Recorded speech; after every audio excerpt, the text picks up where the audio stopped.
little sorry and scratching away inside my chest.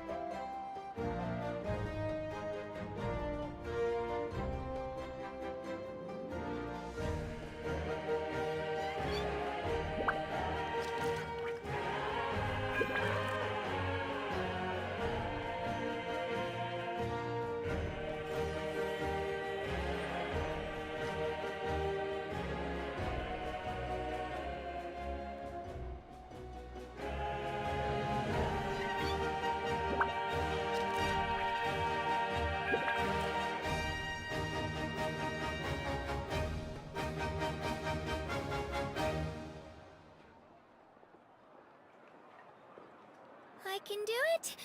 No, I can't. I can do it. Oh, it's fine. I can definitely do it. All right.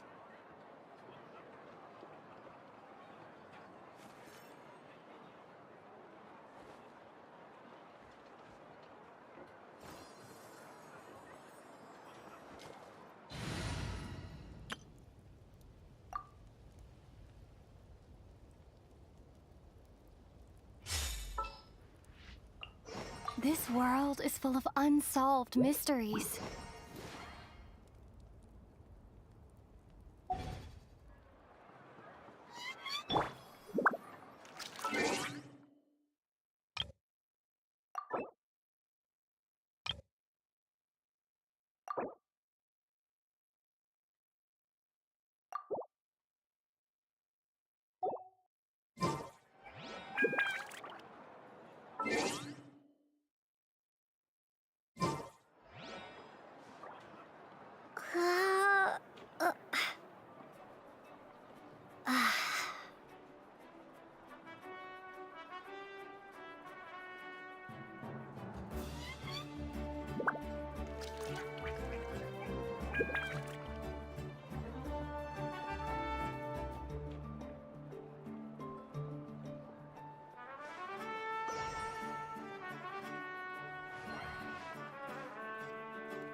I see.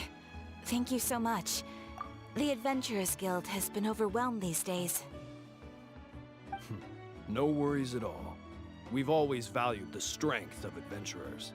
Given the current situation, it's vital that we all work together. Since we're facing the same enemies, I'll send you the intel we've collected on the Abyss so far. Then we can take a look at how to coordinate our efforts. All right. Thank you so much. Hi, Catherine. It's us. Got any new commissions? Ah, you two have come just in time. I've got some good news.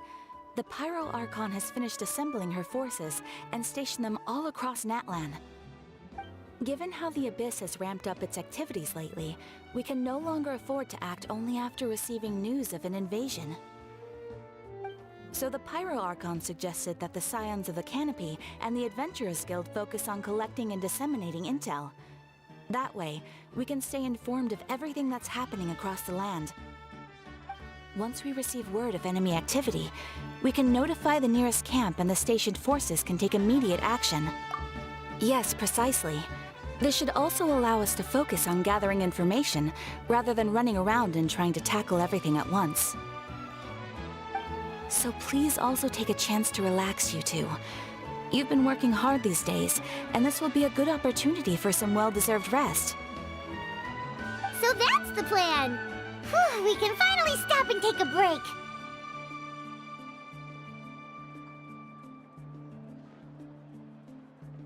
Paimon knows that. It's not like Paimon just wanted to lay here and do nothing. The movements of the Abyss are always unpredictable. There have also been times when it suddenly became more active in the past. The people here generally see it as something like an acute natural disaster. Once the disaster is over, everyone will return to their normal lives. We just all hope that day will be sooner rather than later. Oh, right. Most people have no idea just how bad the situation has gotten in the Night Kingdom.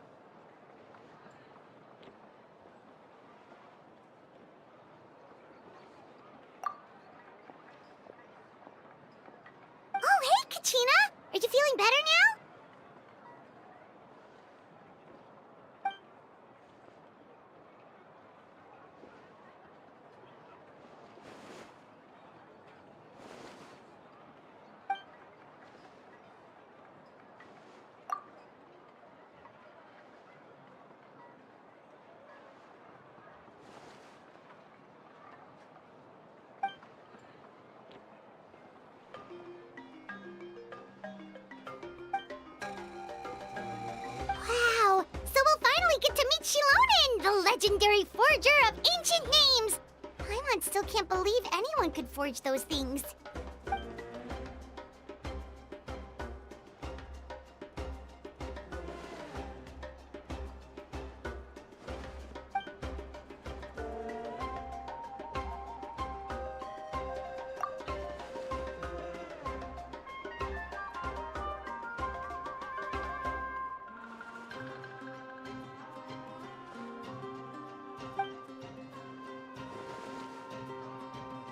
Hey, have some confidence in yourself, Kachina. After all, you're already a...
Ah, yes, so I've heard. So young, and yet you've already got quite the reputation. Wait, are you Outlanders? Yep, we're travelers who just arrived in Natland not too long ago. No, I mean, I was aware that you're travelers. It's just no one told me that you're Outlanders. No, the only thing she said is that a new hero had pledged herself to the plan, but we need to forge an ancient name to ensure she'd be able to return safe and sound. And she did mention that it would be quite difficult to forge an ancient name for them, but at the time, I thought she was just commenting on my skills. But I seem to understand where the true difficulty lies now. Oh, I wouldn't go that far. I'm used to it, really. I just need a moment to process things. The Pyro Archon's requests are always difficult to fulfill, and we used to argue a lot. Honestly, it's probably for the better that she didn't bring this up at the time. Anyway, I can't argue with her if she isn't here, and it'd be pointless to take my anger out on someone else. But, just because I understand her rationale doesn't make me any less upset. After all, she must have known that forging an ancient name for an Outlander is an impossible task. It's impossible? As you probably know, an ancient name is a symbol of a hero's sparing glory, which grows even richer and heavier as generations of successors inherit it. We forge ancient names by engraving the heroic deeds of an individual who will become the first hero of that particular name.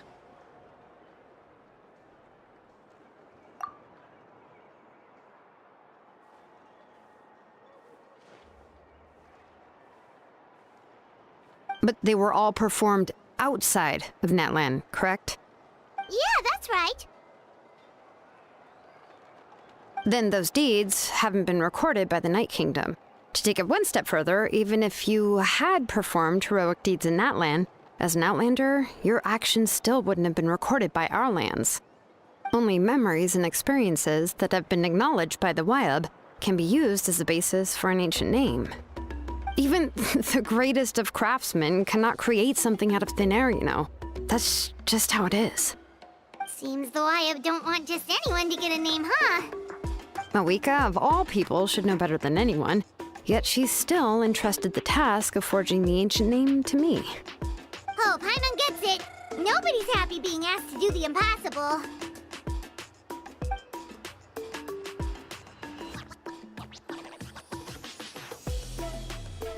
Ugh, don't remind me. Let's just focus on how we can pull this off. How to achieve the impossible. You mean you're already willing to accept the task? Well, what else can I do? What's happened is already done, and it's not like I can outright defy the order of my Archon. If she gave me this order, then she believes the ancient name is an indispensable part of her plan, and that I'll be able to find a way to make it happen. In other words, the order is an affirmation of my abilities. Whoa, not only has she accepted the task, but now she's looking for silver linings?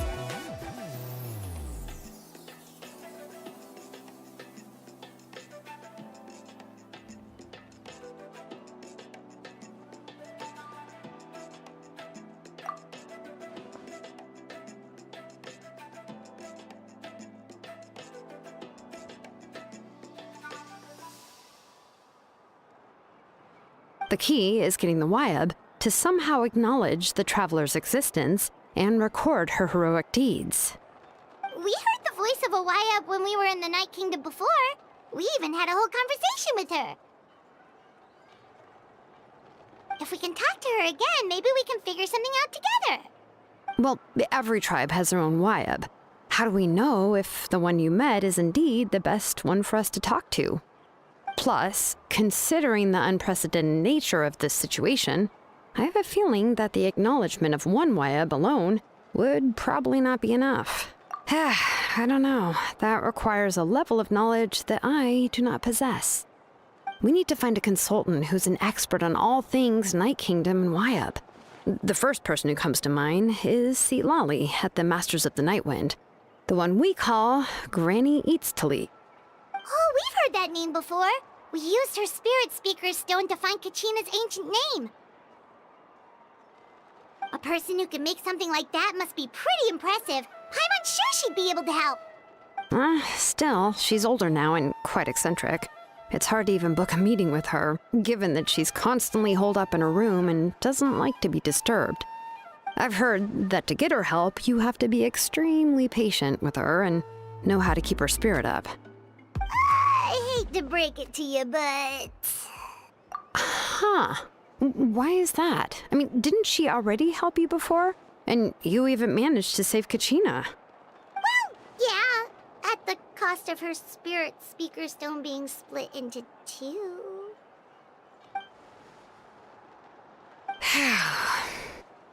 Great going, Moeka. We're already off to a rocky start here.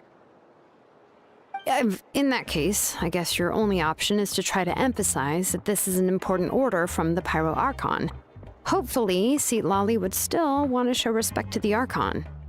I'll also write you a letter on your behalf. If you can find someone to deliver it and mention some good things about you, then that should help too.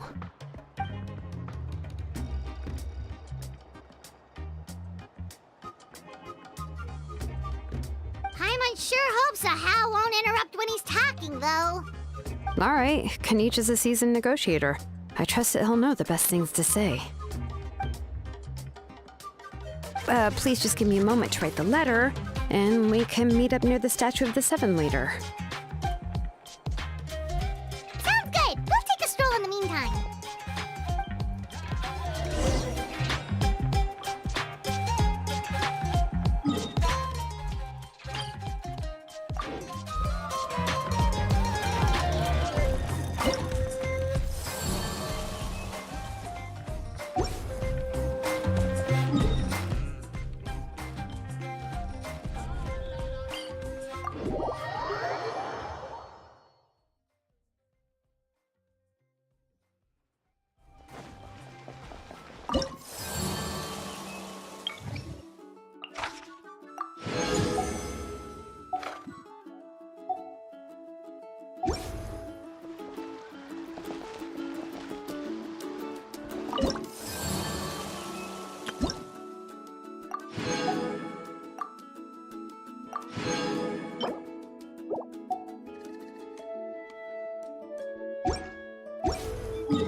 I'm sorry to put this on you, Kanich.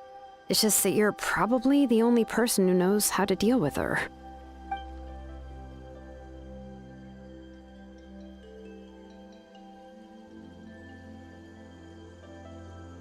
Oh, wait, so Kachina and the Traveler also know about the plan?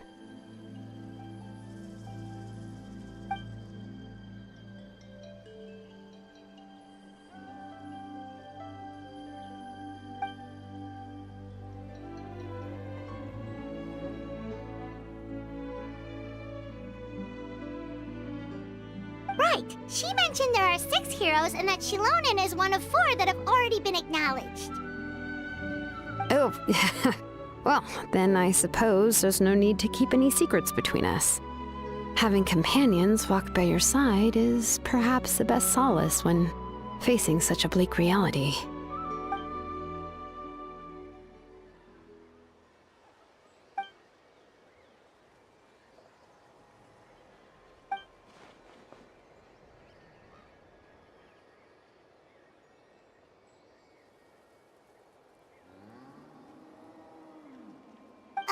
Seat Lolly knows him too?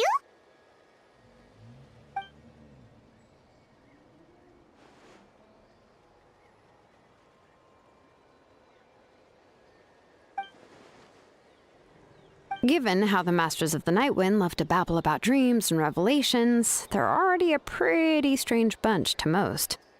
I've never met Auroran, but if they consider him the odd one, he's got to be pretty far out there.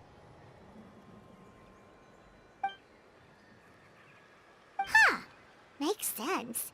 But Paimon wonders how Seat Lolly could be the first one to notice Auroran's disappearance if she spends the whole day in her room.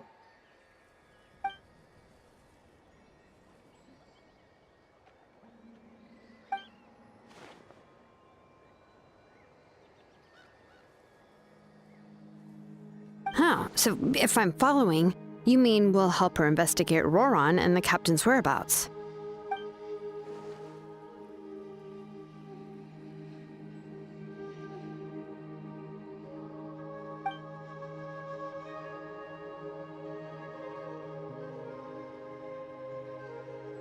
Yeah!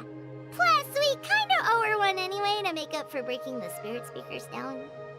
Ah, this is a pretty well thought out plan, as expected of Molly Poke Kanich.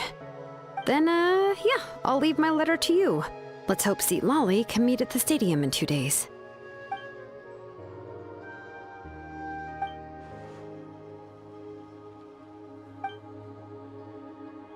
Okay, then let's part ways for now. I'll see you in a couple of days.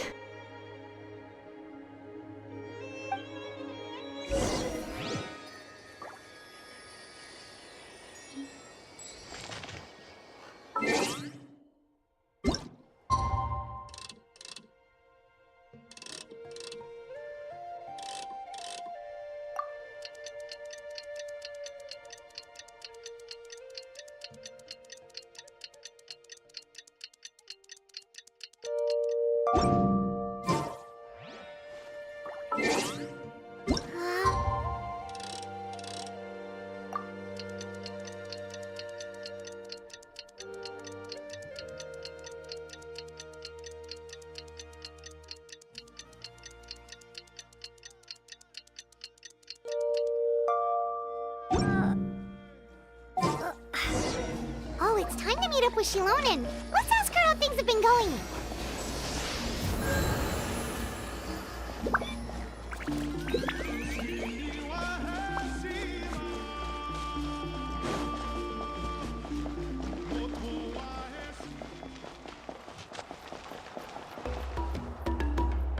Hey, Shilonen, how's everything going? Oh, hi, Traveler and Paimon. I have bad news. Seat Lolly did not reply to our request, although I suppose I'm not too surprised. Huh? You mean she didn't even bother to give Kanichi a response? Guess she really does have quite the ego then. Yeah, well, she can be also quite eccentric, though she's one of the most gifted people around. Even the Masters of the Nightwind often struggle to work with her. My guess is that she probably has other reasons for not deigning us with a response. But let's go to the stadium and see if we can meet her there. If we do get a chance to talk to her in person, we can still try to work something out. That's true. Let's go!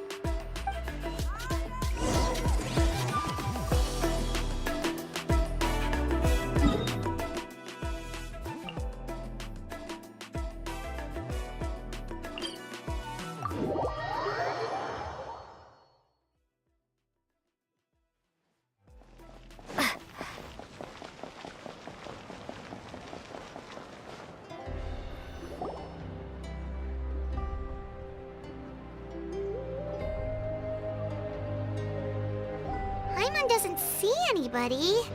Seems she's just not gonna show up, huh?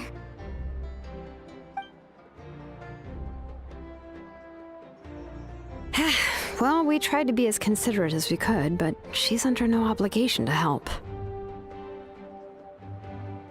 That might be true, but this is still a request from the Pyro Archon, right? Shouldn't the subject always answer the call of their Archon? A subject? Well, if you ask me, I'd say we're all more like friends with the Archon.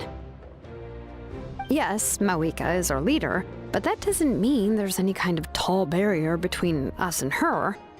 The only thing is that she often has very high expectations of us. Huh. So even though she's super powerful, it sounds like she's actually pretty down to earth and easy to get along with. Unlike that old hag Granny Eatstily, right? Does she think she can ignore us just because she's famous? You all talk about her like she's some kind of huge deal, but she didn't even bother to reply to our letter! Seriously, if she didn't want to come, she could at least let us know. If that's what aging does to you, Paimon never wants to get old. Oh, really? So, that's how you see me? Huh? Who's there? Who's talking next to Paimon? Oh, don't mind me. I'm just a disgruntled old hag, right? Come on, relax. I'm sure my bark's worse than my bite. Huh? See, Lolly. Wait, you're Seat Lolly? You're Granny Eatstily? Yes, Granny Eatstly. But emphasis on Eatstly, not Granny. You must know this trope from light novels, surely. They use it all the time. The young man who's actually the oldest person in the room. The girl next door who turns out to be a seasoned veteran. The wise sage who looks like a little kid. Oh, wipe that look off your face! You've seriously never seen an older lady that doesn't look her age? Okay, well, don't go thinking it's a trick either. See? I'm barely wearing any makeup. Did I forget to mention, she's called Granny, but she's actually pretty young. It was an honest mistake. I guess we've just gotten used to it. I'm sorry. So, how old are you actually? What? How dare you? Don't you know it's rude to ask a lady her age? Paimon really didn't mean to offend you, it's just that your case seems really unique. Oh, Paimon just wanted to apologize, but now she's putting more and more of her foot in her mouth. Really, Paimon just got a little mad since we thought, well, you were gonna leave us out to dry. It was my idea to invite you here, Seat Lolly. So if you're upset, you can just take it out on me. All right. I was only joking. I didn't mean to chastise anyone. There's really no need to take all this so seriously. If anything, I'm gonna feel awkward if we keep this going. I received Kenichi's letter and was planning to attend this meeting. Since I had already decided to come, I figured there was no need to draft a reply that simply said, "Understood." Besides, just showing up is the most important part, no? But, of course, it's also natural for people to get held up by one thing or another as they're trying to leave the house. It certainly was a bit awkward to see that everyone else had arrived before me. At first, I was thinking of quietly sneaking over, but since you were already here waiting for me, I started to think about how I should phrase my apology. Only to hear you all talking smack about me. Anyway, that's the whole story. I'll Honestly, it's not like I owed you an explanation anyway.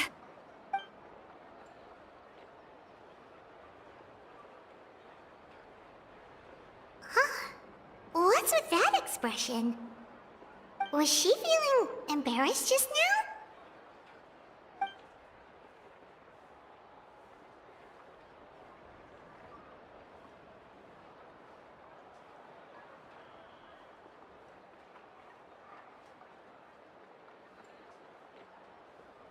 When the Masters of the Night Wind say they struggle dealing with her, I wonder if the feeling is mutual.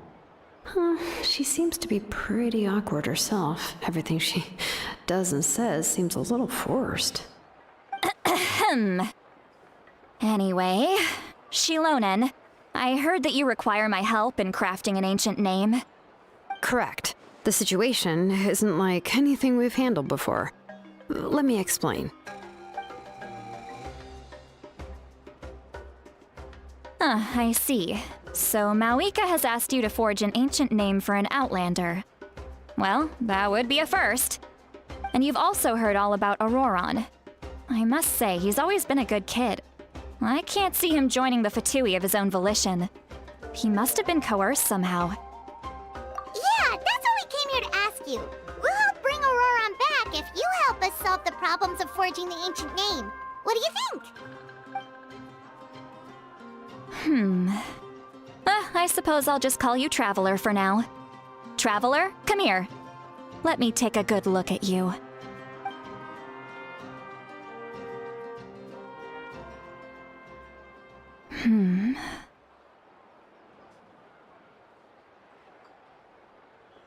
Wealth leads to unending conflicts between people.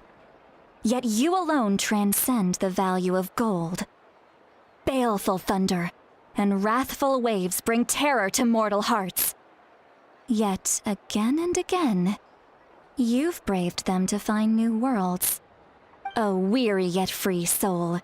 Even the most verdant leaf in the forest will pray for your help. Those are all the things that I could see in you. You've experienced far more than even most mortals could dream of. You possess the heart of a sincere hero, along with the conviction to lift a torch above your head and walk headlong into the night. Huh? Don't move. There's something here. Huh? What thing? Don't scare Paimon. Is the Traveler gonna be okay? Shoo! That should do it. You've just returned from the Night Kingdom, so some fragments of souls were still stuck to your body. No need to worry. I've just cleared out the last of them. Isn't that kinda like having part of a ghost come back with you? It's nothing as serious as that. If left unattended, the most it could do is stir up some chaos in your mind, and generally worsen your mood. Well, in that case, better to get rid of them. It was nothing. Shilonen, let's follow your proposal. Once you've brought Auroron back, I'll take you to see the Lord of the Night. The Lord of the Night? But don't we need to talk to the Wyab of the tribes? Something this important is beyond their jurisdiction. Only the Lord of the Night can decide whether we can grant an ancient name to one who does not hail from our lands. The Lord of the Night is an ancient entity that rules over the entire Night Kingdom, constantly borrowing the power of the sacred flame to combat corrosion from the abyss. Oh, so you're basically saying it's even more powerful than the Wyab of the tribes. Well, that sort of makes sense, being the lord of the entire Night Kingdom and all. Not exactly. It's not so much that one's more powerful than the other. But never mind. That's not important. It would take too much time to explain. Just listen carefully to what I'm about to tell you. The Lord of the Night is currently in a deep slumber, and we can only communicate with its consciousness while in a trance. In other words, in a dream. But I will need to prepare a few more things if we are to hold a ceremony to achieve the state of the trance. I'll make a list. Can any of you get everything for me? I can go. It'll probably be a long list, so better leave it to someone who knows all the local vendors. Sounds good. Then we'll go with St. Lolly to track down Auroron. Whew, the Fatui are nothing to scoff at, so please, be careful during your investigation. If you need any help, just come find me. Yep, we'll be sure to play it safe.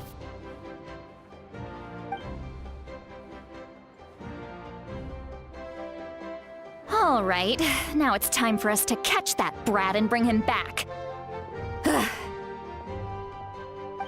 I'm sorry I made you wait earlier. It was actually because I decided to swing by Auroron's place to look for clues.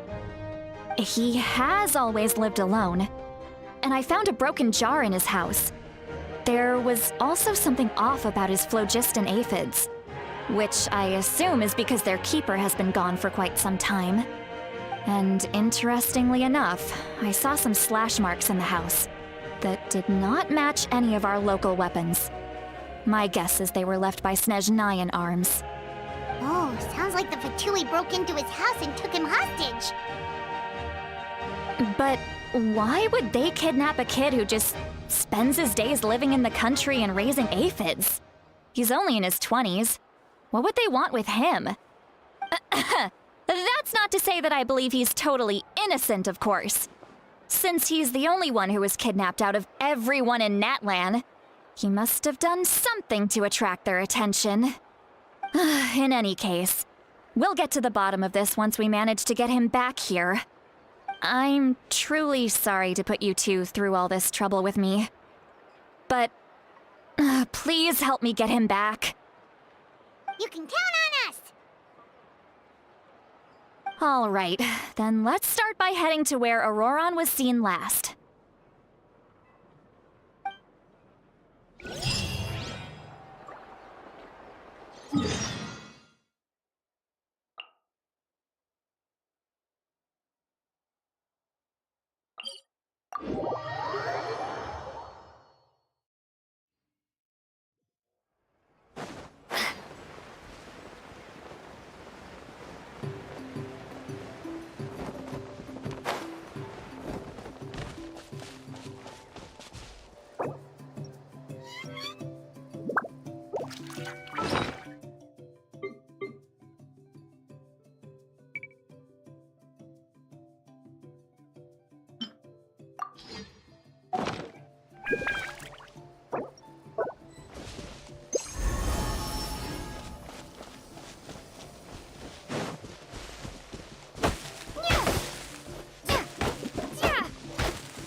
This is the spot. An eyewitness claimed to have seen Auroron speaking to some Fatui soldiers here. I don't know how much you're willing to believe me, but Auroron really is a good kid. I see no reason why he'd suddenly get involved with the Fatui. I'm convinced that what the witnesses saw was actually the Fatui coercing him, or perhaps trying to extract information. However, I doubt anyone would believe me, given there are no signs of a fight. Didn't Kanich say that she's a big name in Natlan? Feels kinda weird to see her so frustrated and helpless like this. Auroron? Well, he was left at the side of the road as an infant, and the people of the tribe took him in. You could say that everyone had a hand in raising him. He learned a lot from us, and once he reached adulthood, he built himself a house out in the countryside. He spends most of his days growing vegetables and raising aphids, living off of what he harvests from the garden. He's always been such a good kid. He would even get his friends to deliver whole bags of fresh produce to my place.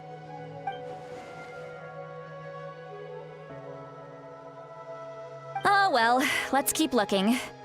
He can answer all of our questions once we find him. He's been raising phlogiston aphids for a long time, and since they were disturbed, they secreted a special type of phlogiston. We can use that substance to track his movements. Let's follow the phlogiston trail. Huh? What trail? Paimon doesn't see anything. Oh, right. I forgot your eyes don't naturally perceive such things. Here, give me your hand.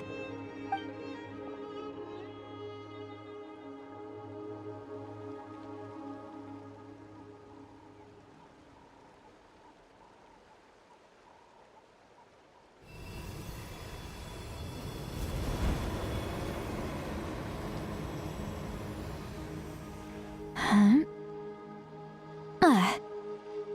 How about now? What do you see?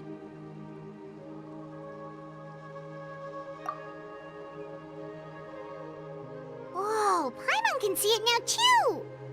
That's right. I used a spell to temporarily transfer a portion of my senses to you. For a short while, you'll be able to see the phlogiston too. Wow, you can even share your senses with us? First time Paimon's heard anything like that.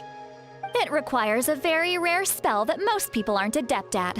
But don't worry, it's a cinch for me. Between the two of you, it seems the Traveler's senses are a bit stronger than Paimon's. When I held your hand just now, I could sense that you've got a great affinity for phlogiston. You're extraordinarily gifted. Anyway, we'll need to use our vision now to track down Auroron. Good luck, you two. Over here, this way! See, Lolly might say a lot of deep and confusing stuff, but this spell of hers is really something. What was that? Oh, Paimon was just complimenting you. Really.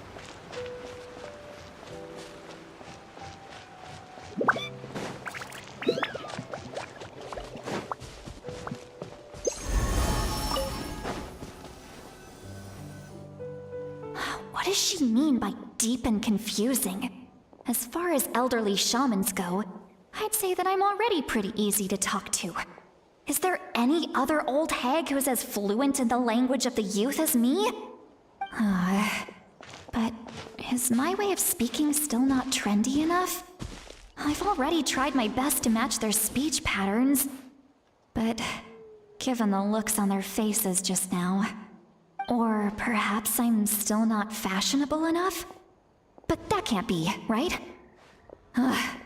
Don't tell me they're still getting the impression that I'm super old-fashioned. Huh?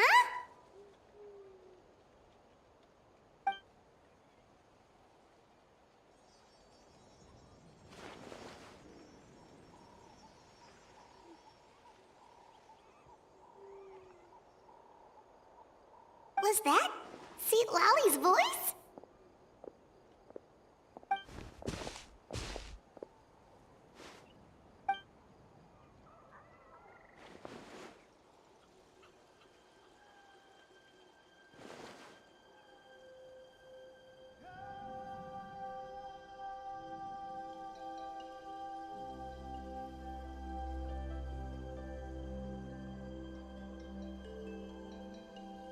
Now that I think about it, it's a good thing I found some helpers this time.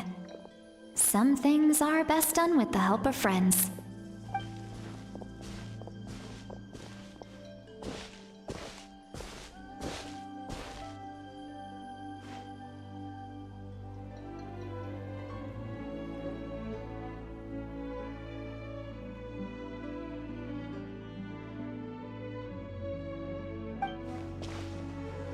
Oh?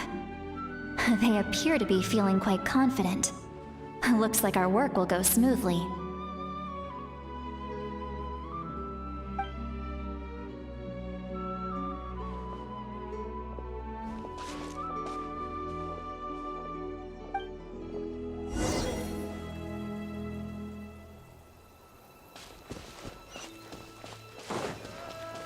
Hey, looks like there's a new camp over there.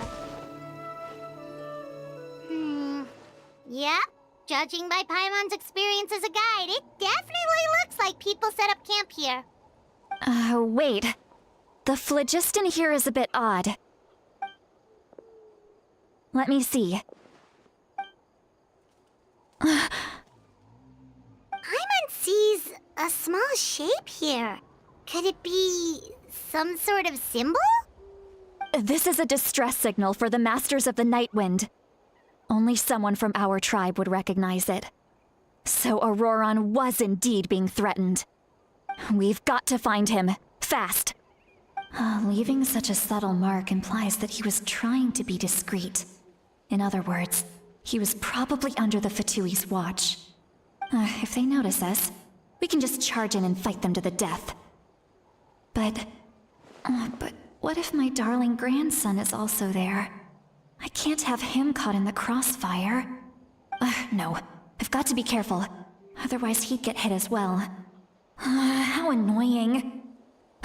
No, I've got to stay calm and keep my composure.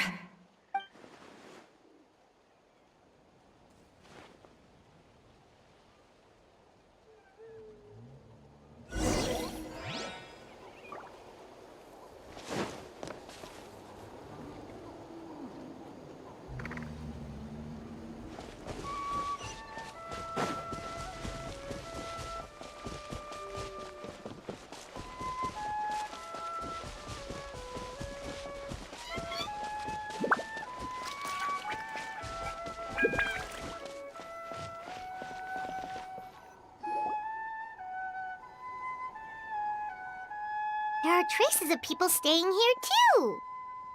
Wait a second. The phlogiston around here is jumbled up. I can also smell a mix of elements in the air. Pyro, electro, and some other elements as well. Kanich told us that you were super amazing. No wonder you can sense so many more things than us.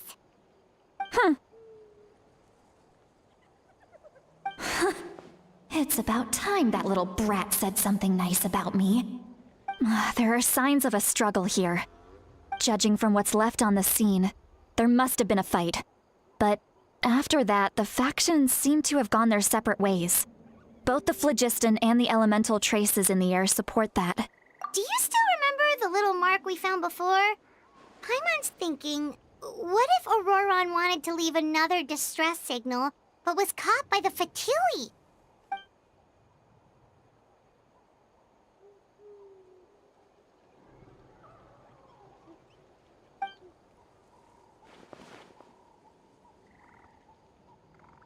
Given there are two signals leading from here, we should split up as well. I'll take this direction, and leave the other one to you. Let's meet up again later.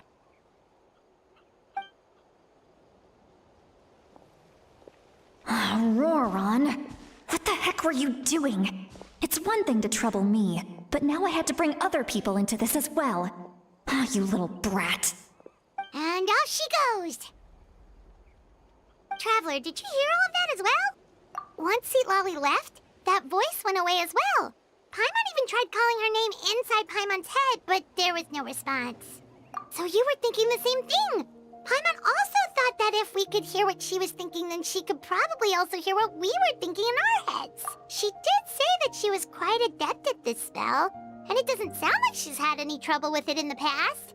Huh, maybe we're a special case and can hear her thoughts as a side effect. If you think about it, she's really got a lively inner world. It paints quite a different picture from Paimon's first impression of her.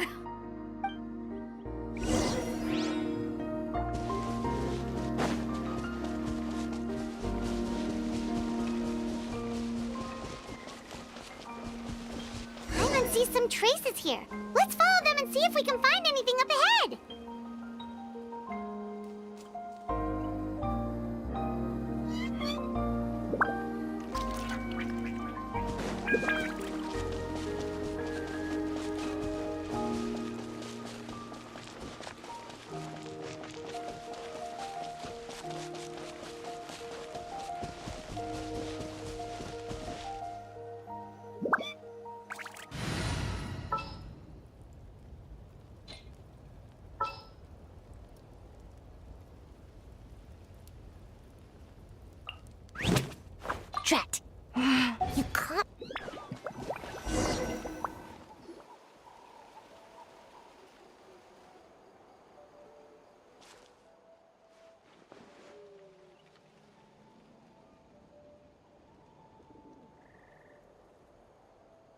Did you find something?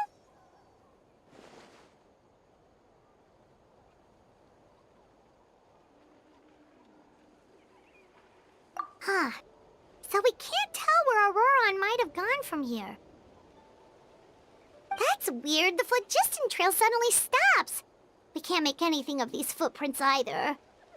But he can't have just evaporated into thin air, right? We know he wasn't alone. He had all those Fatui with him.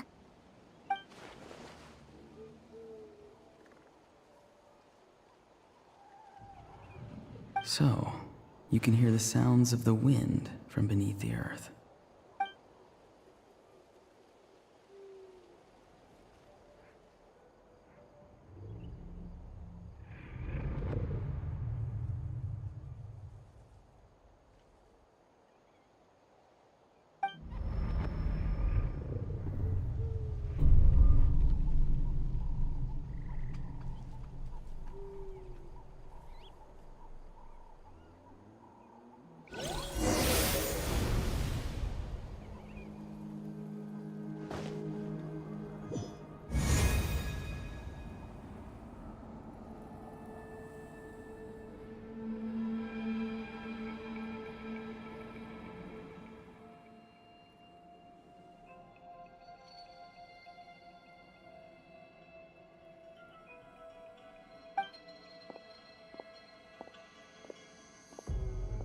I'm very sorry, but please do not move.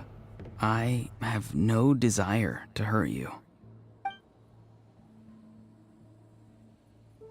I apologize that our first meeting has to take place like this. It's just that you're much like one of those animals with ears that perk up as soon as it senses danger in their environment. And given your combat proficiency, I would not have been able to gain an advantage over you if you were anywhere else in the world. However, you're now in the Night Kingdom, a familiar domain to the Masters of the Night Wind. Hello, traveler. I'm Auroron, the one you've been searching for. Ah, the Fatui's custody. I see. So even Granny has told you that I was coerced by the Fatui. I'm afraid you've been brought here by a lie, like a false omen in the lingering smoke. My friend and I only left those traces to lure you here. Deceiving you was never our true intent, however. It was simply the fastest and most feasible way for us to set up a meeting. Greetings, traveler from afar. Be careful with this traveler. Her soul is temporarily restrained by us, and it appears to have become more fragile in the process.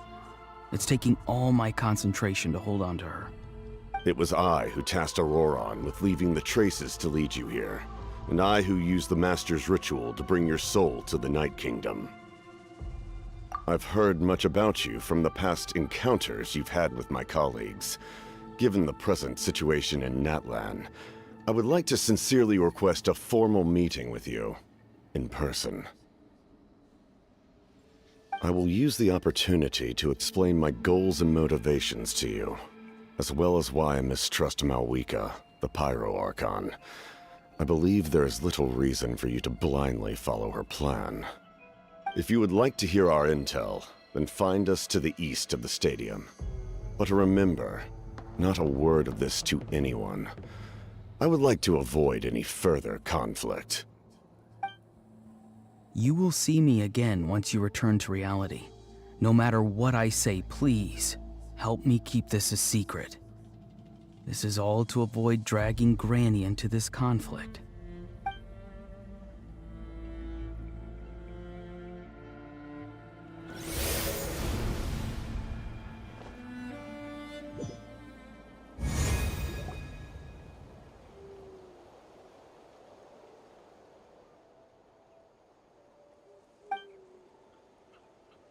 Hey, what happened just now? You suddenly collapsed and stopped responding!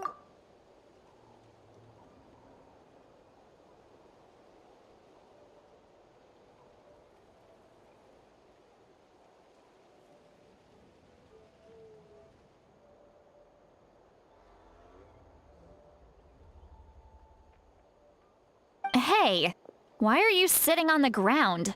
Are you okay? See, Lolly! She froze for a moment and then just collapsed Could it have been those leftover remnants from the Night Kingdom? Do you have any itches or pain anywhere? Don't worry. We can take a short break. Sorry, I know I asked for your help. But had I known you were feeling unwell, I wouldn't have taken you on this trip with me.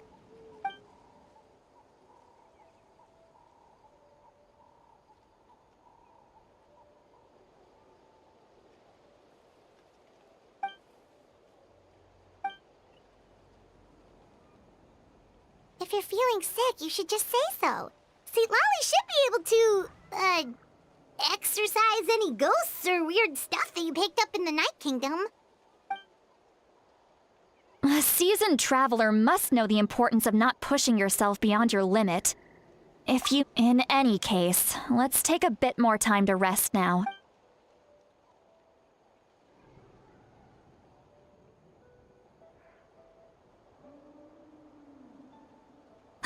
Need to be more careful next time. Feeling better yet, Traveler? All right, let's get ready. I followed my phlogiston trail earlier to a stronghold guarded by soldiers. I have a feeling that Auroron is probably being held inside. Oh, so it's close by. Then let's head over right away. Well, I recruited you to be my helper, which means we're in this together. Like the wind and the clouds. We either move as one or not at all.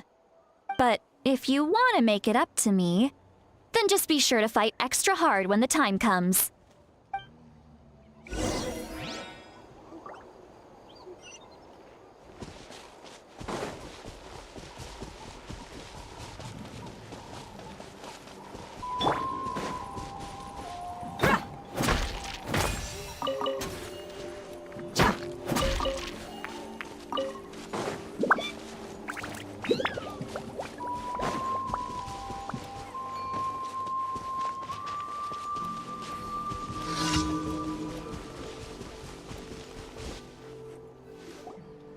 Look over there.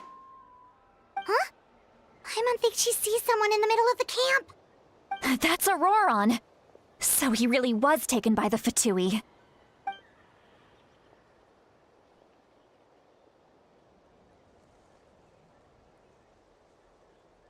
All right, we'll take the lead.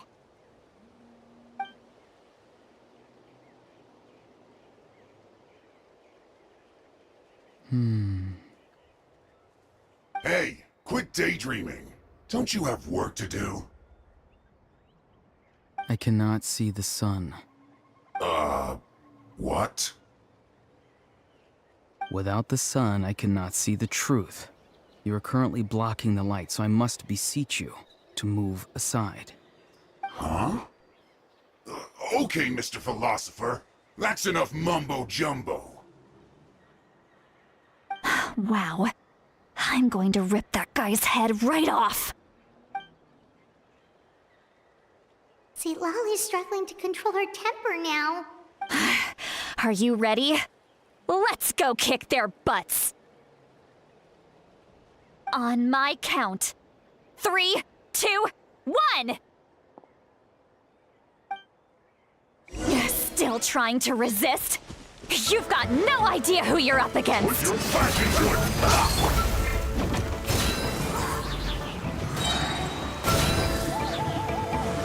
Not breaking a sweat!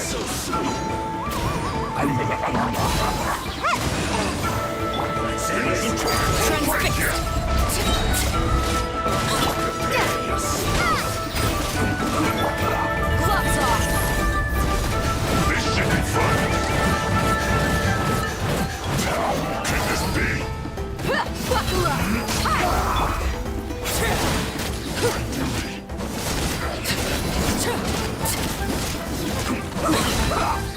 Overruled!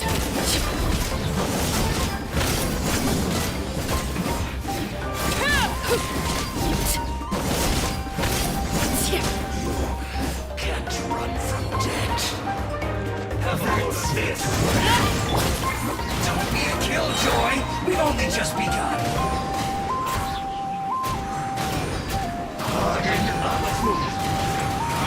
You can't run.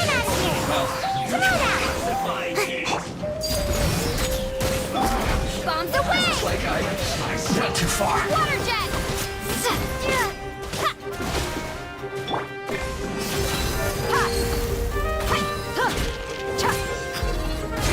Must counterattack. Water jet! You need to hurry up. Fry.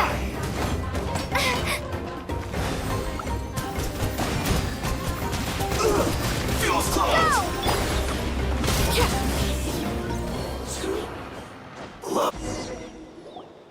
Auroron! Granny! Paimon knows she's called Granny Eats to Lead, but it's still kind of weird hearing someone actually call her Granny. And greetings to you too, other Granny. What did you just call her? Granny. Is that not right? You are Granny's friend, are you not?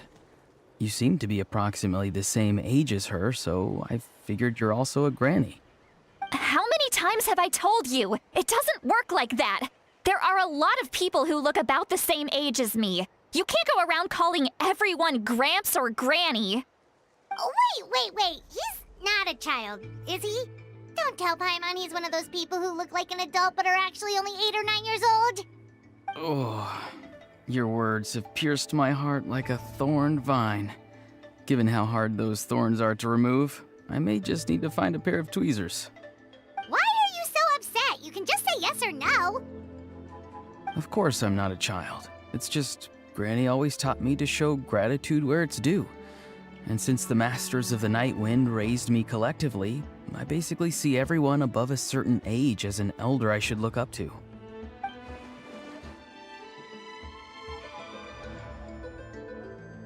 Exactly. But if you keep that up, then everyone's going to be your senior.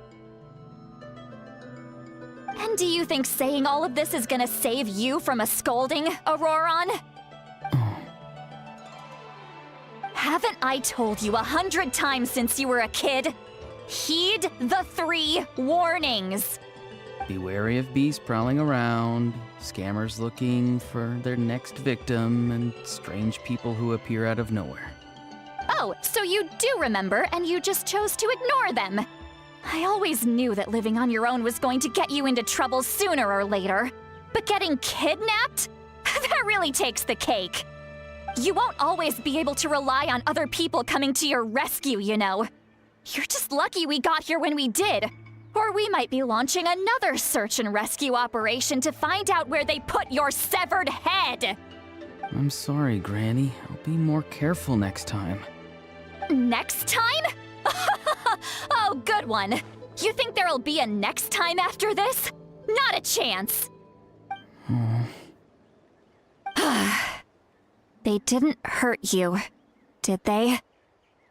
No, they just asked me a lot of questions about Natlan's terrain and made me draw a map of the ley line distribution. Okay, now answer me honestly. Were you the one who helped the captain escape after his battle with the Pyro Archon? Yes. So why did you do it? Because they said they would need my help from there on out. They also said that if I refused, they'd just come to you, Granny, and they'd already figured out a way to make you do their bidding. Hey! I'm no ordinary Granny! Would they really dare to come after me? And you! Did the gods give you a brain just for you to not use it? Did you really believe everything they said at face value, and not stop to think? Thankfully, the Pyro Archon only asked that we find the mysterious individual from the Masters of the Night Wind, and didn't slap your name on a wanted poster. Don't think for a second that she doesn't know what's happening. Even if the truth that you see will soon manifest into reality, there is still no need to preemptively panic. Have you forgotten the words that I've taught you? I'm sorry. Forget it. We can submit the details of this camp and the defeated Fatui as evidence of your innocence. Let's clean this place up and get back to the city. Auroron, You better remember this lesson well and seriously reflect on your actions. Also, once we return to the city, come to the speaker's chamber with me. I'll need you to explain everything. Sounds good. Should I bring some of my homegrown vegetables as well? Your vegetables? Yes. I grow a lot of fresh produce in my garden. I hope the Pyro Archon won't be too picky about the selection. Now's not the time to be thinking about that. If you do come face to face with the Pyro Archon, the first thing you should do is... Recite the 3 warnings. Huh? No! You should emphasize that you were not in cahoots with the Fatui! How exactly did the Masters raise this guy? Oh, right.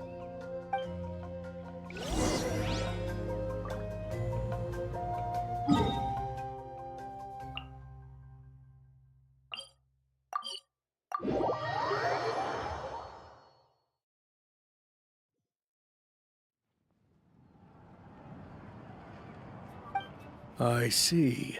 So Auroron came to the captain's rescue because he promised to help him in exchange for Lali's safety. That's right. I'm sorry.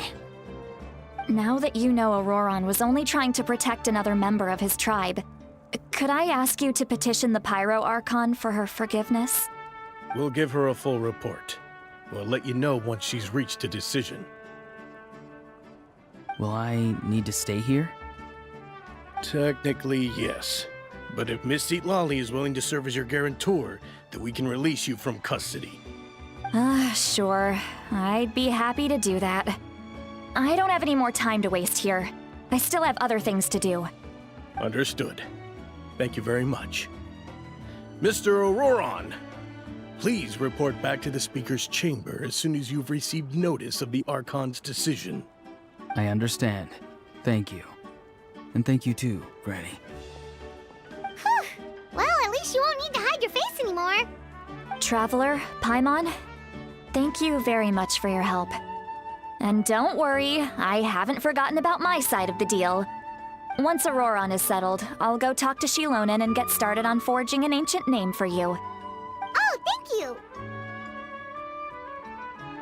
You scratch my back, I scratch yours. It's as good as done. You can just go twiddle your thumbs or something while you wait for the good news. Bye for now. Come with me, Auroron. We've got to find you a place to stay for the night. Goodbye, other Granny.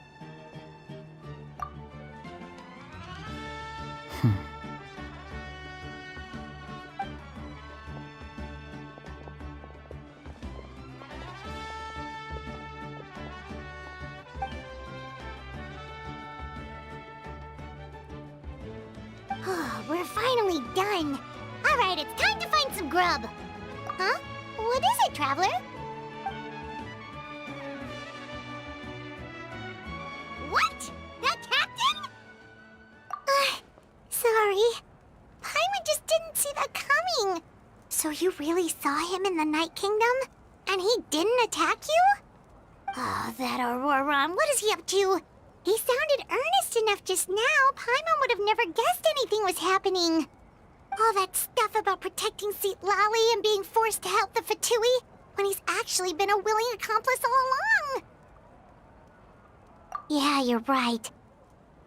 Still, Paimon appreciates you telling her about this. Paimon will support your choice no matter what, so if you want to go, we can go together. We still have another whole day before the meeting, so we'll just meet with them when the time comes.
Weird. Paimon doesn't see anyone.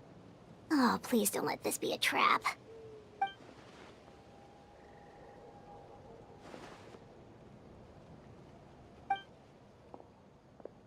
What was that? Good evening. Nice to see you again.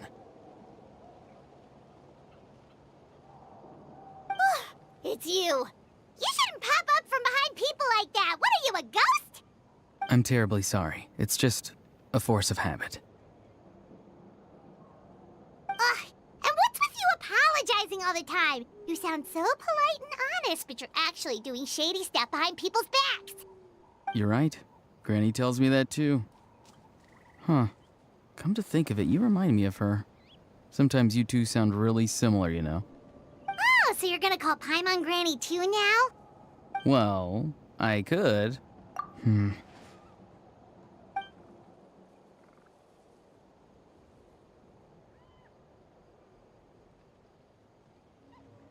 It's all clear.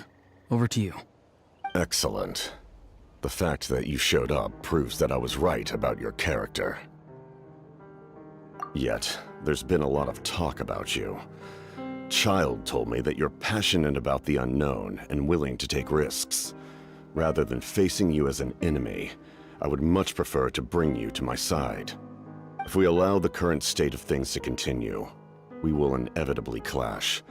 And that's a scenario that I'd very much like to avoid. I've long heard of your exploits across the nations.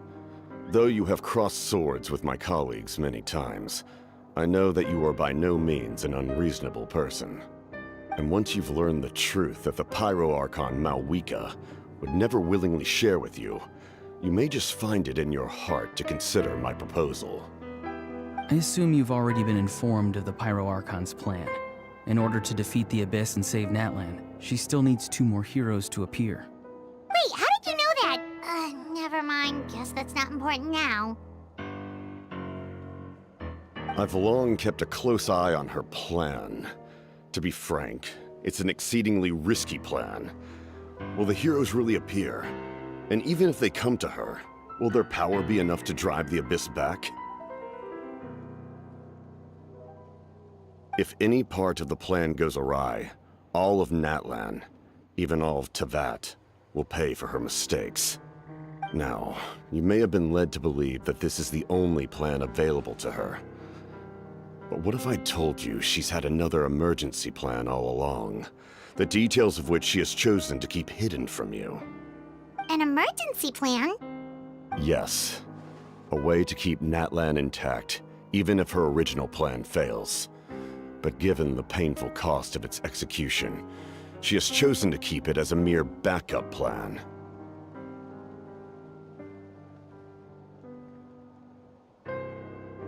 Whether this stems from hesitation, fear, or even naivete, I cannot say. But Natlan cannot afford to wait until she comes to her senses.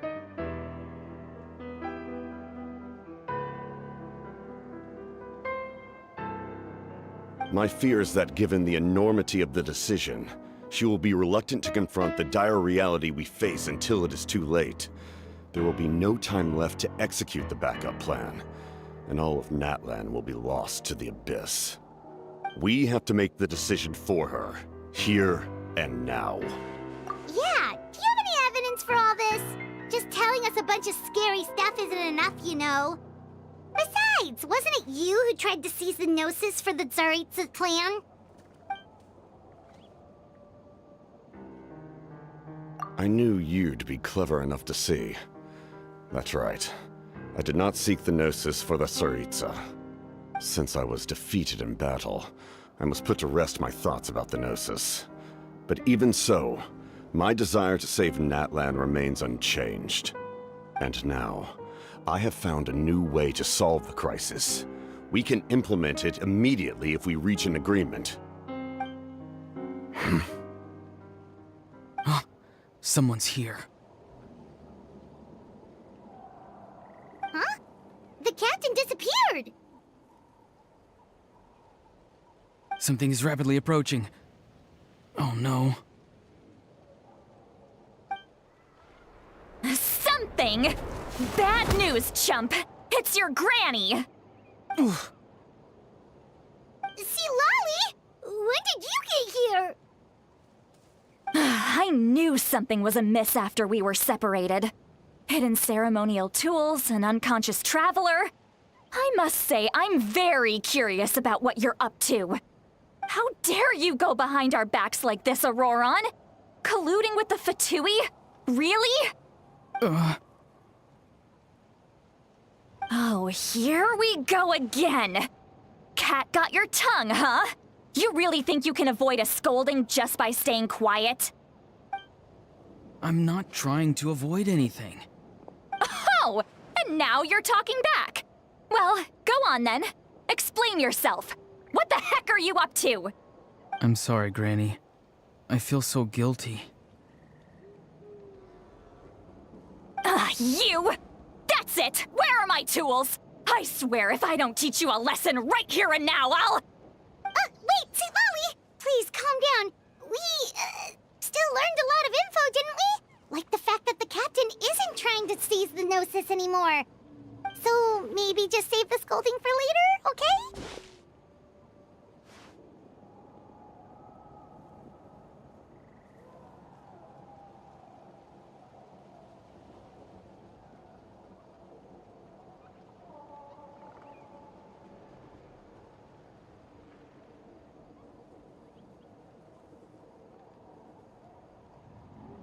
Auron, you're only getting out of this now because of the Traveler's plea. This isn't over. You hear me? You're right, Traveler. Let's go. We can discuss this more back in the city. You two keep an eye on Auroron for me, okay?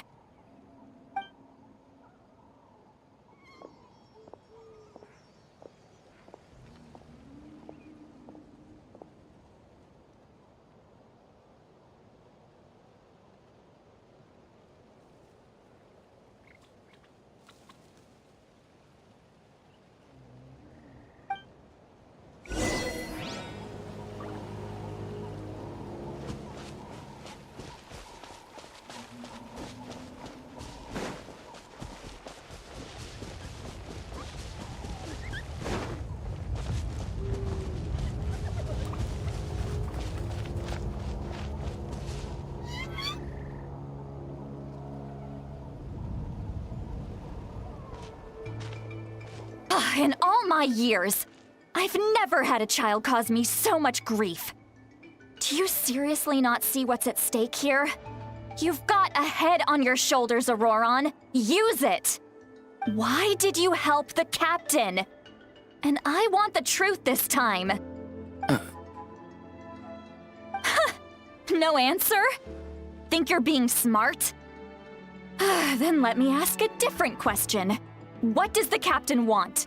What is his purpose in Natlan?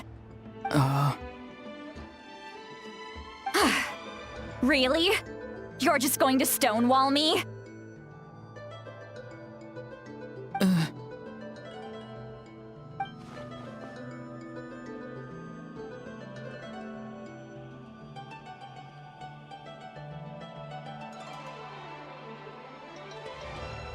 Just use your brain for a second. What do you possibly stand to gain by helping the captain? Only endless trouble awaits you and everyone in the tribe. You've always been a good kid. Why would you throw that all away now? If you're worried about something, just talk to me. Granny would much rather we had a conversation instead of constantly clashing like this. Why is he staring at us all of a sudden? I'm sorry that you have to hear all this.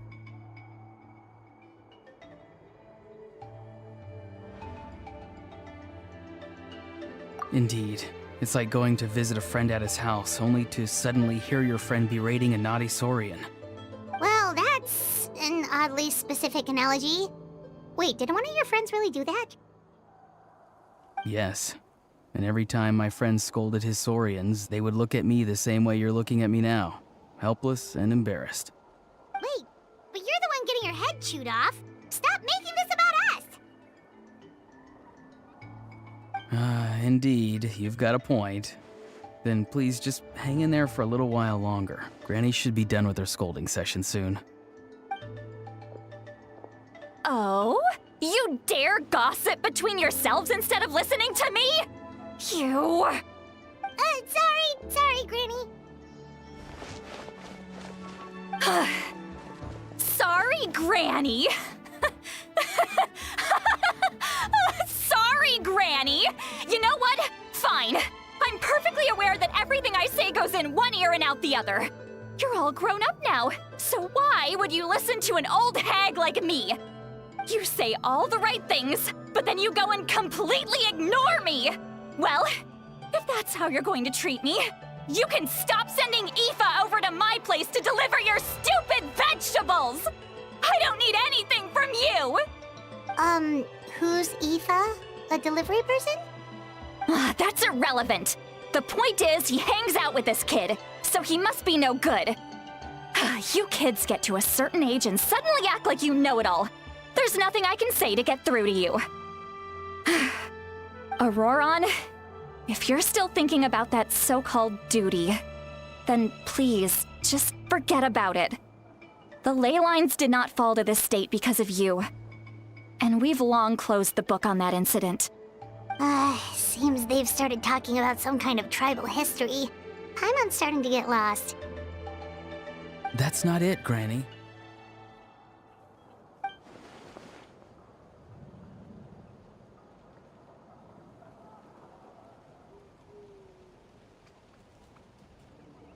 I know you tend to get down on yourself when you're upset, but I can tell I really hurt you this time.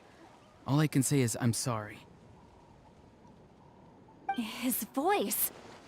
Auroron! Where have you gone?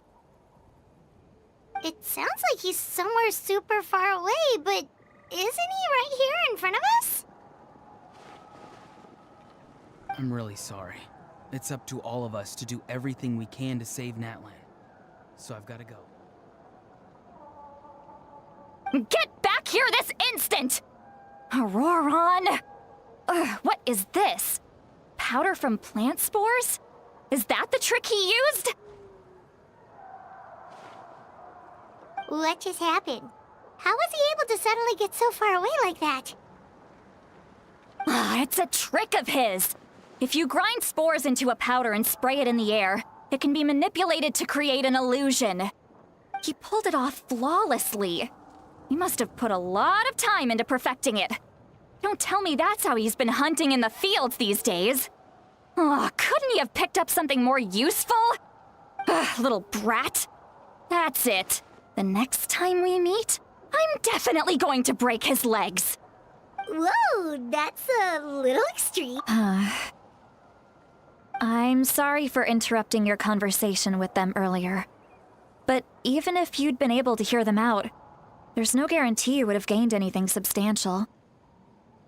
Auroron probably did everything he could to get away because he knew I'd get the truth out of him sooner or later. That brat. I swear.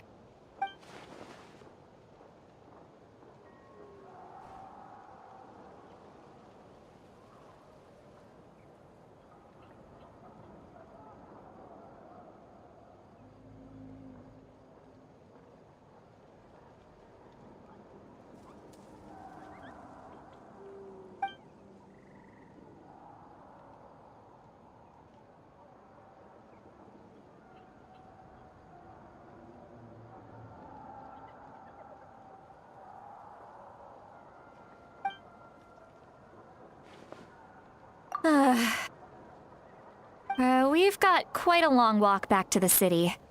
Let's take our time. It'll give me a moment to figure out how to explain all this.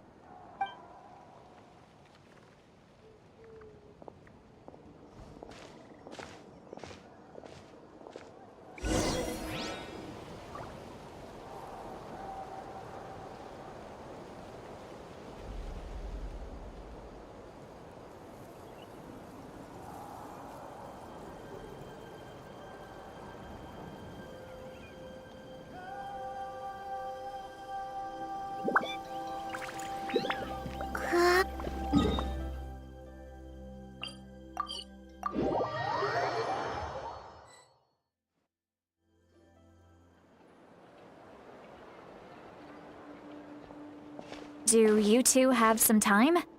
Feeling hungry? How about we get something to eat? Oh, right. It's been a while since we last ate.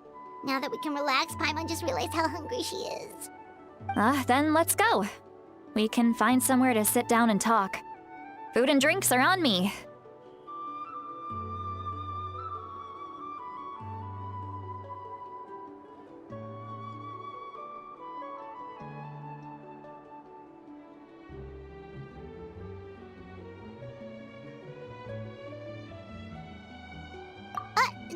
Really? You're not gonna take her offer? Ah, that's right. See, Lolly has gotten a lot quieter since Aurora ran away. She seems to be having a hard time. She's right. We're seasoned adventurers, so we're more than capable of paying our own bill. Hey, come on now. You won't even let me take you out for some food and drinks? I just wanted to treat you to a meal. Are you sure? We can save you some Mora. Mora is the least of my concerns. Besides, we're definitely due a meal after all the time we've spent together. Let me get this one. I might be an old hag, but I like to think I'm not completely useless. Sure, that's fine with us, but Paimon doesn't want you to be sad, sweet Lolly. Don't worry. I'm sure a juicy grilled steak will work wonders.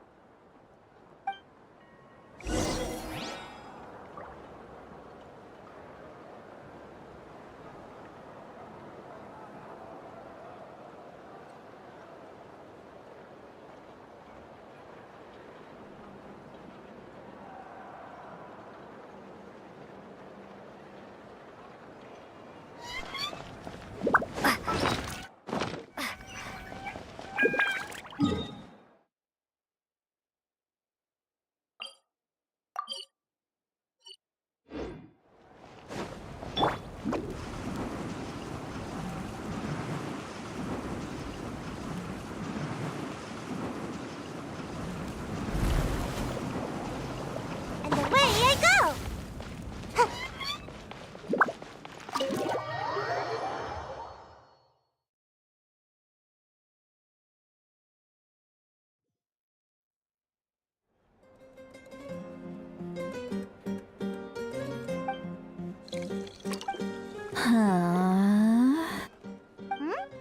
What are you looking at? Do you see two people standing by the door? They look like spitting images of each other.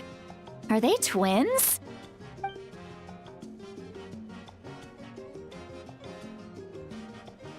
But Paimon only sees one person there. Huh? How could that be? I guess my mind isn't as sharp as it used to be. Give me another bottle, boss! Do you think she's drunk?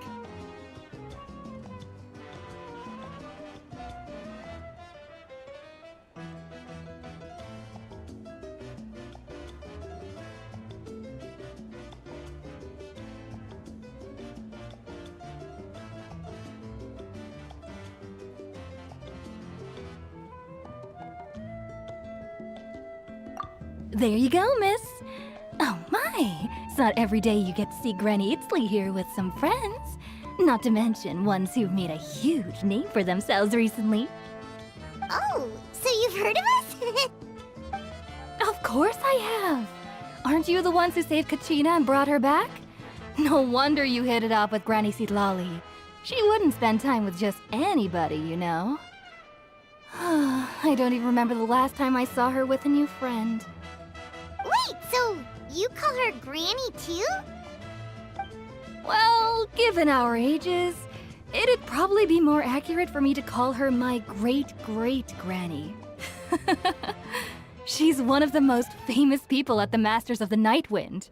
Most days, hardly anyone even dares talk to her. Huh? Gossiping about me right in front of my face now, are you, Chonka? Oh, please, Granny, I wouldn't dare.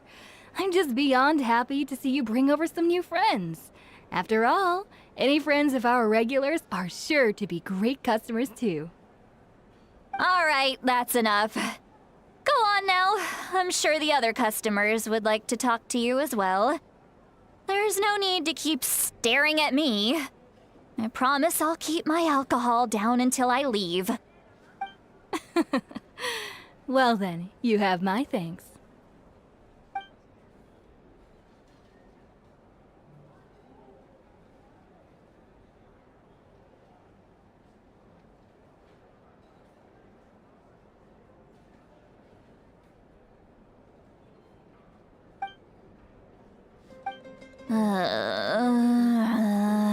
Seat Lally?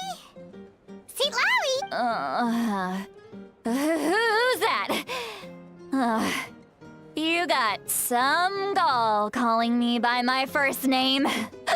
Let me guess. You want to test your skills against Granny Eatsley, don't ya? Are you still with us, Seat Lally? You're kinda talking to no one. You chumps come around here, picking fights with me? Well, you know what happens next. You lose, and then run off home to tell everyone about how I'm this big scary bully. It's always the same story.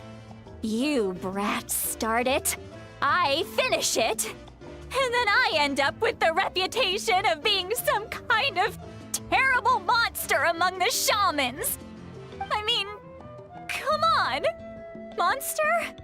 Me? Really? What did I do to deserve that? Granny Seat Lally, you're not a monster at all. Exactly! And while we're at it, I'm not some lazy slacker either. Between meditation, advising the chief, and speaking with the Wyab, I actually have a pretty packed schedule, you know! Oh yeah, and I have to mentor all the new kids! Hey, new kid! Yeah, you!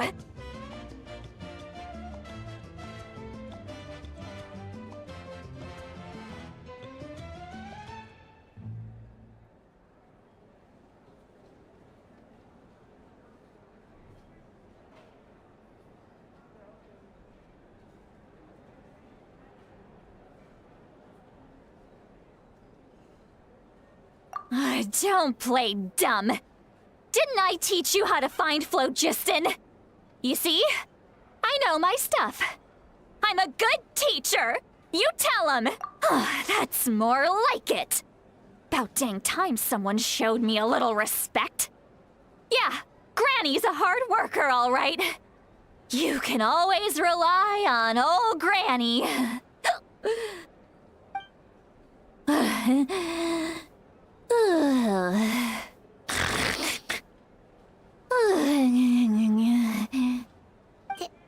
Did she just fall asleep with her eyes open? Oh, jeez. Behind this pitch-black curtain, a chapter of hatred reveals itself. Behind the smoke. The lingering smoke. She's meditating again. She does this whenever she's had a few too many drinks. Her mind's actually racing at this point. It's quite the opposite of sleep. Is this another specialty of the Masters of the Nightwind? No, I'd say it's an ability that's unique to Citlali herself. While she can easily pick up everyone else's skills and tricks, few have been able to master hers. Warning, warning. Red, the color of danger, has now arisen within that pair of eyes. Huh?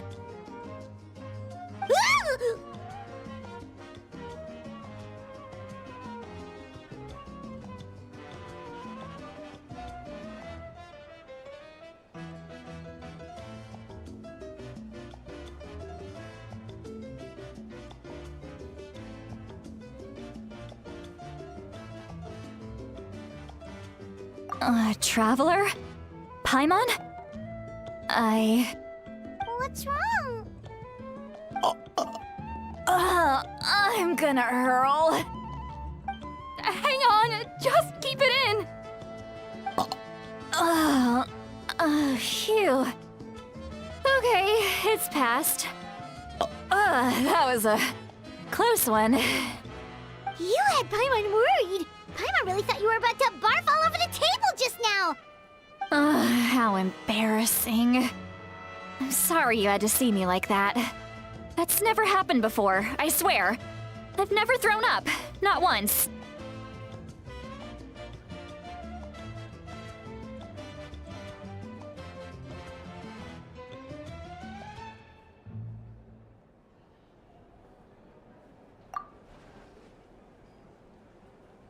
Are you feeling okay? Want to take a quick walk and get some fresh air?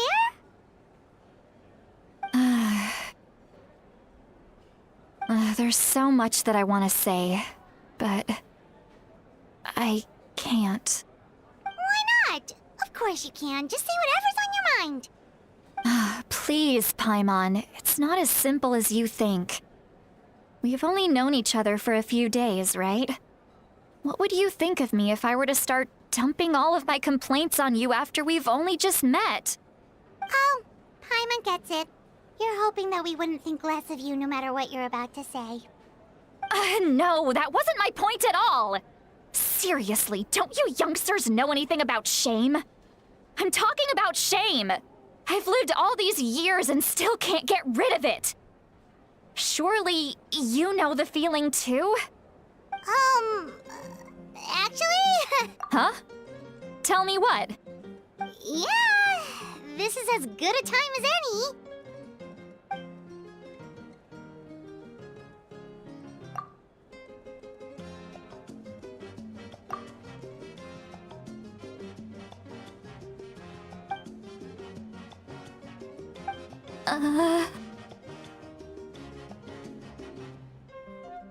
So, you heard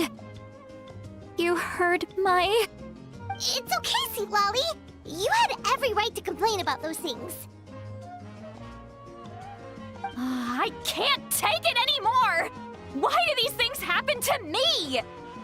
Hearing me mumble under my breath is one thing, but hearing what I mumble in my own head? That's too much! It's just like when you're rolling on the floor in your pajamas, but you forget to lock the door, and someone bursts in to deliver cabbages and sees the whole thing! So that, happens to you a lot. It happens to people in general, okay? Doesn't matter if you're 200 years old or 1,000 years old. Everyone rolls around in their pajamas sometimes. I was just picking something generic.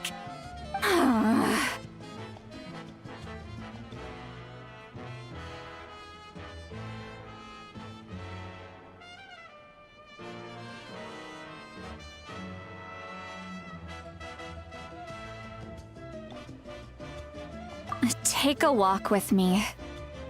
I have things to share with you. Looks like she's completely given up. Like those criminals who just confess everything and accept their fate.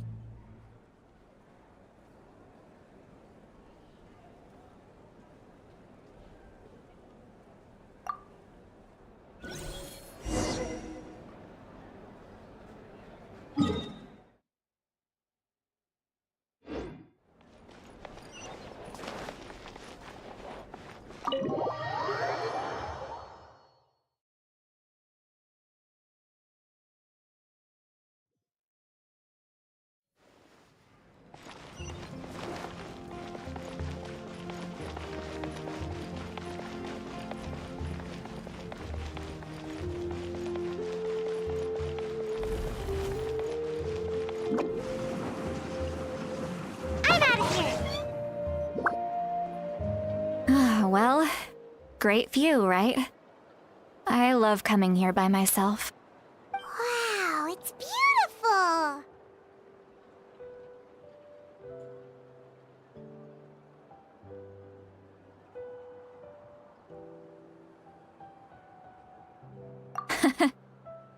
You're making me want to cry. Oh no, what do we do? Please don't cry! I was an expression, okay? A figure of speech. I'm just... embarrassed. Here you are thanking me. Even after you helped me all this time. let's just have a casual conversation. It's easiest that way. Really? You don't seem like the kind of person who keeps things casual. Well, I guess I used to be more of a stickler for the rules. And you're right, I don't usually open up to the people of my tribe like this. I'm just an eccentric old hag to them. That story's been passed down so long, it might as well be true. But you're just a regular person. The kids of my tribe would have a heart attack if they heard you say that. Granny Eatsley is a powerful figure. Be careful around her. That's what they'd say. Well, you are powerful. Are they afraid of you? Some are. Others are mad I always come out on top. A few decades like that, and people stop knowing how to deal with you. What about you? Are you scared of me? We don't find you scary at all. That's because you're not from my tribe. You don't know how many delusions of grandeur I've destroyed just by existing. I make people realize that no matter how hard they work, they'll never become a living legend like me. Oh, not to brag or anything. Maybe it's hard to believe. Just pretend I never said anything. We believe you. Shilonen has full faith in your abilities, and Auroran didn't seem scared of you. He thinks of you as his granny, right? Yes, but Auroran's a special case. Mawika already told you about her plan. And you've given so much help to Auroran and me. You deserve to learn the full truth. Auroran's not like other people. As I mentioned, he was abandoned as a child. The reason being, his soul is incomplete. The Masters of the Nightwind view this as a bad omen, capable of bringing about illness and misfortune. No one knows who his parents were. He was just left on a rock in the wilderness. It's a miracle he wasn't devoured by some wild beast. The Masters of the Nightwind believe they can see human souls. And in Auroran's incomplete soul, they saw a possibility for Natlan. A possibility to turn Auroran into a vessel for lost souls.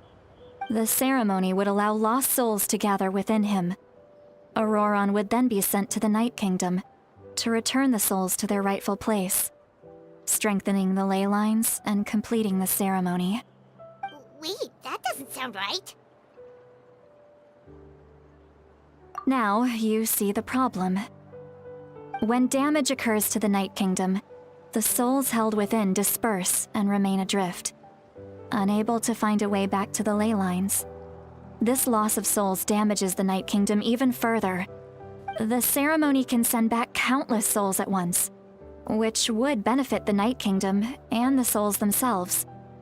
Of course, the vessel, Auroran, would be sacrificed in the process.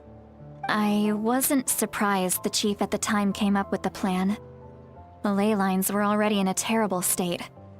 A suitable candidate for the ceremony appears, and now you have the chance to make things better. Of course you're going to take it. When the chief asked for my opinion, I didn't give my approval, but I didn't object either. So they went ahead with the ceremony. It failed, and Auroran escaped with his life. Pathetic, isn't it? By not objecting, I basically gave them the go-ahead. Maybe they didn't have my explicit approval, but it's not like I did the right thing. If the ceremony was successful, Auroran would probably be dead. Of course, in my tribe, death is rarely something to fear. But what kind of message would we be sending by sentencing a newborn to death? By using a human life as a tool? It's not right. So, when I learned the ceremony had failed, I was ashamed by my inaction, and absolutely relieved by the result. The plan was never a secret. Or, I guess I should say, there was no point to keeping it a secret.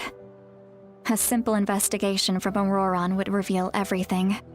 Everyone thought he would be happy he survived. And he never really said anything to the contrary. But just as I was about to put all of it behind me, he asks this question. Would Natlan have been saved if the ceremony succeeded? Wait, but it's not his fault. He knows that, but he still feels guilty. Auroron has a strong ability to perceive souls, more than any of us. He understands just how dire the situation with ley lines has become. Maybe he chose to work with the Fatui because he still thinks he owes a debt to Natlan. I can only imagine what they told him. Traveler, didn't the captain say he found a way to solve the crisis? Maybe that's what brought Auroron into this. Anyway, we can't just let things go on like this. We have to convince him to come back. You don't look so good, Sweet Lolly. Maybe you should head back and get some sleep. Probably drank too much. It's okay. The fresh air is doing me good. Okay. You've helped me so much already. How do I even begin to thank you? Hey, we're friends, aren't we? Besides, you already said you owe us a favor, so you don't need to worry about us. Good point. Well, I'll go home and get some sleep. We can figure out our next move in the morning.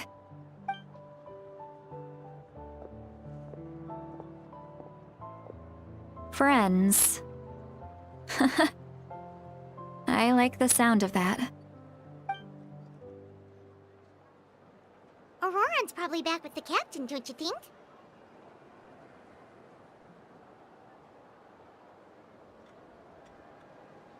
You mean about the backup plan? Do you really believe what the captain told us? Yeah, you're right.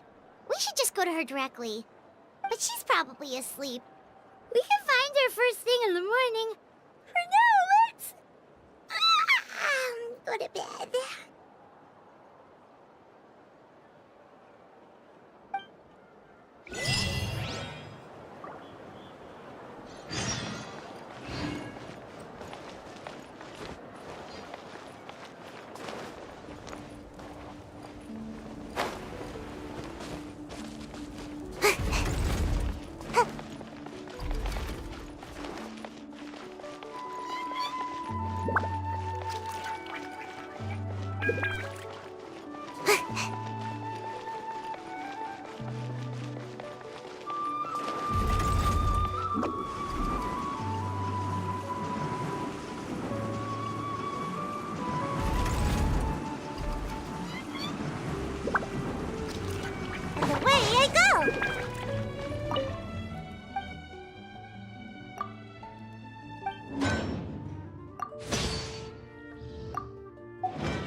Outside. Paimon still haven't sleep. Well, guess we should see what's going on.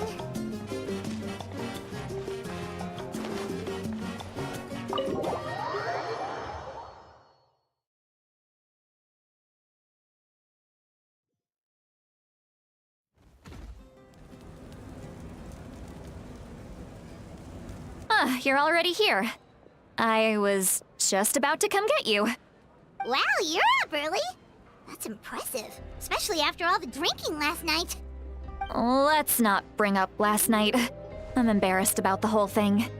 Anyway, I was also woken up by the commotion. Looks like all the warriors from the stadium are on the move. I heard many areas have been attacked by the Abyss, including the Masters of the Nightwind.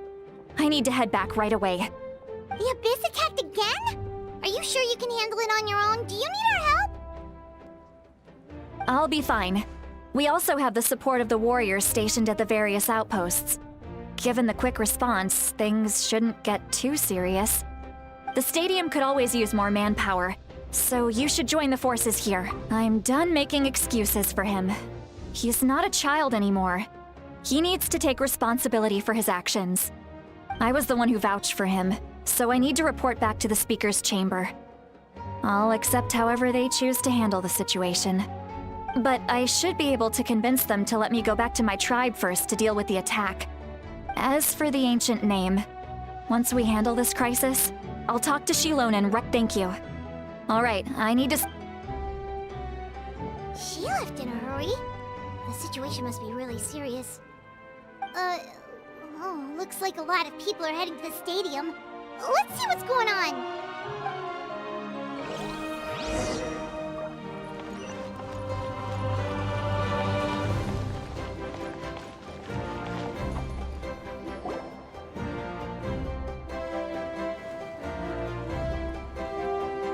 Traveler, over here! Perfect. Our Star Outlander has appeared. Oh, you're all here! But, what's with the whole Star Outlander thing? Just my way of saying how awesome you are. We've got a real emergency on our hands, so this is the perfect time for you to show off your skills. Alright, but can we get a quick rundown of the situation first? The Abyss suddenly attacked the Collective of Plenty, the Masters of the Nightwind, the Children of Echoes, and a number of our camps and outposts in the wild.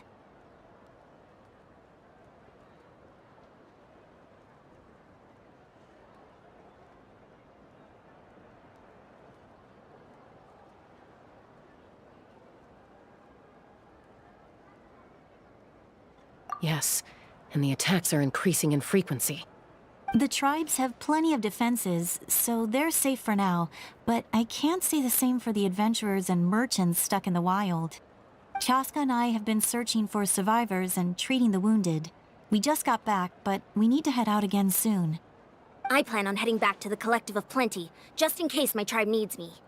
What about you, Mualani? Where are you gonna go? I'll go help the Children of Echoes. They're the closest, so I can start fighting right away. What about you guys?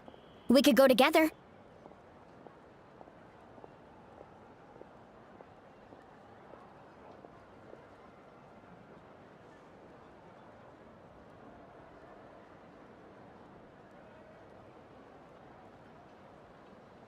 Yeah, that does sound important. No worries. Just leave the Children of Echoes to us. Who knows? Maybe yours truly will have the Abyss on the run by the time you're finished. That would be pretty great, actually. I hope my tribe gets through okay. It'll be fine. Your tribe doesn't do all that bodybuilding for nothing. Let's part ways here for now. And most importantly, be careful, everyone. Oh, and some of us need to avoid getting contaminated by dangerous-looking substances. That will make my job a lot easier. Koichi, do we really have to do this now? It's alright. She's just looking out for everyone. Alright, let's hurry up and talk to the Pyro Archon so we can help the others.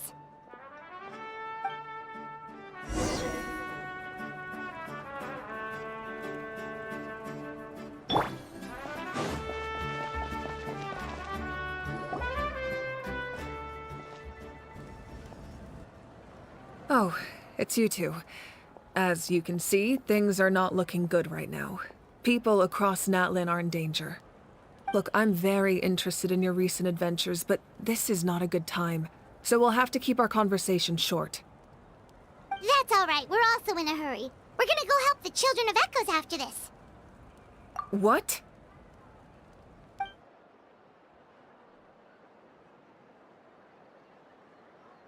So he thinks my plan is too risky. He thinks I'm being stubborn. I shouldn't underestimate the Fatui's ability to gather intelligence. The Gnosis does have that function, but there's more to the story. I will answer you honestly, but you must help me keep this a secret. I can use the power of the Gnosis to save Natlan, but it comes at a heavy price. The Gnosis would drain all the souls and memories from the Night Kingdom and weave them into a giant net, which would surround the ley lines and protect them against abyssal corrosion. Wait, you can use souls to weave a net? But does that mean... Yes.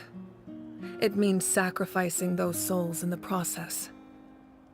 Souls are just another form of life. The cruelty of this method is self-evident. The Night Kingdom not only houses the souls of the dead, but also our memories and legends. Using the Gnosis means converting all three into material for the net, erasing our history and culture. Even then, the net can still become corroded. If we cannot find a way to repair the damaged ley lines before that happens, then all those sacrifices are for nothing. Given the enormity of the price, it's a solution I refuse to consider right now. I want us to win, but I also care about how we win, and what that means for us in the end. Now it's true, both plans come at a risk, but after weighing our options, this is our best bet.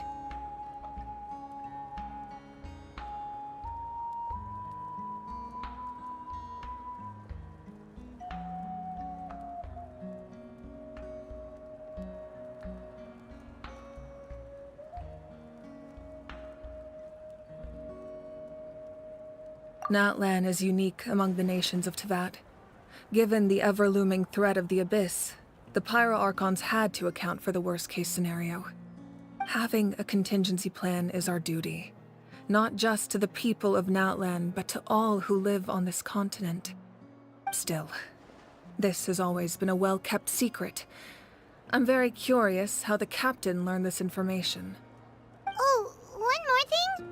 The captain said he found another way to solve the problem.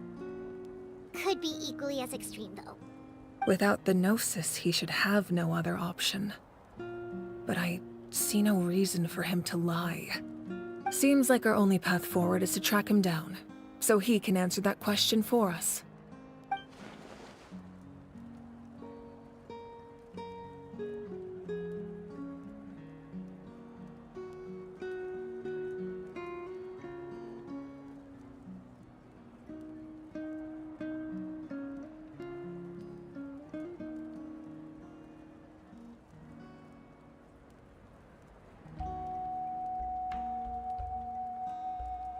Judging by your expression, you must have doubted me, even if just for a second.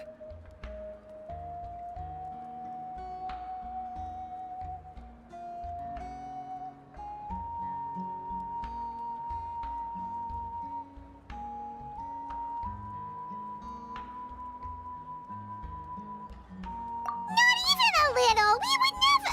Wait, what are you talking about, Traveler?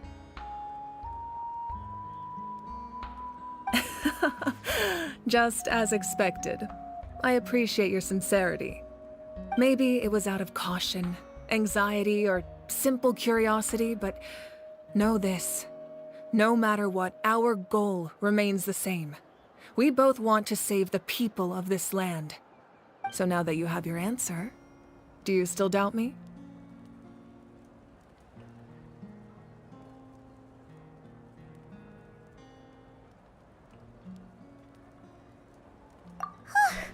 You scared Paimon. You've really got a lot of guts, Traveler. That's a good thing. Oh, and feel free to call me Mawika. It's what all my friends call me, and I like it that way. As for the captain, the intelligence officers we assigned to the Fatui should be back soon. We'll get our answer then. That's great! Sounds like we just have to wait a little longer.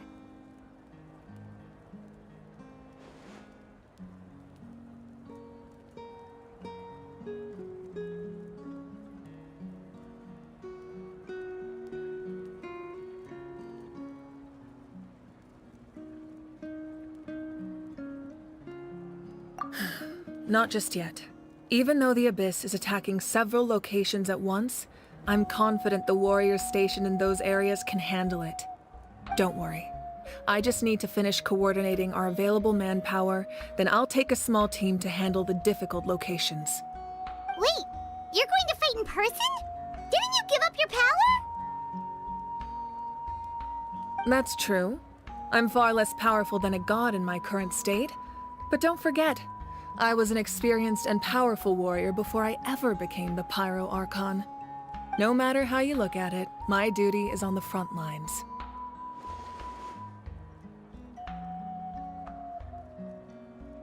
Oh, now you doubt my strength. That hurts, Traveler. If we had time to spar, you might think otherwise. Anyway, even if we respond to these threats in time, it's not a permanent solution in the long run. I've considered moving my people to other nations, but given their close connection to the Night Kingdom, a forced evacuation would have devastating consequences.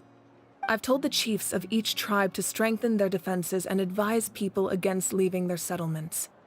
Now, I just need to find the right time to disclose the true nature of the crisis to the people of Natlan.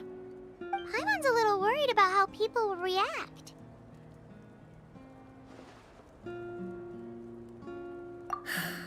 Yes, but that won't be the only response. In any case, that's for me to worry about. I'll let you know when we have more information on the captain. All right, we should head out. Maybe we can join up with Milani. No need to worry about me.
Quick, over here! To safety!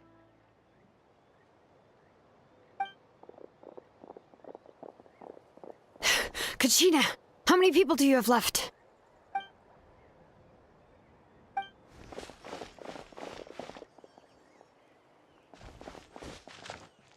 What's the situation? There's a trapped caravan that needs our help. We need to rescue them as soon as possible. We'll go together.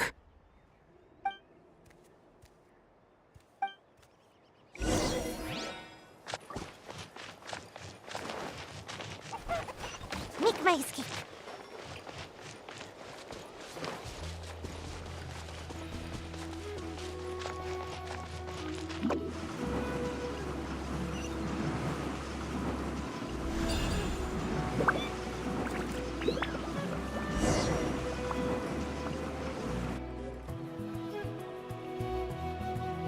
Stay safe. We've got this.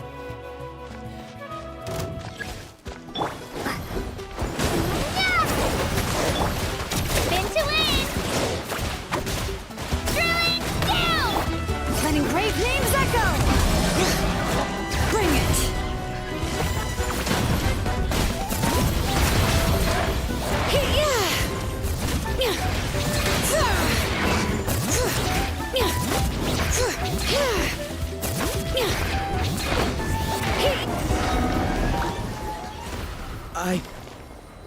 I really thought I was done for.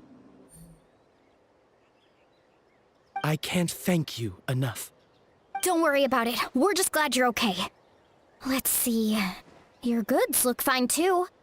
Guess the Abyss isn't after Mora. That should be the last abyssal pylon near the Children of Echoes.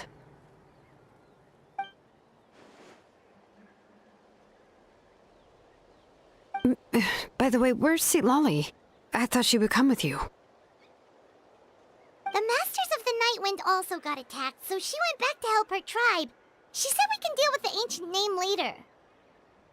Yeah, that makes sense. The attacks are more urgent. Alright, this isn't a good place to talk. Let's head back to the tribe.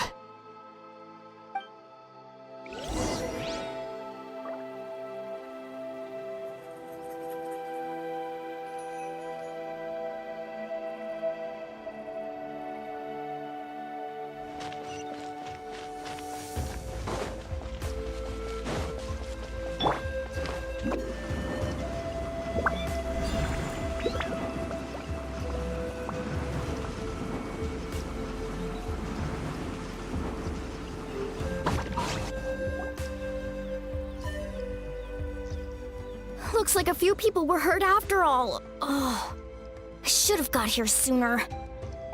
The Abyss threw a lot at us at once. I rushed out as soon as I heard the alarm, and there were already so many monsters. Before long, Kachina brought over a whole group of warriors, and just like that, we destroyed several pylons as a team.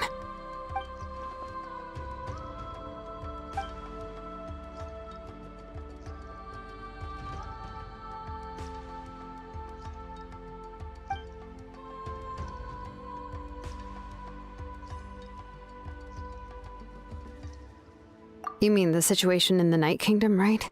Yeah, I feel the same way. We've managed to keep it a secret all this time, but more and more people are realizing something's wrong. It's impossible not to feel anxious when things are getting worse by the second, and all we can do is wait. That just means we need to buy the Pyro Archon more time. Keep pushing, everyone. Every battle is worth something. You really are an eternal optimist, Mualani. You always find a way to cheer people up. Why, thank you. I guess it's one of my better qualities.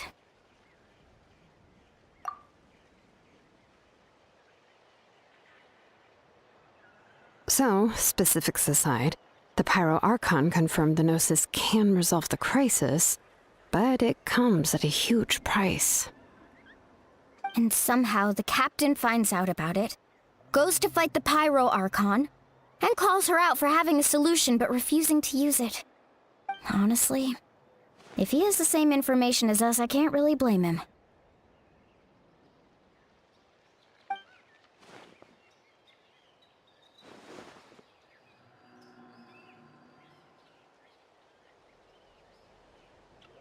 We talked to Moika before we left the stadium. According to her, the cost of the captain's plan is too high. And, well, it makes sense. If that was truly the better choice, she would have picked it. Yeah, I trust the Pyro Archon. When I was upset about Kachina's disappearance, she was really sincere and patient with me. Plus, she burned down all those precious mementos for Kachina. She's already proven how much she values even a single person's life. When it comes to Natlan's survival, there's no way she would hold back.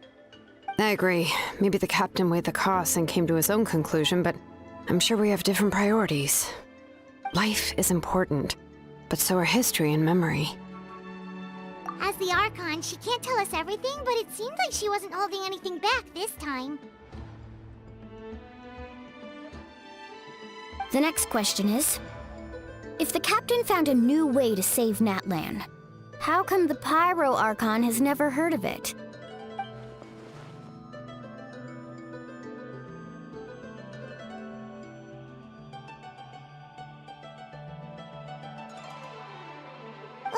This is all super confusing. We still don't have enough information. Once we figure out what the Fatui are doing, we'll have our answer. Let's head back then. Moika said her intelligence officers should return soon. With how many Fatui there are, someone's bound to give something away. Sounds good. I have a few theories of my own. With a bit more information, we just might get to the bottom of the whole thing.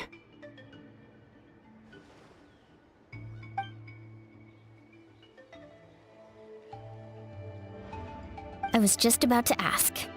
Count me in.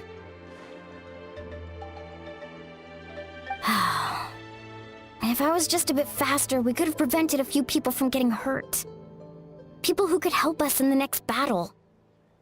It's all a chain reaction.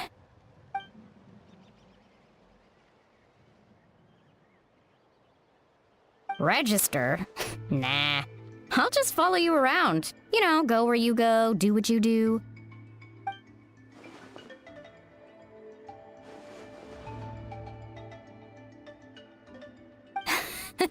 You got it. I just don't want to make the trip back. It's so far. All right. See you all later. Let's get together and celebrate once this is over. Oh, you betcha!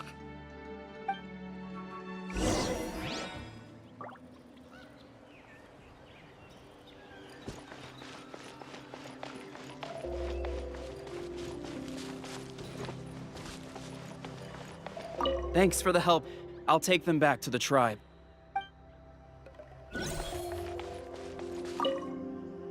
Who knew this would be waiting for us on the other side of the desert? Right? Just when I thought this was going to be an uneventful trip. Making Mora isn't easy. None of the other guys who run this route mentioned anything like this.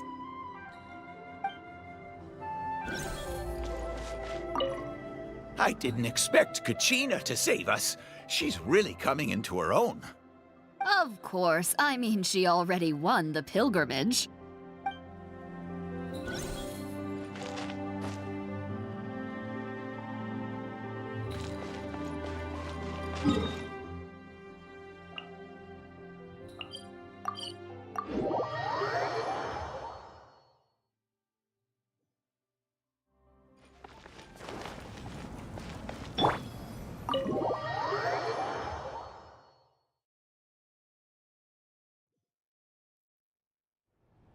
Moika! Oh, Chaska and Koichi are here! Wait, are you okay, Koichi? I'm fine. No need to worry. They ran into the Fatui while out on a mission and decided to follow them. The Fatui? Calm down and let me explain. Here's what happened.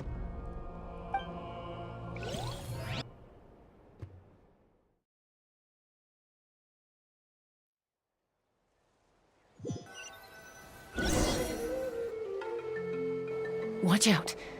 It's the Fatui. Were they attacked by the Abyss? No, wait. It looks like they're protecting a group of travelers. Over there. Do you see? You're right. That's a traveling group from Natlan. Could they be trading for something? Let's keep observing for now. We're glad you're okay. Given the appearance of abyss monsters all over Natlan, you should cancel your journey and seek shelter at the stadium or one of the tribes. Thank you so much. I wish there was something we could give you. We don't expect anything in return. We were out on a mission and saw you being attacked. It was our decision to help. If you truly wish to repay the favor, you can keep this a secret. If anyone asks, just say you were saved by warriors from Natlan. Oh, okay. We can do that. But... We're not asking you to cover up our activities. We haven't done anything illegal. Our captain simply wishes to remain undisturbed. Nonetheless, the decision remains yours.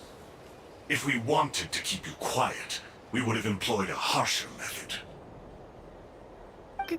Got it. We'll get going now. Did you hear that? They mentioned a captain. Isn't that who the Pyro Archon is looking for? Exactly. We could be onto something big. Still, there was no trade.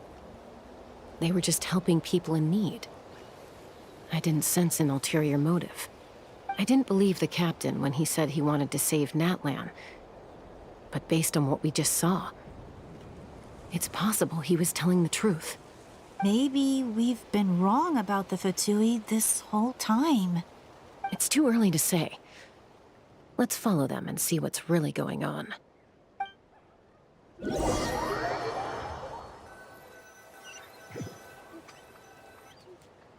So this is where they were headed. Looks tricky. It's heavily guarded on all sides.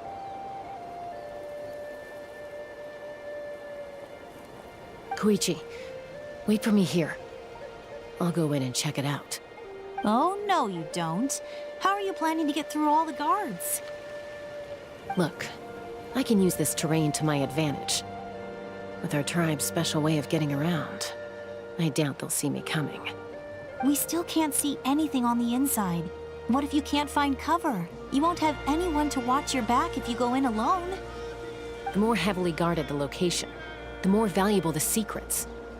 Even if the captain isn't here, we can still figure out what the Fatui are planning. That intel is worth the risk. Fine. You're not gonna listen to me anyway, so let me come with you. That's even more risky. You've been running around saving people for days. You're already at your limit. I'm confident I can protect myself. I'm not sure you can say the same. At least right now. I can. You really believe that? Fine, don't believe me. But you can't honestly tell me infiltrating a heavily guarded Fatui hideout all on your own sounds more reasonable. You know, growing up, even if I insisted on doing something, it never gave you any trouble. I'm not sure you can say the same. All right. If we start arguing, this will never end. We can't let this opportunity go to waste. Guess that means I win. Don't worry, you're not the only capable young person from our tribe. I can handle this. All right, same plan as usual.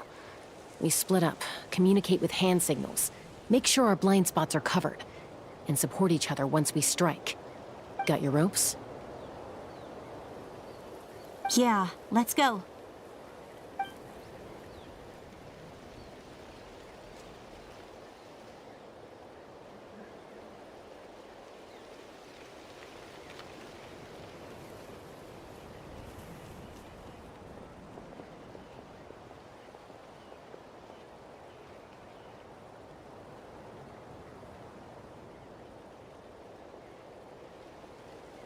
The Fatui have eyes all over this place.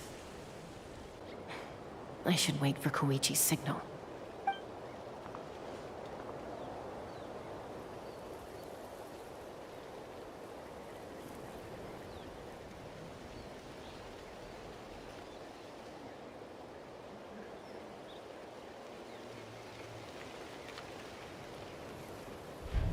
Now.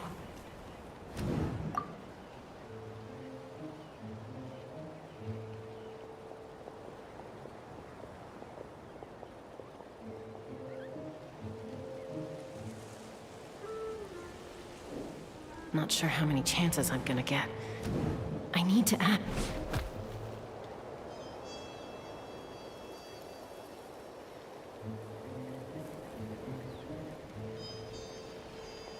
Good. I made it without getting caught. I should get to that platform over there. But it's guarded by the Fatui. Koichi should have line of sight. I'll wait for her signal.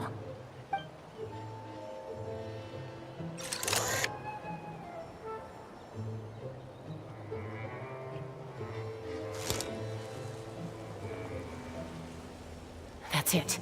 Now's my chance.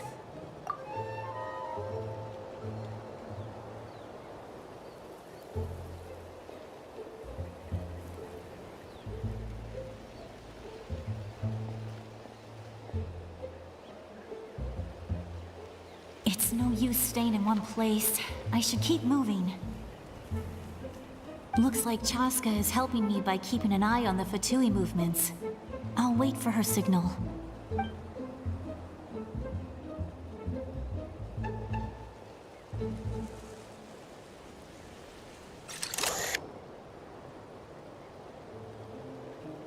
Time to move.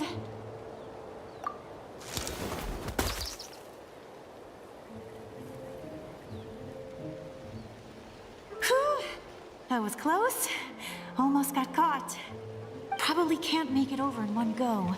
I'll wait for my next chance. Now's my chance.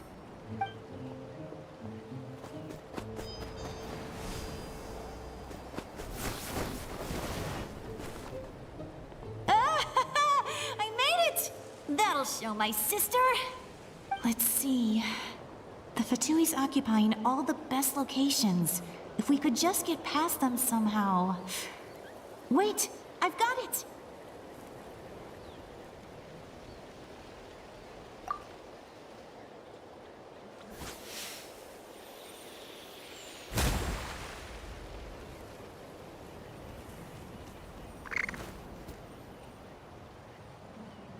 Huh?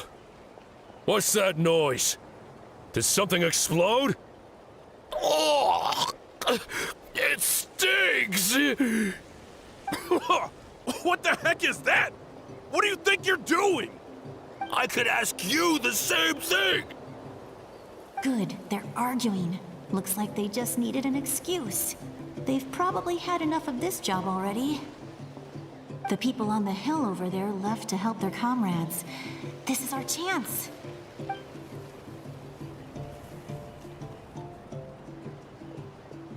Come get me, Chaska. I hope she gets this hand signal. That's Koichi's signal. Smart idea. All right, time to move.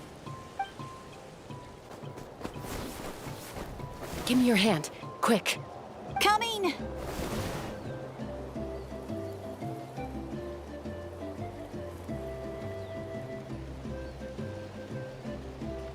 I checked, and this way is completely clear. It should lead us to the deepest part of this place.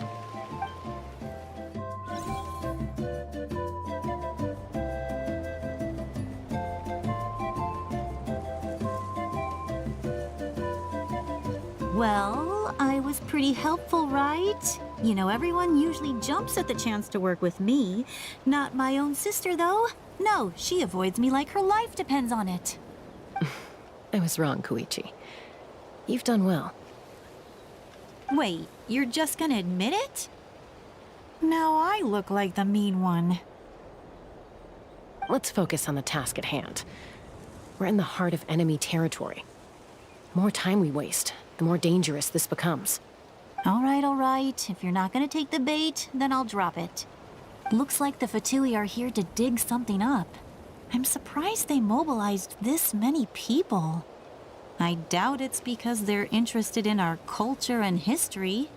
It seems like they're looking for a dragon relic called the Source Mechanism. The device is ancient. Barely any information survives to this day.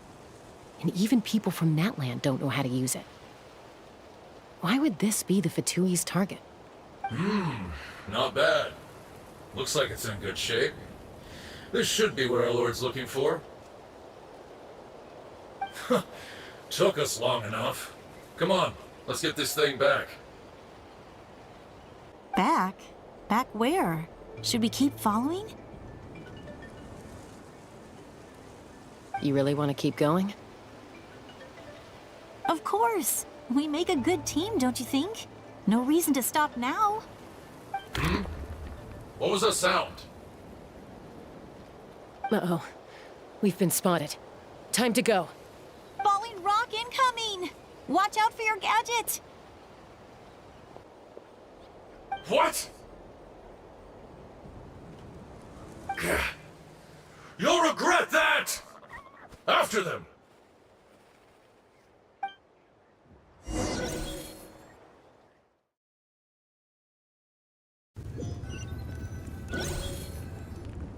Once we got them off our tail, we went back to observe some more. They'd collected several identical pieces of something. It looked like they were waiting, though. So we decided to come back. So, Koichi got injured trying to get them off your tail? She pushed herself too hard and collapsed on the way back to the stadium. Well, I didn't cause you any trouble while we were fighting, right? So my perfect record remains. You've done very well. I could make a comment on knowing your limits, but it's not my place. I know. I'm already reflecting on my actions. So, our current intel suggests the Fatui is after the Source Mechanism. The device is a complete mystery, even to us. What does the captain want with it? I have no idea. but it's safe to assume the device could serve a similar purpose to the Gnosis. Shilonen, I need you to gather every scholar in Natlan familiar with the secret source. I'll get right on it. Thank you both for your hard work. Koichi, it's time for you to get some rest. Oh, and there are gifts from your patients waiting at the speaker's chamber. I've prepared a small gift of my own as a token of gratitude. I'll send it to your home along with the others. My patients. That's so nice of them. Guess that means I'm doing something right. You don't need to give us anything, Archon. We were just doing our duty for Natlan. I should take Koichi home now. Well, if Koichi doesn't want her favorite Saurus crackers, then... I accept. Thank you, Archon.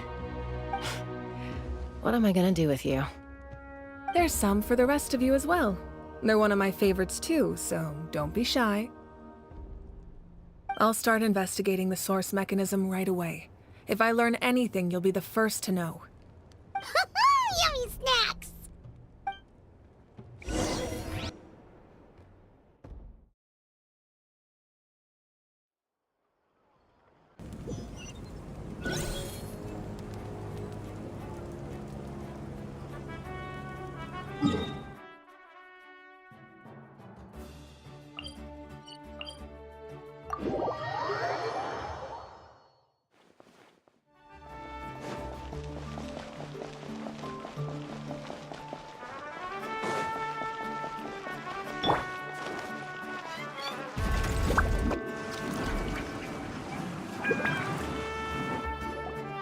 What's next for you two? I'm taking Koichi home. With our parents there to keep an eye on her, I can make sure she actually rests.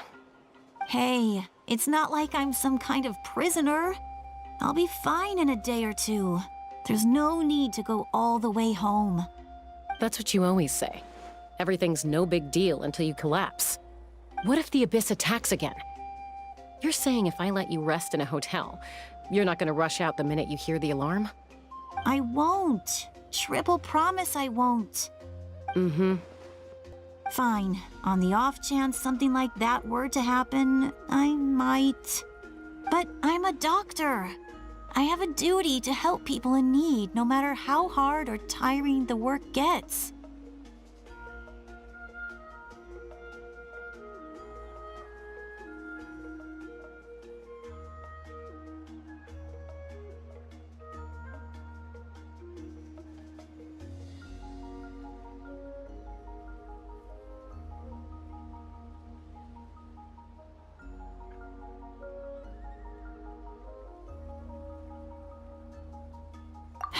I guess you're right. But I don't have to like it. This reminds Paimon of when we first met. Except you were the one trying to stop Chaska from doing something dangerous. I'd do the same for anyone trying to put their life in danger. As a doctor, I don't want people to get hurt because of a rash decision. Then try to see things from my perspective. You clearly want to protect your patients. So can't you understand why your own sister would feel the same way about you? The two of you are the same, you know? I disagree. I understand the risks and costs of my decisions. Who wants to be like her? Overconfident, always making excuses when things go wrong. That's just not true. You think I don't have proof? Okay, don't get into another fight. Just pretend Paimon never said anything. Don't worry, Paimon. You didn't do anything wrong. Arguing is just how we communicate. Neither of us really takes it to heart. Plus, I guess we are similar in some ways. Maybe I rush into things without thinking, but I learned that from her. We're family. I can't help it if my older sister is a bad influence. Okay, you don't have to put it that way. So, you're all good now?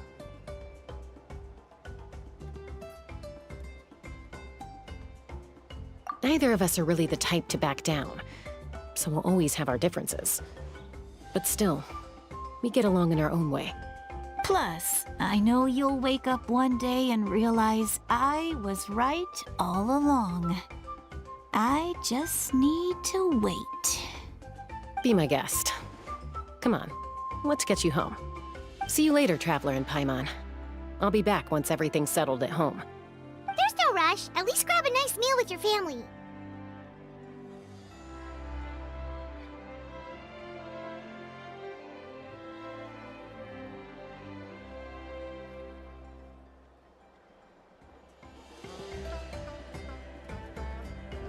Bye, you two.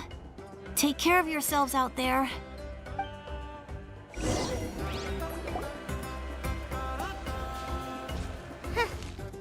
two will probably make up for real at some point, right? Well, we've learned a lot. Let's go over everything that we know so far.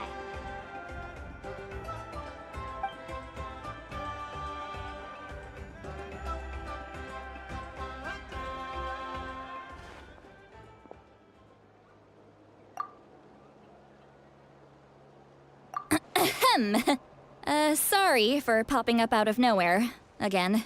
Why do you look so awkward? Oh, is there something you need from us? Okay, I won't beat around the bush. Oh, and I'm sorry for interrupting your rest. I'll treat you to some charcoal grilled steak to make up for it. Awesome! Just give us your orders! Hey, friends don't order each other around. I'm just here to share some news. Remember what we talked about before parting ways? Oh yeah, you mentioned how Auroron has always wanted to save Natlan, and something about his soul being fragmented.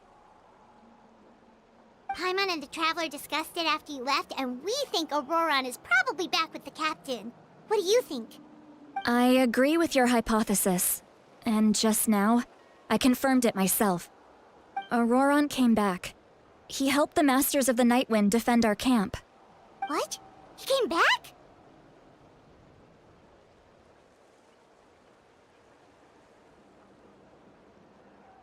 I told him to give up whatever he's doing, but he refused. He said they're just one step away from success, so there's no way he can back out now. Apparently, he came back to fulfill his duty to our tribe. When he left, he said it was because he still has a duty to Natlan as a whole. I'm surprised you let him go at all. I had to prioritize my tribe. Besides, the situation was intense. I couldn't focus on outside and inside threats at the same time. Plus, he was on guard. He knew I would try to go after him, so he made sure to keep his distance. I kept an eye out for a good opportunity, but it never came. All these years of calling me Granny, and I couldn't do a single thing for him in the end. Don't say that! Your tribe all raised him together, right? That couldn't have been easy.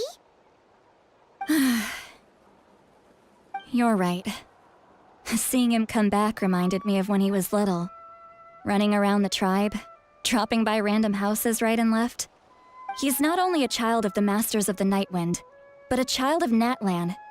It's only natural for a child to want to do something for their family. Besides, Auroron is my apprentice. He might have a few tricks up his sleeve, but I guarantee I know every single one. Wait, what are you saying? Look. Remember how I said Auroron's soul is fragmented? This is the talisman I created to keep it stable. And this gem is what makes the talisman work. It just so happens that Auroron is due for a gem replacement. Since I can't get close to him, I put the new gem in a supply bag and asked Aoife to bring it to him. You guys know Aoife, right? No? Well, he's a pretty famous vet around these parts. He's always bringing me all sorts of things, and he happens to be very good friends with Auroron. Aoife doesn't know what's going on, so he agreed, no questions asked. Auroron would find the gem as soon as he opened the bag. He knows how important it is, so I knew he would make the switch. He probably suspected that I tampered with it. But here's the catch. The trick is on the bag. The moment he touched it, a portion of his memories were copied onto the old gem, which he no longer needed. That's amazing. You can do something like that? Most people can't, but I can. That trick he used to bring you to the Night Kingdom isn't anything special, by the way. My technique is much more subtle. He won't notice anything. So in other words, we have a whole backup of Auroron's memories in this gem. The kid thinks he can take me on? Like I wasn't the one who taught him everything he knows? That's amazing, Seat Lolly. Let's take a look right away. Once we get to the bottom of this, we can finally track him down. I know he thinks of me as his grandma, but do you think he'll get mad at me for this? You can be honest. Huh, that's a tough question. Paimon doesn't have a grandma, so she's not the best person to ask. To be honest, I've always doubted my ability to look after him. I didn't stop the ceremony all those years ago, and now I'm useless again. But if I stop here, it will haunt me until I'm 500 years old. I don't scare that easy.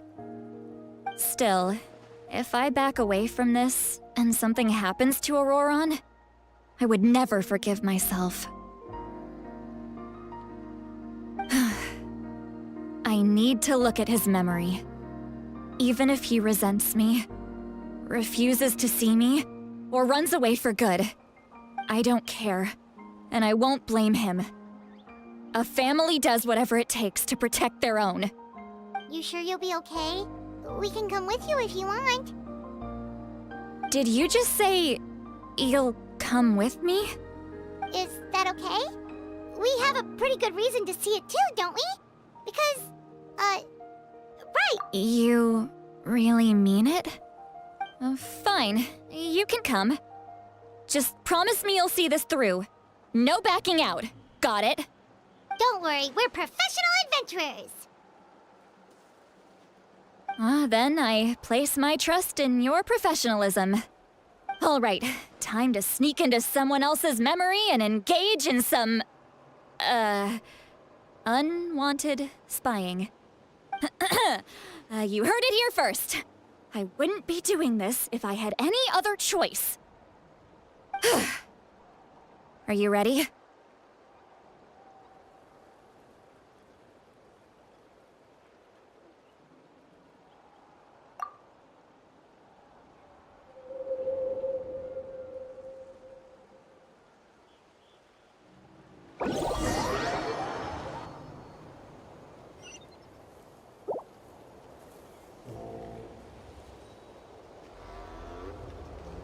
Look how good you're doing.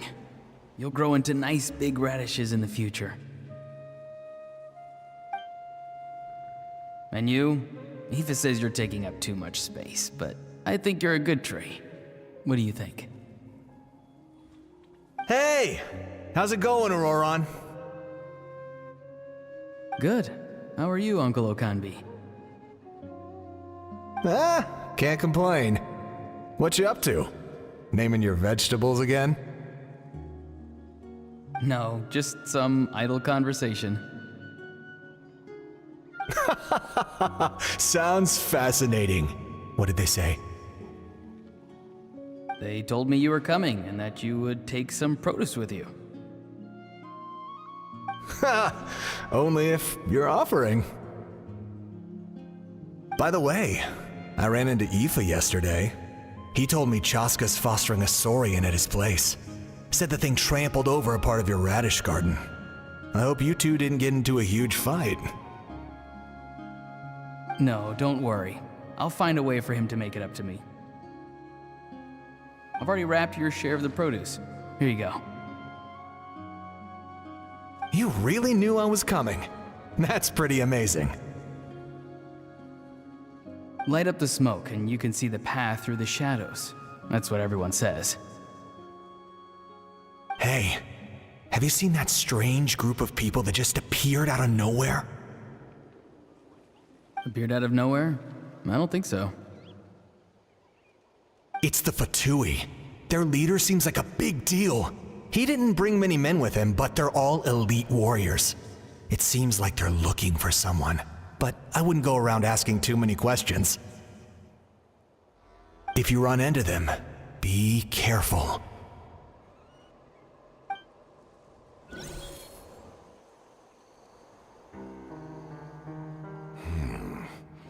You're from the Masters of the Nightwind, are you not? Why do you live here alone? I enjoy living by myself out in the wild. I guess you're from the Fatui, the one everyone's calling a big deal. Not an inaccurate description. I'm looking for someone who may be known to you. Citlali is her name. Granny? What does an Outlander want with her? I've heard the name. You have business with her?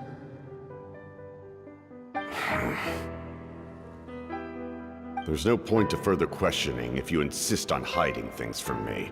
I shall seek answers elsewhere. Oh, he could tell I was lying, and now he's leaving? He gave up just like that? Hey! At least tell me why you're looking for Citlali. It's none of your concern. I have my own means of tracking her down. Why are the Fatui looking for her? What does she have to do with them?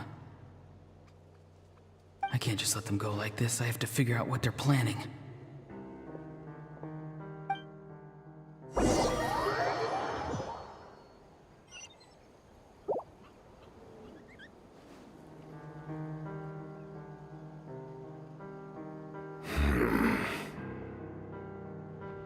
I've just been studying the ley lines and asking for leads on Granny. I can definitely rule out some sort of invasion.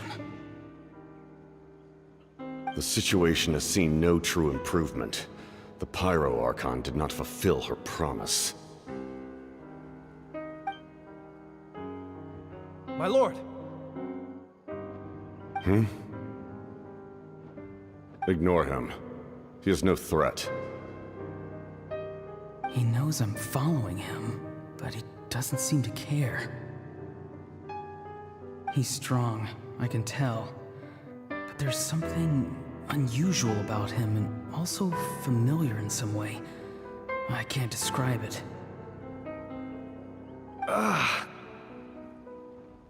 What is it? My lord, I feel dizzy. A ley line disturbance. Certain presences have been forced to wander outside their rightful realm.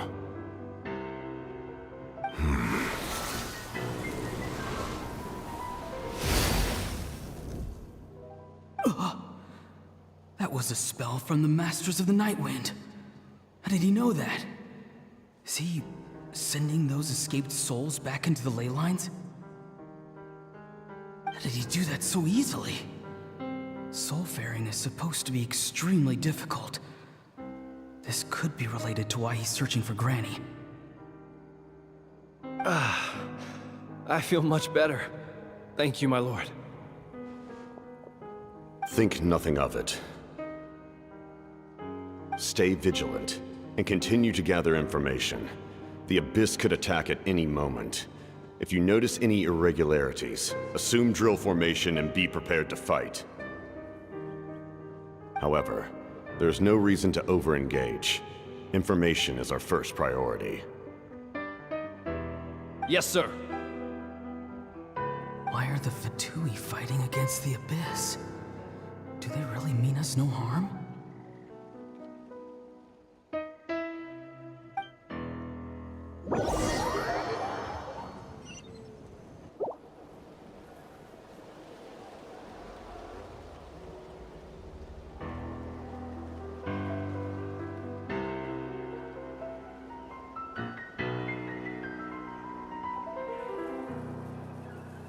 I've been following him this whole time and still they ignore me? Do they really not care? It seems like his subordinates refer to him as the captain. Never heard of him before. And now he's headed to the stadium. That's unusual. Oh, what is he gonna do? You two, with me. Everyone else, wait here as instructed. Send word to the other teams to retreat immediately if this fails. Yes, sir. He's going inside? But the Pyro Archon is in there. What does he want with her? Forgive me, my lord. Allow me to check one more time. Do you truly wish to do this? The time for idle observation is over. It now falls on me to act. This nation is out of time. Yes, sir.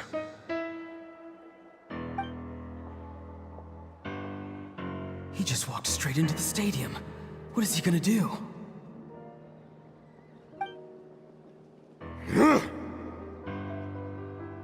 They're both incredibly strong. How long will they have to fight until someone comes out on top?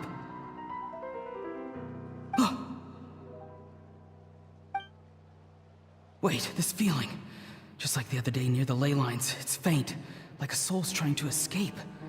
Where is it coming from? Is that why he's looking for Granny?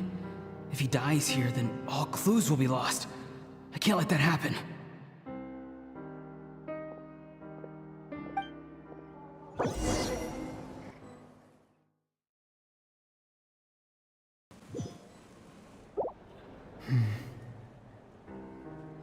As for you, I must confess, I did not expect that little trick of yours to save the day. No matter how dense the fog, as long as the sun remains, we cannot turn day into night. She could have dispelled it. She simply chose not to. You don't have much time, and you're injured on top of that. What do you plan to do next? I'm beginning to see just how useful you may turn out to be. You heard something from here, didn't you?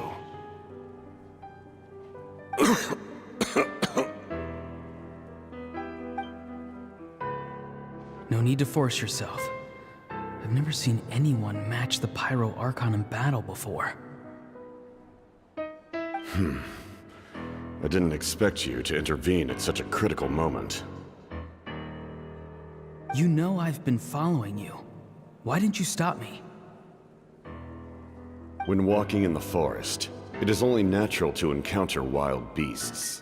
However, not every beast has the courage to come out and bite. And yet, one of those very beasts saved your life.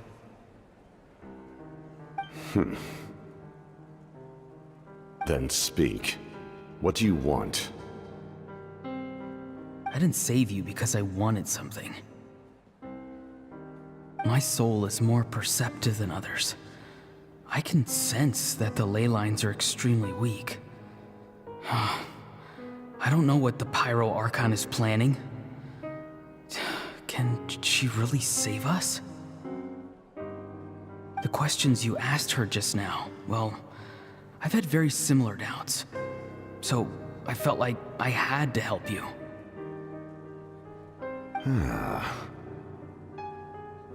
So, you can tell the truth. That was quite a reckless decision to make. I'm not sure you realize that.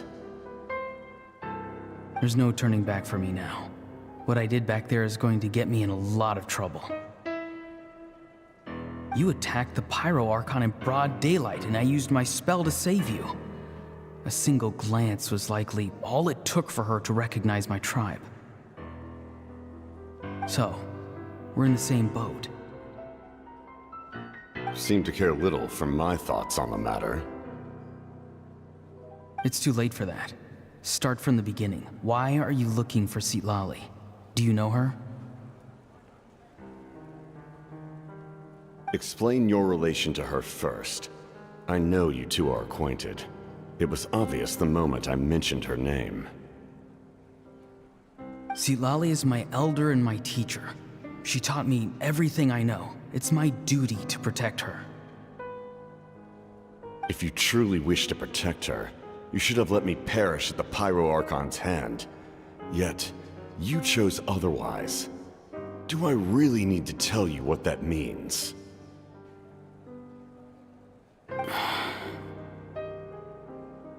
I want to do something to change Natlan for the better. Something I can accomplish with my own two hands. You're stranger than anyone I've ever met. But maybe, just maybe, you can show me the way. Strange? Cisalali is said to be the legendary Granny Eatsley, someone capable of communicating with the Wyab, and the Wyab are the key to information on the Night Kingdom.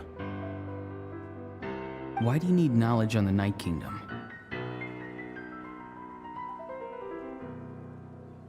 That is not something you need to know. Don't forget, I saved your life. Do you not believe the Fatui capable of betraying a debt? People can lie, but souls cannot. I can tell there's a weight to your soul, a sense of justice. You may not live among your tribe, but you certainly know their tricks. I apologize for my rash judgment. You are more capable than I imagined. Let's go. We'll see if you have what it takes to join my plan.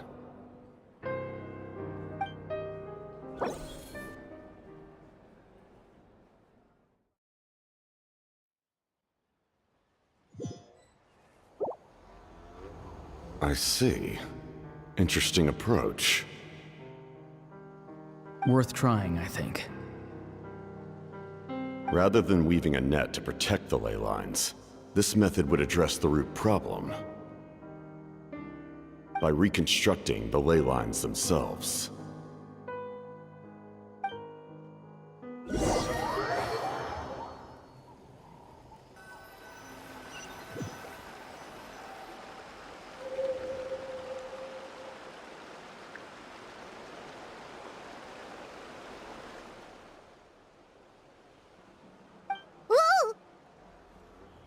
Traveler, Paimon. Are you two all right? Paimon's fine, just, Of course. I'm so mad at him. After everything, he still can't let go of the past. For some reason, he thinks he owes something to the people who cared for him. Stubborn, self-righteous fool. Where's that gonna get him? Now that he's all grown up, he thinks no one can tell him what to do? He thinks he can just run away whenever he wants. I'll show him. If he tries to run one more time, he's got another thing coming. Maybe stubbornness runs in the family. Like grandmother, like grandson, as they say. Is that supposed to be a compliment? Huh, that kid's got nothing on me. Anyway, back to what we just saw. I don't even know what to make of it. Yeah, the captain seriously wants to reconstruct the ley lines? What does that even mean? Something like the loom of fate, maybe? But how does that help with the abyss? The loom of fate? Oh, it's kinda hard to explain. Basically, it's a device from Conrio that has unbelievable power. Anyway, if he really wants to manipulate the ley lines, everyone in Natlan will be affected. Oh, this is big. Which means the captain has been honest from the very beginning. Auroron's memory proves that. Why is he so obsessed with saving Natlan? Oh, we've got to tell Moeka about this right away. Yes, she needs to know about this.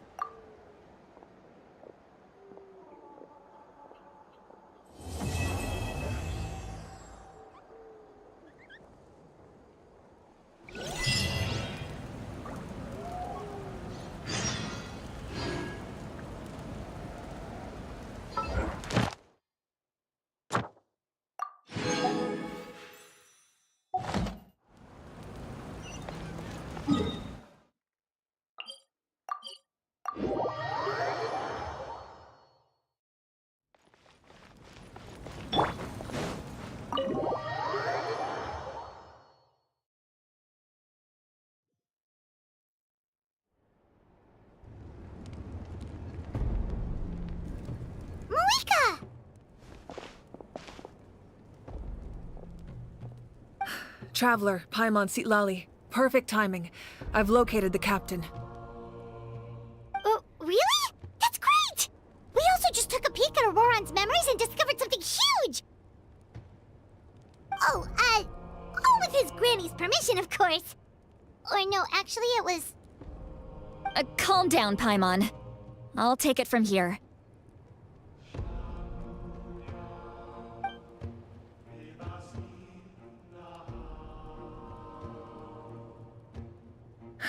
So the captain was searching for the source mechanism to reconstruct the ley lines. If his plan is already in motion, that means he knows exactly how to accomplish his goal. We have to stop him. Is reconstructing the ley lines a bad thing? Yes. It's not a simple fix. It would mean sacrificing nearly everything contained within the current ley lines, very similar to the price of using a gnosis. If he activates the mechanism, it's all over. We need to mobilize our forces as soon as possible. But what forces do we have? Kanich, Shilonen, you two, and myself. All other warriors are working to push back the Abyss on the front lines. But that's barely any people! Not to mention you lost your power, and they've got the captain on their side! Oh, maybe we really should get Sitlali to break Auroron's legs. That won't help us with the captain, I'm afraid. In any case, the Masters of the Nightwind are in urgent need of manpower. Sitlali, I was hoping you could head back and help defend the tribe. All right. I understand where I'm needed. I'll head out right away. Don't worry about your grandson. We'll figure something out for sure. I'll leave him to you all then. All right, back to the matter at hand. I don't believe defeating the captain needs to be our ultimate goal. Let me grab Shilonen and Kanich, then I'll tell you my idea.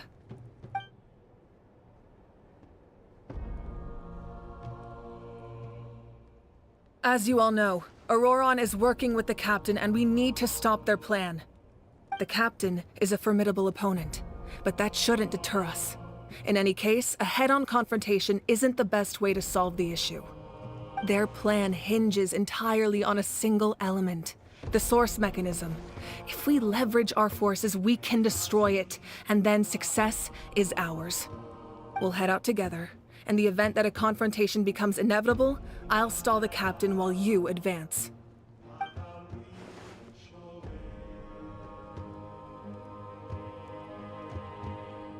I agree with Kanich. The two of us can handle it.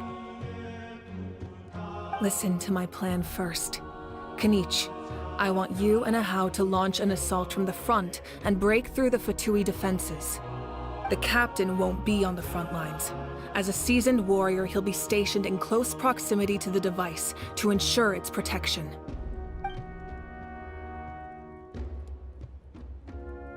No. The purpose of the frontal assault is to gather the Fatui forces in one place.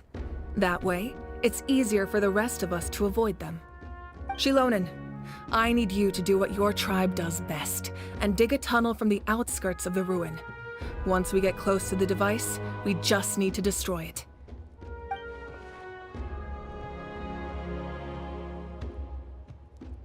Exactly.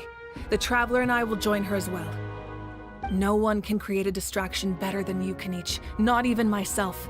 By combining our strengths, we just might manage to break through the captain's defenses. Understood. Then we should head out now. Just promise us you won't do anything reckless. You cannot face the captain straight on unless you have no other choice. You mean everything to us. Losing you would be the worst possible outcome.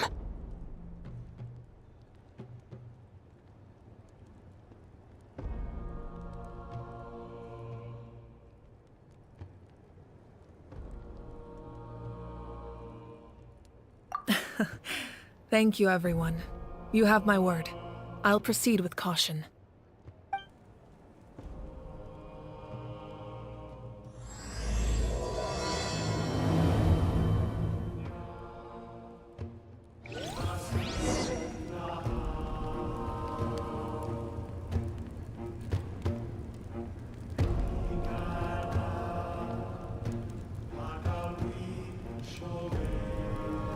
All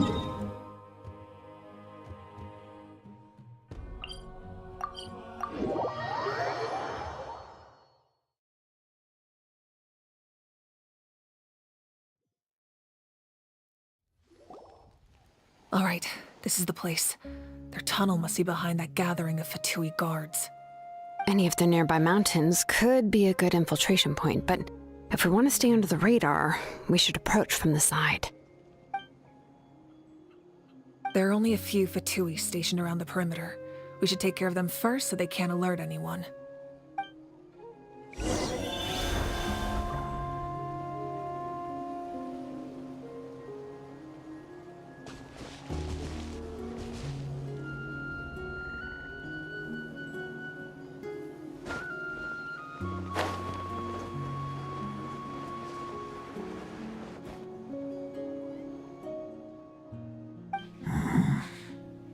Hey, don't get too close. Kenny's just handling things over there.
Let's get it on!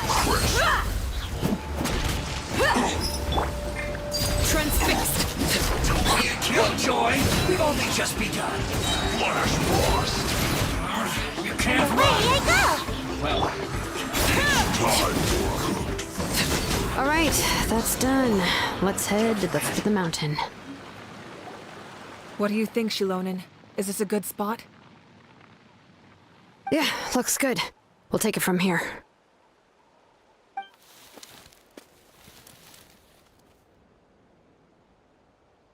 I can see the inside! Perfect. We'll keep going. The rest of you should head back. Things are about to get dangerous. All right. Please, take care.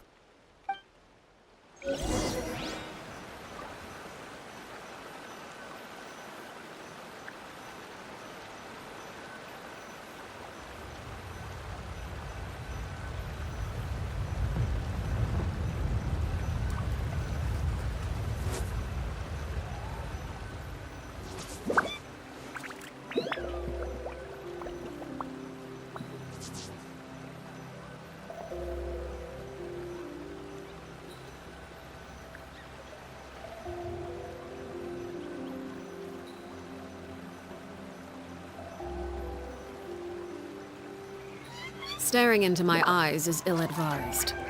I can't promise you'll like what you see.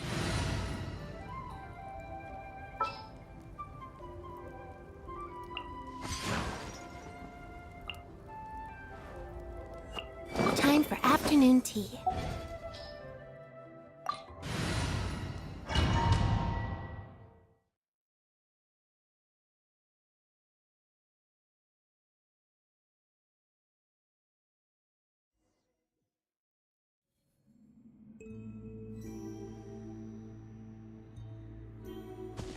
The Fatui wouldn't concentrate all their forces in one place. There's sure to be guards on the inside, so stay sharp. Oh, nice job smashing those rocks, Moeka. You look super cool. Ah, that was some expert level rock clearing, even by my tribe standards.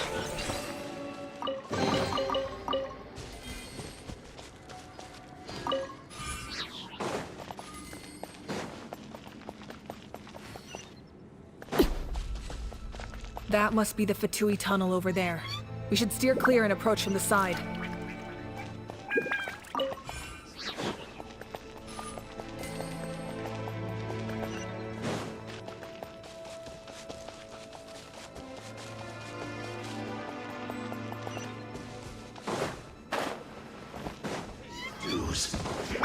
Cue the spotlight!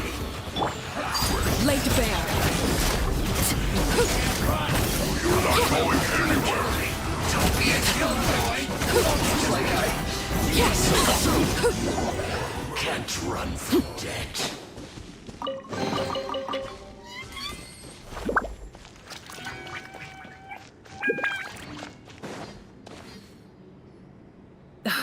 This spell is from the Masters of the Night Wind. It's Auroron's doing.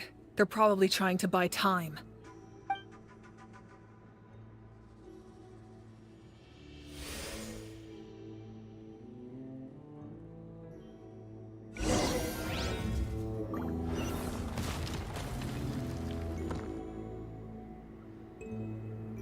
This is where you fall.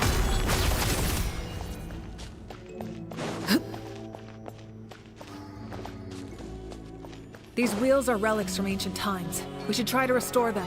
These mechanisms probably control that wheel, right? Let's give them a try.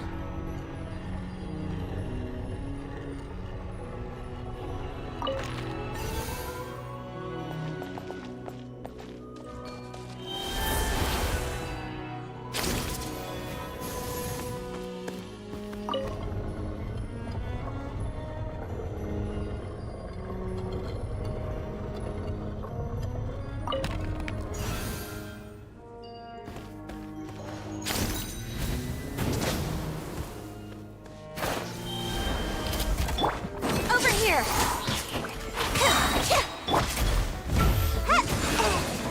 Be amazed.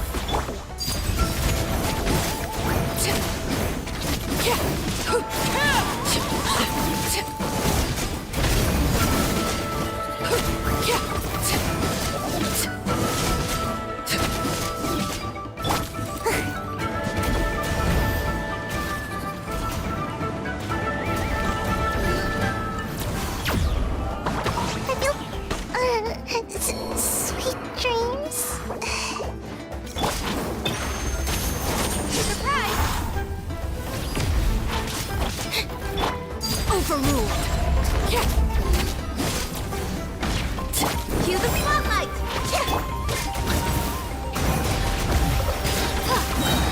Wipe out!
This must be it. There they are. Oh, the captain's here too. Perfect. Looks like they focused their defenses over there. They're here. Huh. I thought the Pyro Archon would choose a frontal assault. It doesn't matter. They're too late anyway. Stop! It's too late. We need to turn it off! I won't let you do this!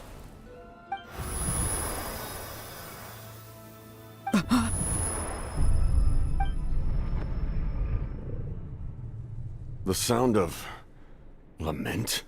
What was that sound? It was like a Now's our chance to turn off the device.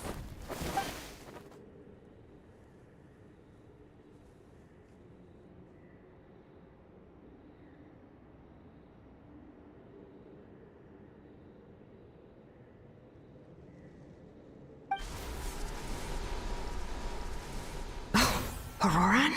How did he just... His movements have gotten a lot faster. Was Auroran always this good in battle?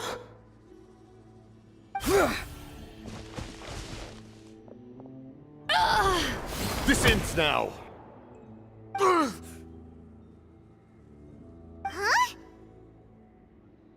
Something's wrong.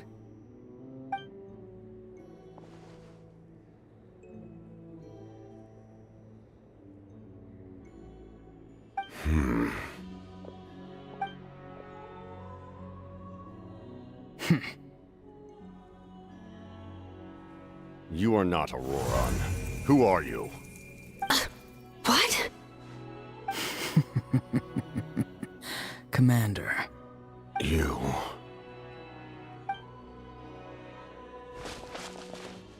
So, you still recognize me, Commander? I'm glad. Although, I believe you have some more pressing concerns at the moment.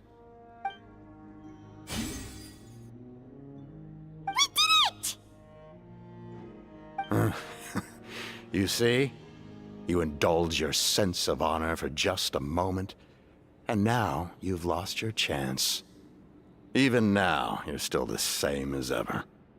His voice is completely different. Is someone inhabiting Auroran's body?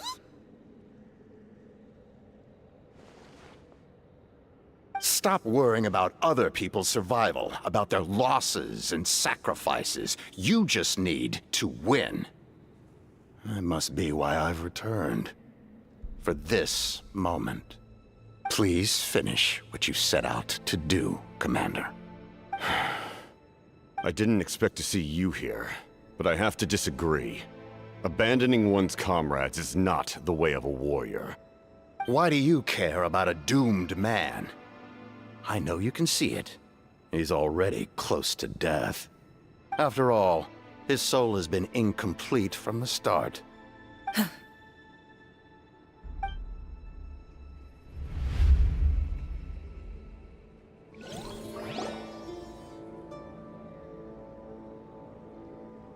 Oh, someone said I'm close to death.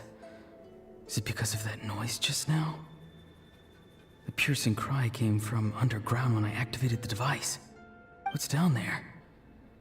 Natlan's ley lines must be hiding some kind of secret.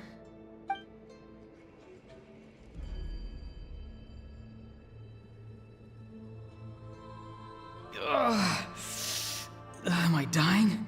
Oh, no. It's too soon. Ah, Auroran, it's you. What'll it be today? Oh, why the long face? Don't tell me you still haven't let that go. I knew it was a bad idea to tell you. I heard everyone wanted me to be the savior. Savior? Ha! Sounds nice, doesn't it? But, does such a person truly exist? Even if they do, why would you have to become that person, hmm? Auroran, is that you? Oh, here, have a seat. Let Granny cut you some fruit. We just got a fresh batch. Can I get you anything else? Some grilled meatloaf, maybe? Ask for anything you want. We've got plenty of ingredients. What about those spiced rub mushrooms you made me last time, Granny Kuimi? Ah, you liked those, did you?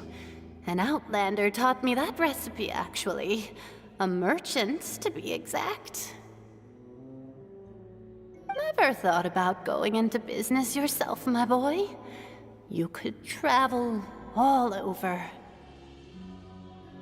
Our Auroran? A merchant? He's far too honest for that line of work. Well, at least an honest merchant like him wouldn't prey on old-timers like us.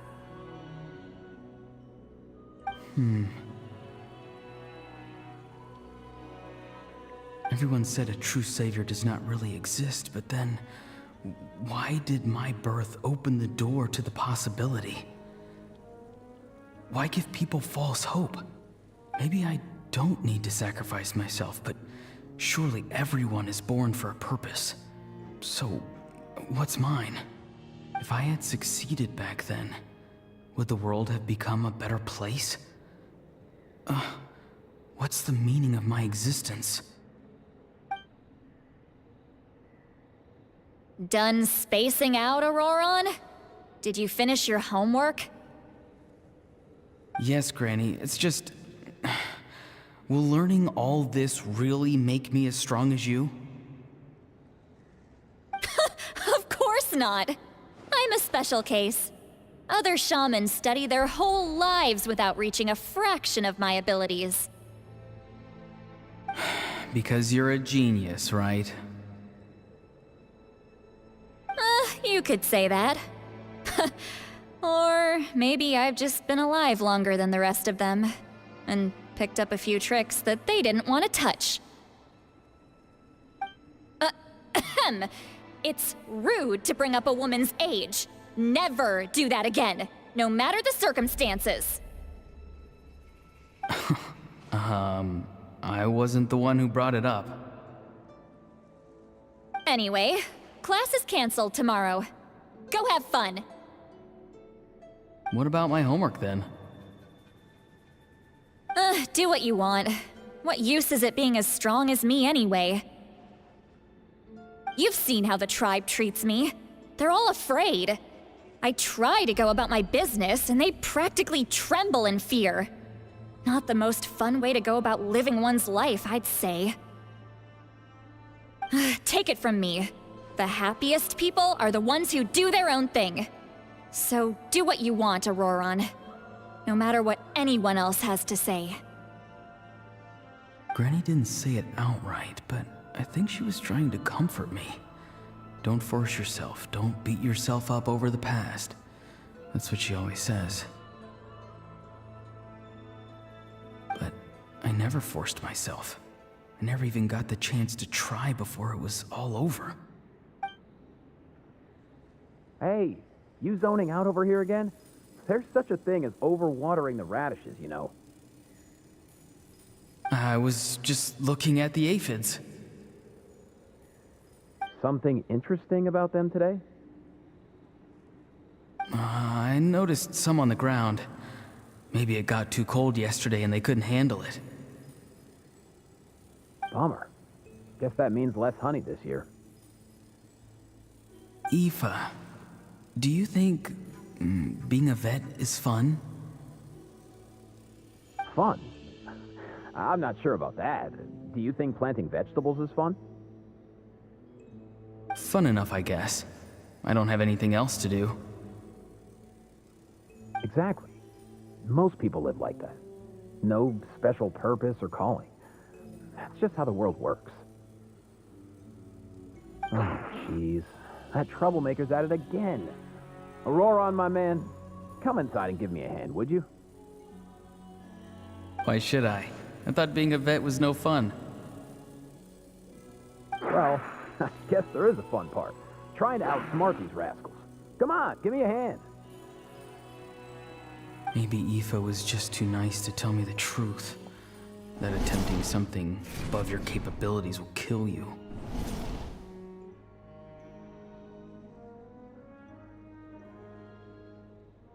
My soul is unstable. I only survived because I had people to help keep me in one piece. A part of me has always been missing. That's why the other spirits said I was close to death, but... Why struggle? It's a miracle you were even born. Just close your eyes and wait for death. It was you, the thing that came out of nowhere. Thing? I'm a warrior. far stronger than a weakling like you. I'm not weak. There's just a limit to what I can do. And that's exactly why your fantasy is so ridiculous.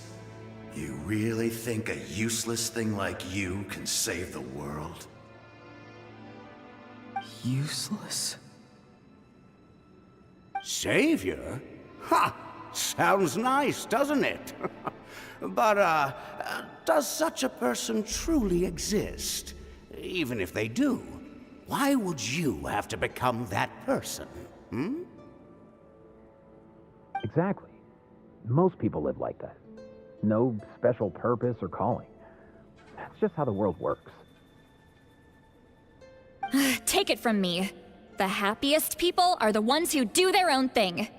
So do what you want, Auroron. No matter what anyone else has to say. But I don't want things to end here. Auroron? It's all right. We'll take things from here.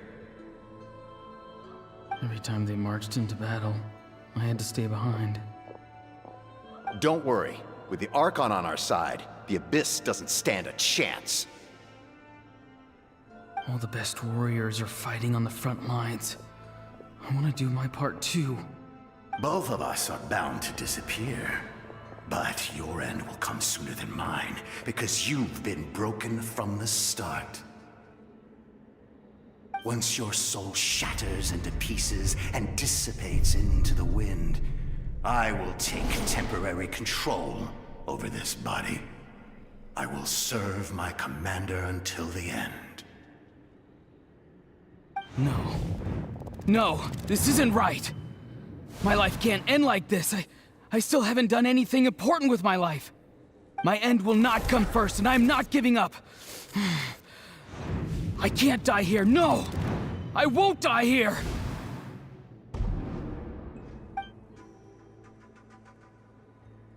Auroron!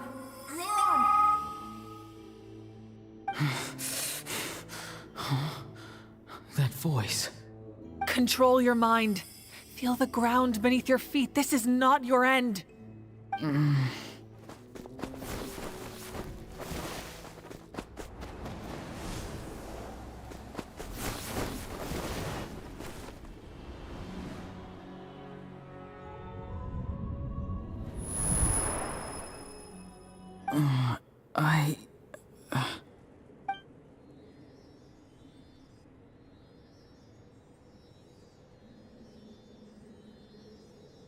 His eyes are open! He's alive!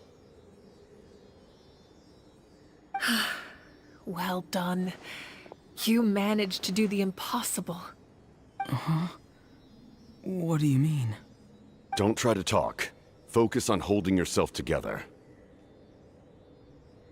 I can't believe the captain did that. Maybe he thinks of Auroron as a comrade. He was helping to rein him in all this time.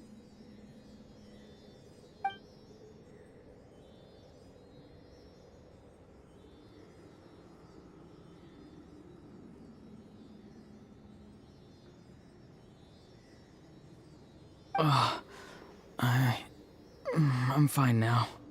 Damage to the soul is a tricky thing. The pain almost consumed you for a moment, but you managed to hold on to yourself. That's no easy feat. The worst appears to be over. I'm sorry for causing so much trouble. We can talk about that later. Our plan. It failed, didn't it? I'm sorry. We were so close. You saved my life, and now the debt is repaid. Auroron, I never thought you actually wanted to sacrifice yourself in that ceremony. But you never gave up. Have you come to a conclusion on what it is that you truly want? I just want an answer. A reason why I exist and why everyone always did so much for me.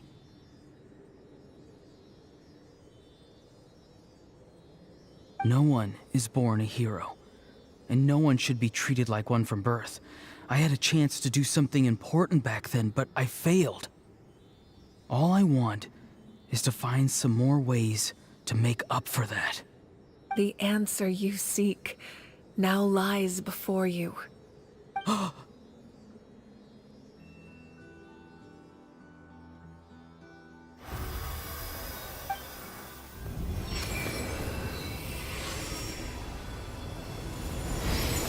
You are the inheritor of my name.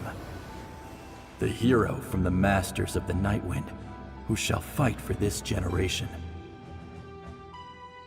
Fascinating. You're not the person that the others thought you were. And yet, you're also not the kind of person that you thought you were. It can take a lifetime to truly discover who we really are. Like you, I never thought I had what it took to be a hero. I was too cunning, too self-absorbed. But in the end, I sacrificed my life for this nation. Now, remember your name. Even if others will see a different meaning, it still symbolizes your nobility and yearning. My ancient name. BD. It means devotion. You will give your all, not for the sake of a heroic death, but to do justice by the answer you found for your life. For that answer, you will offer all of your strength and be born anew. Through your devotion, you will prove your worth. Having foretold his own death, the omniscient man holds a feast in celebration. Let us raise our cups in honor of his heroism and send him off with this final tribute. For at last, his wish is now fulfilled. It's nice to see you again, Sunhudge. With your recognition, we now have the 5th hero of this era.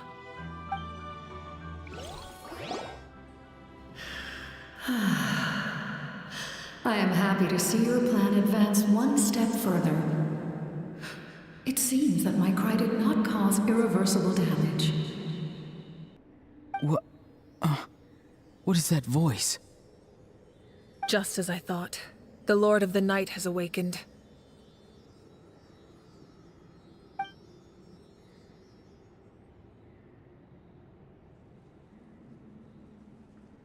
The Lord of the Night? As in the one who rules over the Night Kingdom? I preside over a realm of souls. Due to my limited power, sleep is the only way I can extend my existence. When you activated the device, I awoke and could not hold back my cry. It is a sound that agitates souls. Most of you are unaffected because your souls are intact. But with a damaged soul, the effect on your friend was heightened, and his soul almost shattered as a result. And yet, his soul remains in one piece. He managed to overcome this obstacle through sheer strength of will. A truly impressive feat for a human. So, was that what caused all his strange behavior earlier? No. An additional soul was affected. It tried to take refuge in the missing part of your friend's soul, but was ultimately expelled. However, this soul does not hail from that land, or the Night Kingdom. Its origins remain a mystery to me. Activating the source mechanism was supposed to reconstruct the ley lines. Why did it awaken you instead? Because I was the one who originally constructed Natlan's ley lines, otherwise known as the Night Kingdom. The ancient battle between the Descender and the dragons destroyed the corner of the world, allowing the Abyss to invade. Natlan's ley lines took the worst of the damage. To aid the people of Natlan, the Lord of the Night used the fragments of the old ley lines to reconstruct a similar network. That's how the Night Kingdom was born. The first Pyro Archon, Xbalanque, strengthened that realm and established the rules that aid our fight against the Abyss.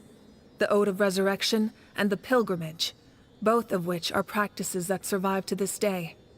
Oh, right! You said before it all came from the power of the heavens. The ancient dragons tried to use this device to strengthen the ley lines by imbuing them with power. Back then, this method was rather ineffective. They lacked the skills to navigate the intricate structure of the ley lines. And now, the structure of the ley lines has also completely changed. I am the only possible vehicle for the power generated by the device. It was an incredibly crude and painful method, but I managed to absorb some of that power. Now, I can speak to you like this and provide you with aid, such as rebuilding the ley lines once more, at the cost of my own existence. But why would you make that kind of sacrifice? The people of Natlan worship me and call me their lord. In the ancient past, before we died out, we were also known by a different name: angels. But adventurers like you are probably more familiar with our devolved form, Seelies. No wonder there are Seelies around here. A Seelie also helped us in the Night Kingdom! Few angels remain in Natlan, so the same is true of Seelies. Everyone rallied around me and offered their power to humanity to reconstruct the ley lines. Now, I have witnessed your determined pursuit for survival, and I have become your faith. I am very pleased. Moika, inheritor of Xbalanque's will, and leader of Natlan. Despite all the obstacles and misunderstandings, I have awoken, and the efforts of this harbinger and the young hero have imbued me with power. Say the word, and I will once again work to fulfill my mandate, just as I did thousands of years ago. You need only nod your head. For the sake of your people and your nation, for the sake of overcoming the invasion from the Abyss, give me your orders. I will not. After reconstructing new ley lines, you will cease to exist. The rules of Natlan are founded in the Night Kingdom. If you disappear, so do they. Not to mention, all the memories and legends recorded within the old ley lines will disappear along with you. The people of Natlan will face memory loss, mental disorders, and cognitive issues. Just like the consequences of using the Gnosis, that is a price I refuse to accept. Humanity's survival is worth any price. Once the Abyss runs rampant, all that remains will be a land of corpses and ruin. And when the new ley lines are invaded again by the Abyss? What then?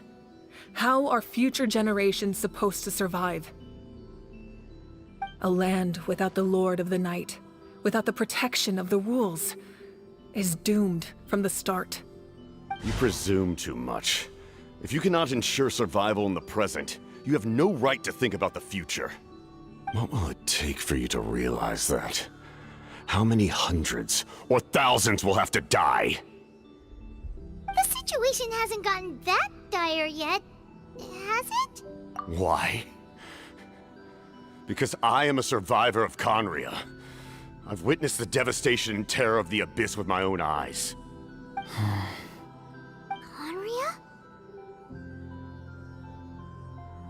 That's right. My family, my comrades, my homeland, were all lost to the Abyss. It is an unforgettable pain. One that no amount of time could ever dull. Not even 500 years. You've experienced something similar, Mawika. You should know exactly what I mean. You're right. The pain, the regret, the catastrophe. They all haunt my dreams to this day. If I could go back, I would reject all false hope. I would do whatever it took to ensure their survival. You have that chance before you now. Why do you refuse to take it? Because we don't have the right to make that decision. We love this world because it contains everything we hold dear. Everything that has happened here has moved us, shaped us, and turned us into who we are today. Giving up our memories and history would mean rewriting everything. The people of this world would then become fundamentally different beings, their physical bodies the only connection to their former selves. Even so, given enough time, a new civilization would inevitably flourish. If you believe in humanity, you should trust in their ability to create a new future. Or, history could repeat itself. The Abyss could invade once more, and it would all be for nothing.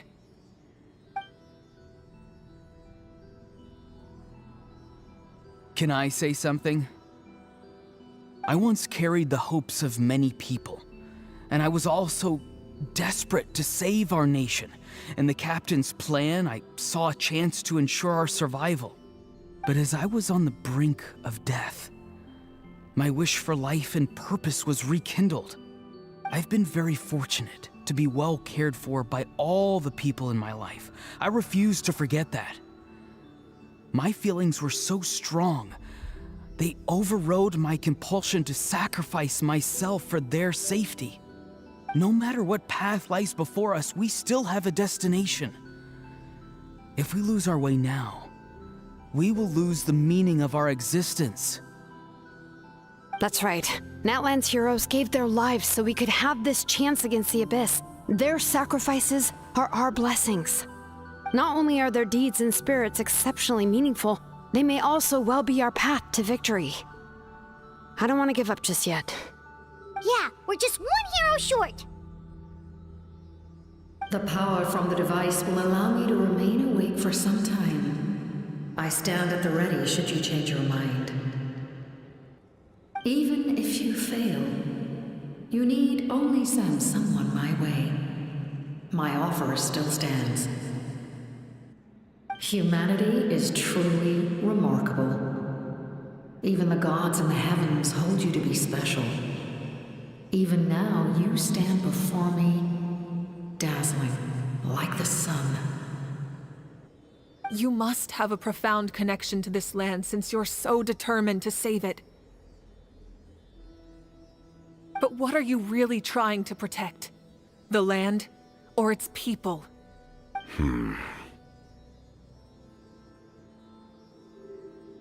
Pretty sure he wants to hear what you have to say, Traveler.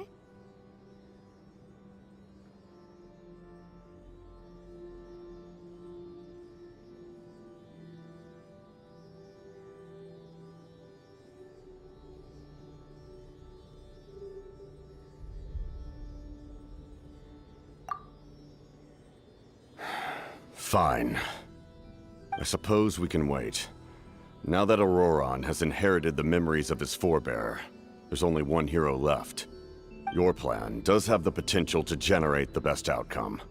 In the meantime, you shall have the aid of all the Fatui under my command. Thank you. Having such a powerful harbinger on my side is a big advantage. I know we may never completely see eye to eye on what it means to protect life, but for now, I'm willing to fight by your side.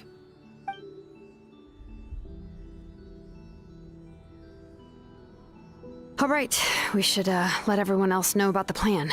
They're probably still at each other's throats outside. Good idea. We need to explain the situation.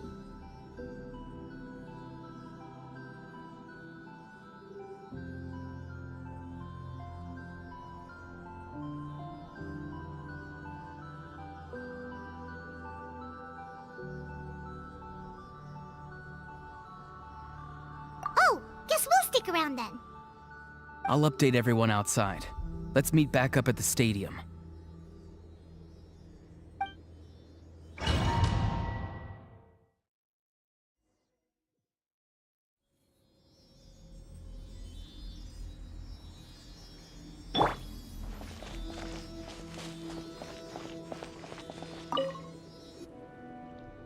You come to me with many questions, and you should be rewarded for your bravery.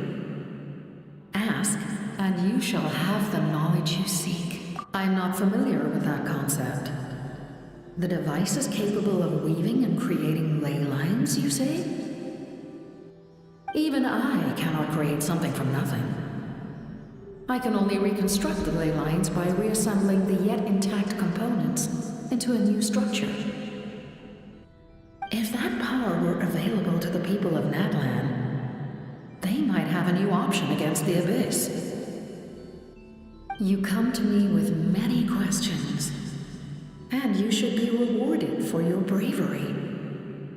Ask, and you shall have the knowledge you seek. Phlogiston is Tevat's primordial form of energy. The heavenly principles used phlogiston as a basis for the creation of elemental energy, to develop a power to better counter the Abyss. Have you heard of the concepts of the light realm and the human realm? That explanation might take too long. Light refracts into 7 different colors, which we collectively refer to as a rainbow. Elemental energy is a similar concept. It's essentially the modern counterpart of phlogiston. You come to me with many questions, and you should be rewarded for your bravery. They do not like being mentioned by name by any living being, be it an ordinary human or one of the 7. They prefer to remain in the shadows as shades. The one you wish to know about? I call her the Ruler of Death. She helped Natlan establish the rules. It was also under her guidance that I created the Night Kingdom. It was an expression of love, as well as an act of reparation. She was seen as having significantly overstepped her authorities as a shade, which quite displeased the almighty heavenly principles. She succumbed to self-pity as a result, and no longer cared if others discussed her identity. Even so, her existence remains unknown to all but a select few. Self-pity? Please don't tell anyone I use that word. I'm just trying to speak plainly to conserve energy. You come to me with many questions, and you yes. The artisan from the Children of Echoes has yet to mention the matter to me. Probably because the young girl from the Masters of the Nightwind is absent. No matter. I'll reach out in a dream and tell them what needs to be done. Young girl? What? Did I say something wrong? You come to me with many questions, and you...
In that case, allow me to formally welcome the Fatui to our cause. We now face a common enemy. It's time to put our differences behind us and look to the future. As for Auroron, his actions may have been out of line, but I don't intend to punish him right now. I'd rather give him a chance to prove himself. A magnanimous decision. We're back! Whoa.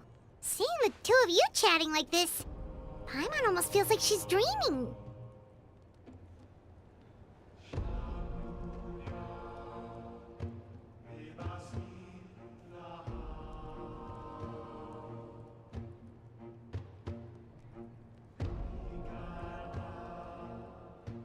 This may be an unexpected outcome, but a favorable one nonetheless. Now that we're all here, I have some questions of my own. Tell me, how did you discover the source mechanism?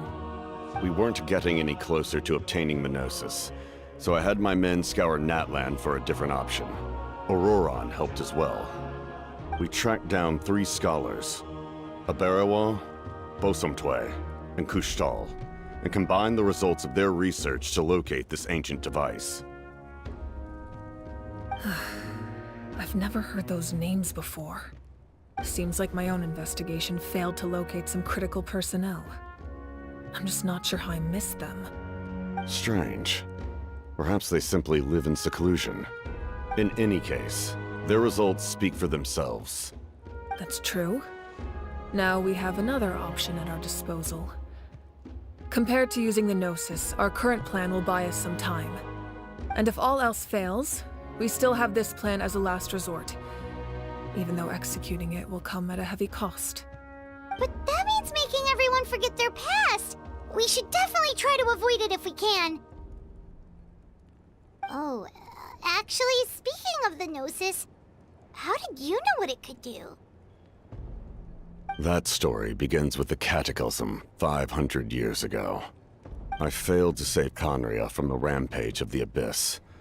When the situation became unsalvageable, I fled to Natlan with the remainder of my platoon, only to find that Natlan had fallen victim to the same tragedy. I defended this land for quite some time, and, in the process, met the chief of the Masters of the Nightwind, Aizu. I'm sure many people viewed Conria as the cause of the tragedy, but Aizu was kind to me all the same, and even helped me in my time of need. From that moment, I made it my mission to aid Natlan. In battle, a warrior fights to win. Even though my homeland was lost, I was already committed to this fight. Together, Aizu and I fought many battles and overcame countless hardships. However, he was unable to escape his fate, and, in his final moments, told me the secret of the Gnosis. So it was him. He recommended using the Gnosis on several occasions even before the tragedy, but I turned him down each time. You knew him, and you fought for Natlan all those years ago. Why don't I recognize you? It must be the mask. Even without the mask, my past appearance is long gone. Even with the curse of immortality, the flesh still rots. Wait, do you know someone named Dainsleif? That problem doesn't seem quite so extreme for him. You've met him already? Yeah, a bunch of times. Sounds like you know him too. During the Age of Conria, all I knew was his name. The last time I saw him in person, he was traveling with the prince. He carries a degree of pain and hatred that far surpasses my own.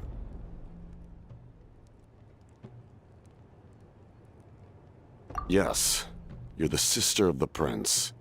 Given the role I held in Conria, I would prefer not to harm you. Although, this is likely a self-imposed burden. If the prince saw me now, I doubt he would even recognize me. As for your question, I don't know how Dane managed to slow the deterioration of his body. My appearance is much changed, and that's not the only thing. Even my physical strength is a shadow of what it once was. I would have never known. During our battle, it felt like I was fighting against the pinnacle of human strength. And I still lost. I deserve no praise for that outcome. Still, it's a shame we never faced off 500 years ago. You could have seen what I was truly capable of. I agree. Had we fought then, I'd also have been more motivated to go all out. So, all that commotion back at the stadium, and you're saying neither of you were using your full strength? I'd say we're evenly matched. If we face off again, victory will come down to who wants it more. I imagine you held back since there were spectators around that could have gotten hurt. But capitalizing on that situation would have only led to a hollow victory. It would have been no different than taking hostages. My goal was the Gnosis, and I failed to obtain it. That means I lost, plain and simple. Her Majesty the Tsaritsa allows every Harbinger the freedom to pursue the meaning of their existence. When the time comes, that freedom can take precedence over her orders. That's why our methods can be so radically different, despite sharing the same goal and the same sovereign. I needed the Gnosis because I came here to save Natlan. That was my primary motive. Once Natlan is saved, if the Gnosis still remained in my possession, I could bring it back to Snezhnaya. My decision regarding the Gnosis will not change. So let's focus on the Abyss for now. Right! What happens when all 6 heroes are together?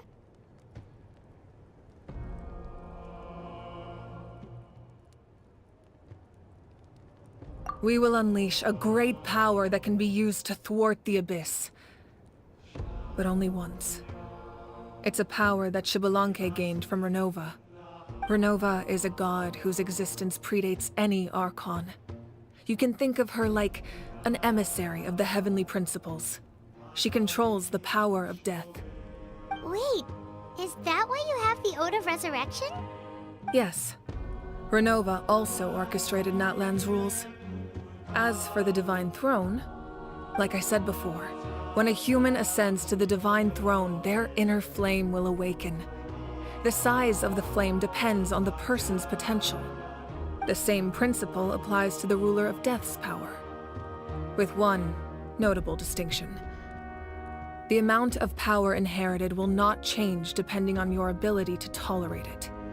In other words, it's a kind of power that not everyone can withstand.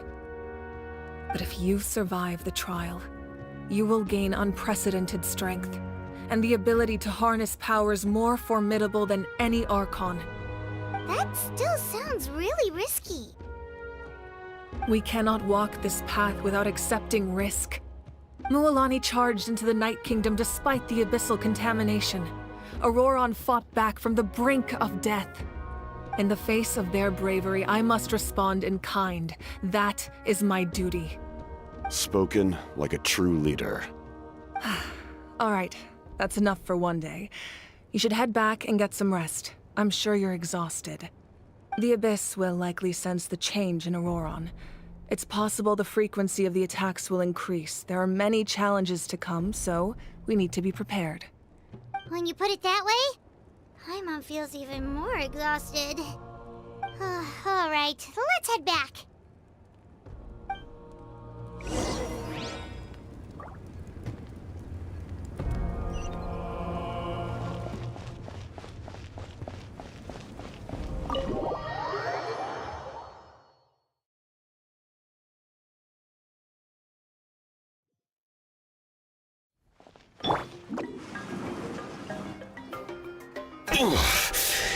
That hurts. The monsters keep increasing in number. It's like something changed. It's definitely unusual, and we should all be careful. But don't worry too much. You have us by your side. If there's one thing the Abyss fears, it's strength. If they think we're easy prey, they've got another thing coming. Oh, someone's calling us.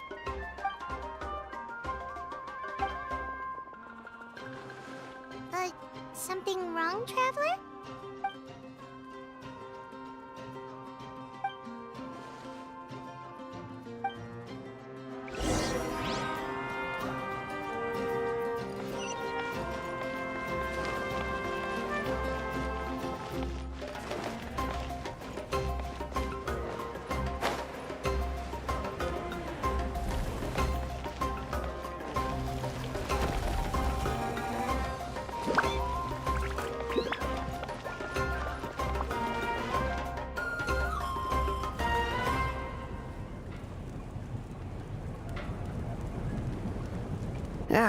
Nope. We can't give any of these to our soldiers. They were not tempered correctly at the forge. Well-made weapons and shields are vital for the survival of our people. I know we're under a lot of pressure, but we can't compromise on quality. Listen, I'm not blaming you.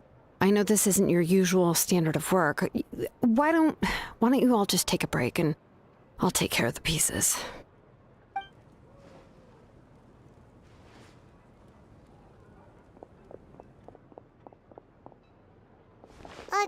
Hey, Shilonen? Is something wrong?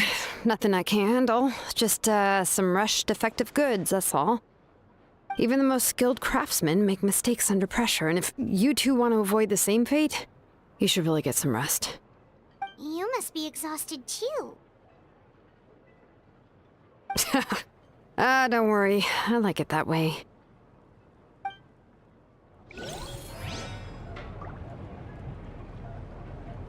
You should, head back and get some rest.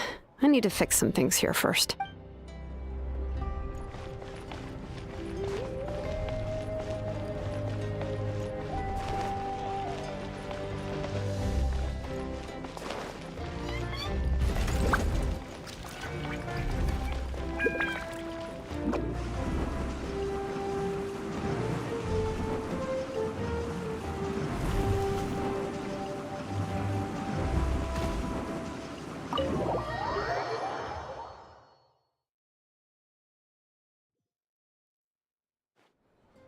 Auroron?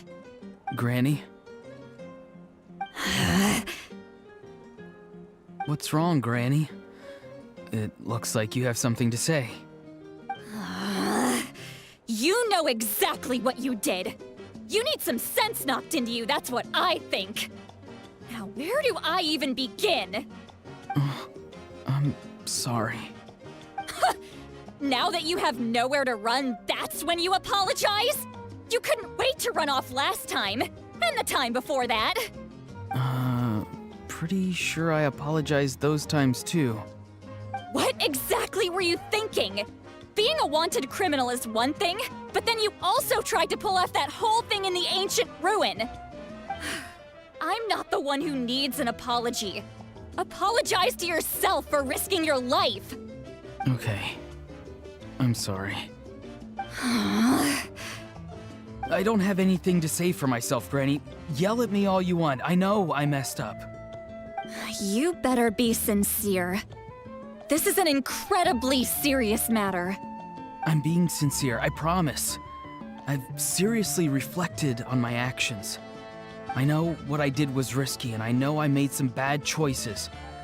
But I don't regret it. I just had to do something. Not because I thought I was special, but because I wanted to help Natlan as much as I can. Of course, in the end, I just ended up causing more trouble, so you're right. My apology doesn't mean much, but I don't know what else I can say. You even had Aoife bring me that gem. A simple thank you isn't enough, but still. Thank you, Granny. You're welcome. Just make sure to thank Aoife sometime. I will.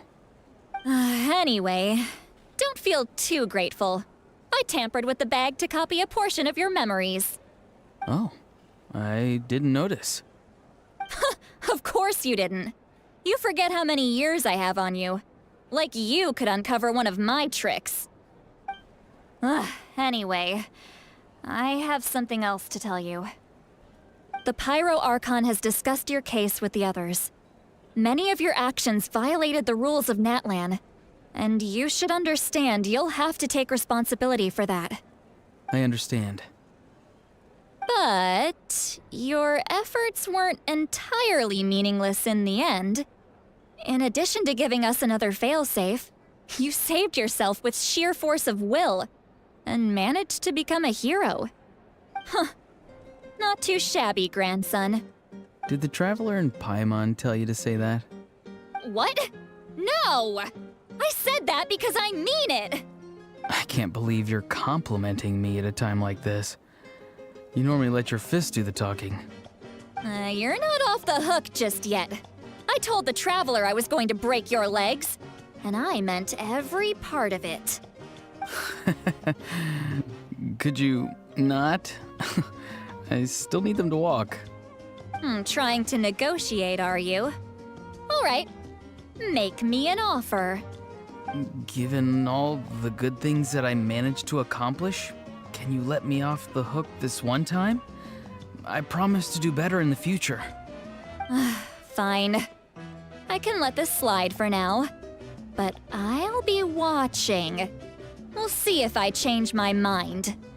Oh, Traveler, Paimon. Didn't expect to see you here. Hello! Yes.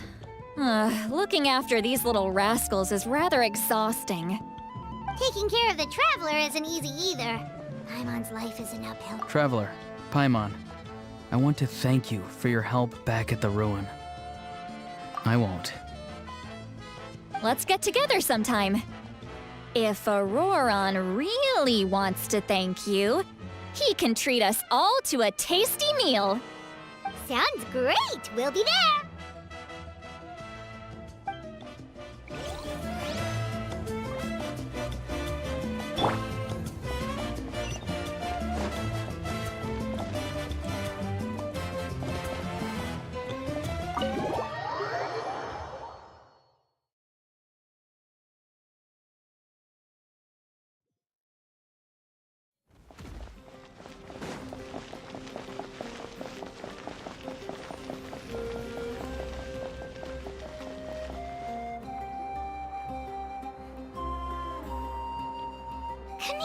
You made it back in one piece! Oh, these must be friends of yours. Well, head out then. See you later.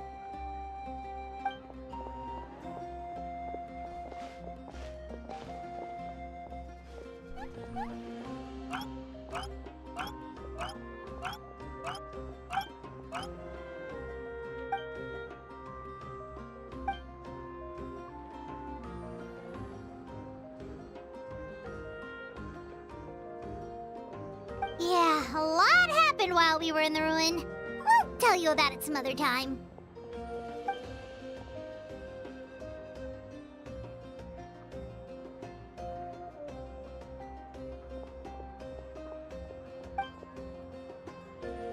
We won't keep you then. Let's talk later.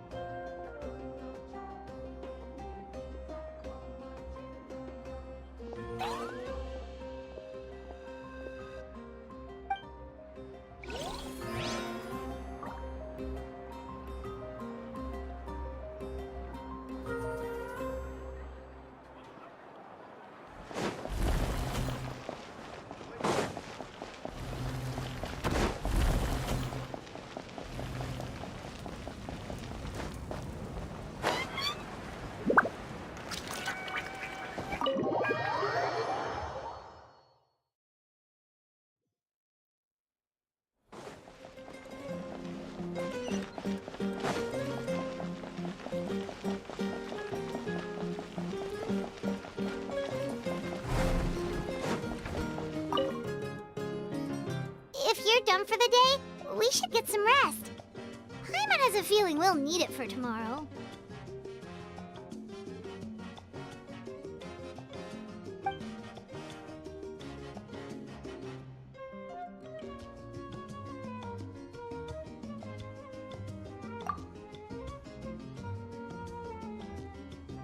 You ready?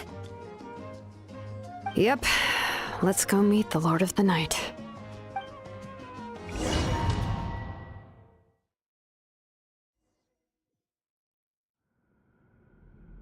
So, this is where you heard the Lord of the Night? Guess that means she really has awakened. Hopefully we made it before she falls asleep again. Fret not. I'm still here. For a weak life form, falling asleep is no less taxing an exercise than staying awake. I'm sorry for disturbing your rest, but there's something we didn't have the chance to ask you earlier. We need to forge a new ancient name for the Traveler. But we ran into a problem. She's not from Natland, so there are no records of her in the Night Kingdom. I see. Mawika must hold her in high regard. It would seem the two of you are not simply here on her orders. So, what say you? Do you believe this traveler to be deserving?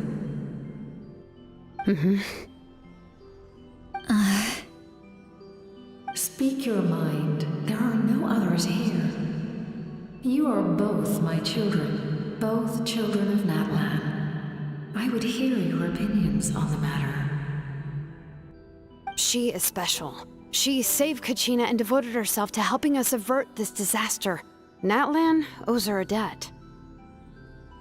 But that debt has not been repaid. And with an ancient name, we can at least guarantee her safety. Even though that guarantee will come at the cost of your own life? Yes. So, it's true. Forging an ancient name consumes the life of the craftsman. Forging an ancient name is an act of creation. It involves taking disparate concepts throughout the Night Kingdom and condensing them into a heroic epic. But it takes time for the new concept to be integrated into that realm. If the ancient name is like a seed, then the life of the craftsman is the outer shell, serving as its protection. Once that process is complete, the seed will sprout, and having served its purpose, the outer shell will gradually disappear. Forging an ancient name is no easy task, and creating one for an outlander makes it even more challenging. Still, if you're here, that means your mind is set. Yes, because I believe forging this name will be well worth it. We don't know how long we'll be able to hold back the Abyss or what the final price of averting this disaster will be. If giving up my life means that all the people of Natlan can have a future, then the sacrifice is practically negligible. Even when I'm staring death in the face, I don't think I'll regret this decision. I bear the name Baraka. This is a part of my duty. I understand. The chance may be exceedingly slim, but you still want to seize it, because this could be the final step to victory. And you, Sidlali? The anxiety you feel. It's because you saw something, yes? Something you were not meant to see. So, you know about that too? What is she talking about? I've had concerns for a long time. Mawika's plan needs too much time, and too many things can go wrong. The Masters of the Night Wind have a ceremony that can be used to glimpse the future. It's just... using this power on the Pyro Archon has always been seen as a taboo. And you did it anyway? What did you see? Death. Oh.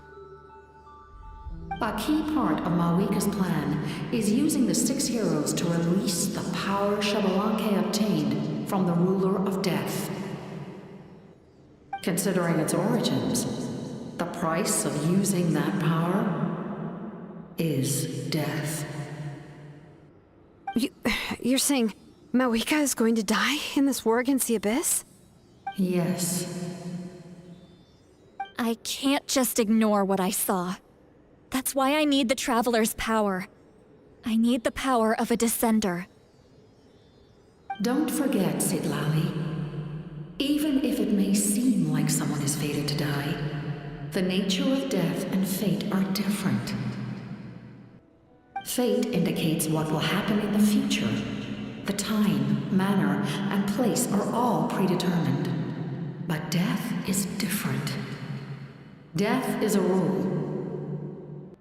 The ruler of death's power will allow Moika to triumph over the abyss. But she must offer her own life in the process. The ruler of death cares little for the time and manner of a death. She simply guarantees that it will occur.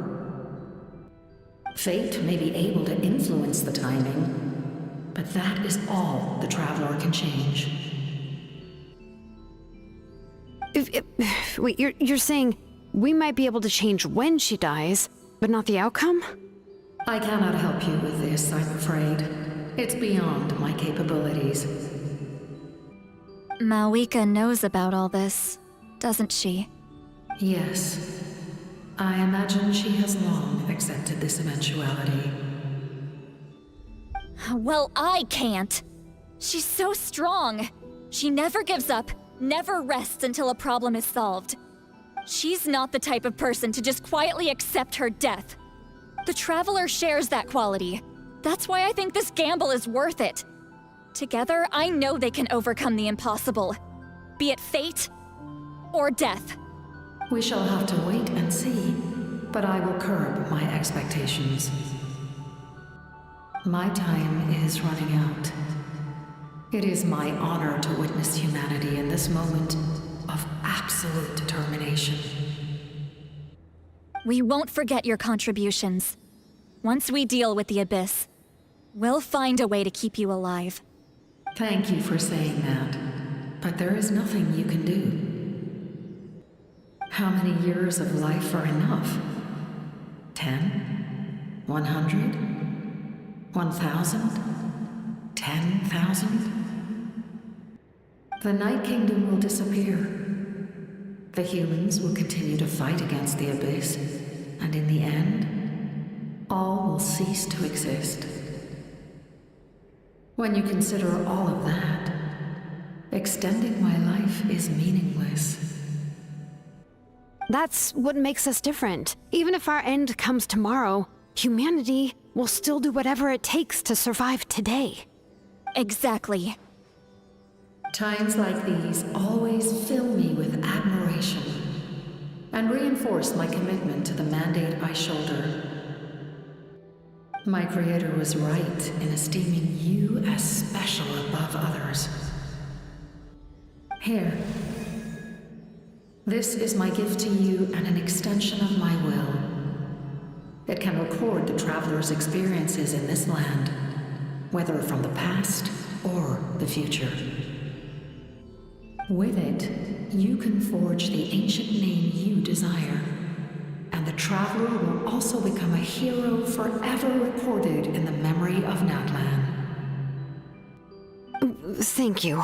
We're sorry to ask this of you when your strength is already all but spent. Really. Thank you so much. Your thanks are unnecessary. This is the least that an angel can do. Time for you to leave. It's getting dark.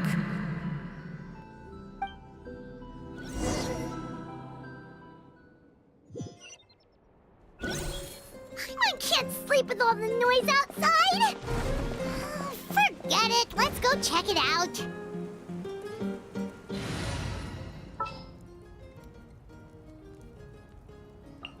I have high hopes for this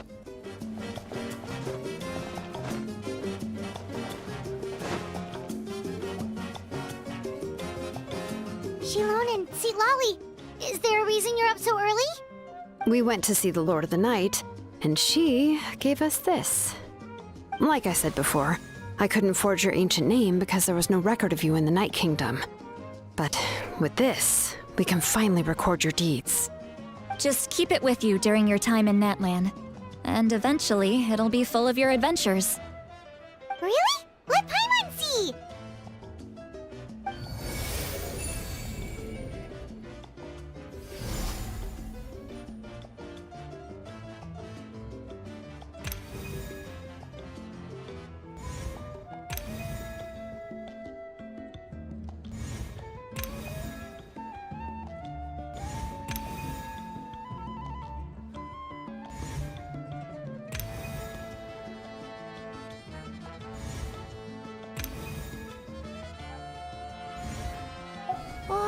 it's the two of us! And a sun in the middle! Oh, and that must be... Kachina? It's not a concrete medium. It reflects the Lord of the Night's will, and shows what she wants you to see. Oh, in other words, don't worry about his form. When you want to check the contents, just take it out and have a look. Sounds convenient! It's also super light and doesn't take up too much space! This is a really awesome gift! You think the Lord of the Night wants Mora? Oh, yeah, don't worry, you two. It's, like you saw yesterday, aiding humanity is the Lord of the Night's mandate. She would have willingly reconstructed Natlan's ley lines at the cost of her own existence. She wouldn't ask anything in return for this. Exactly. Just take it. Well, if you say so.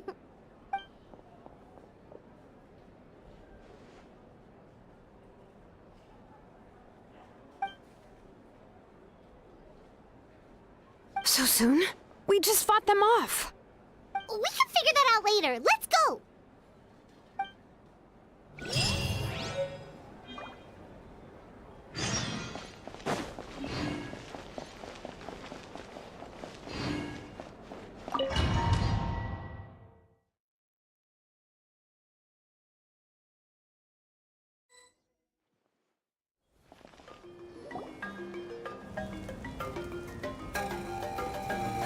I see. I'll send reinforcements to those 2 locations. This other one is too dangerous. I'll handle it myself. The remaining locations are remote with no inhabitants. Let's bring our warriors back and make sure they're careful on the retreat. Understood. I'll spread the word.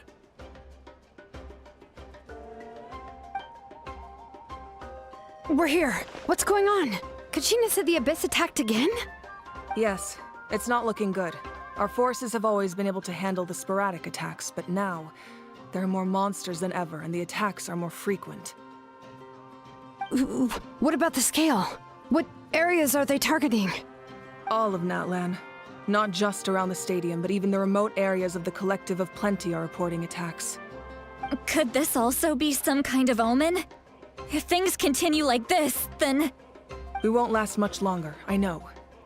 What we're seeing now is the desperation of the Abyss. It knows we're only one hero short. I don't have the strength to fight it right now. This is its best opportunity and its final chance. You're saying we just have to hold out for as long as we can? It'll be a long fight. Our current focus needs to be on protecting civilians and conserving manpower. There are caravans and adventurers trapped in the wild. Many of our warriors have already left to rescue them, but they'll need reinforcements.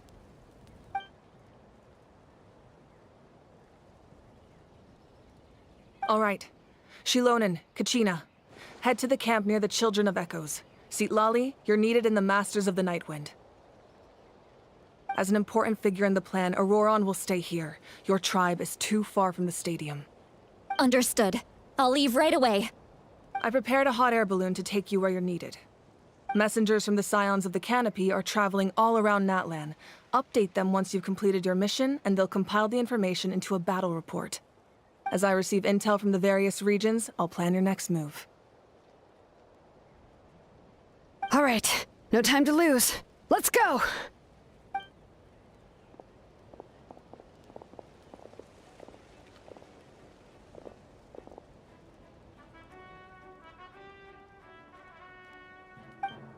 What about us? Where should we go?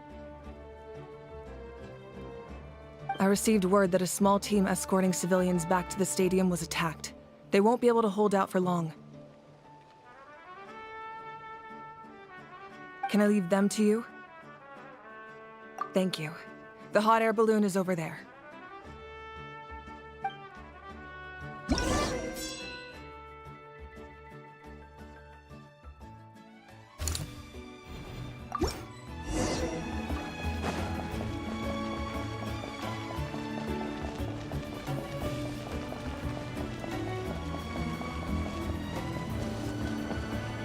And we're off! Hey, this thing is pretty convenient. It's It's not only fast, but also saves us a lot of energy.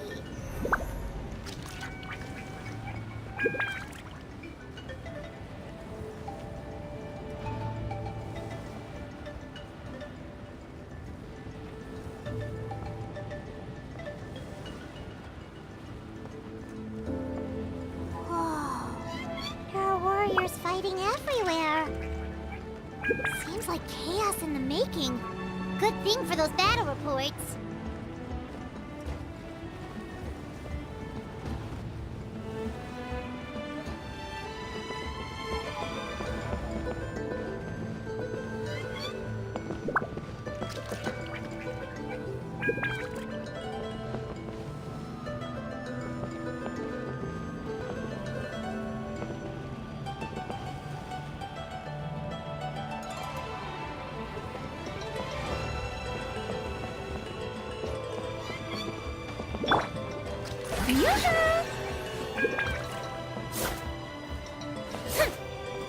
They must be trapped! Let's go help!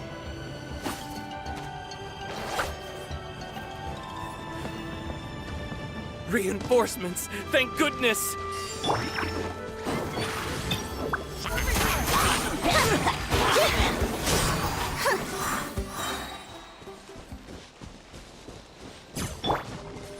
Shower me with drip!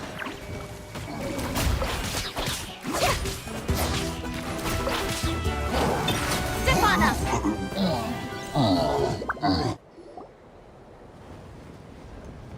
Thank you for coming. We were almost at the breaking point. There were just too many monsters.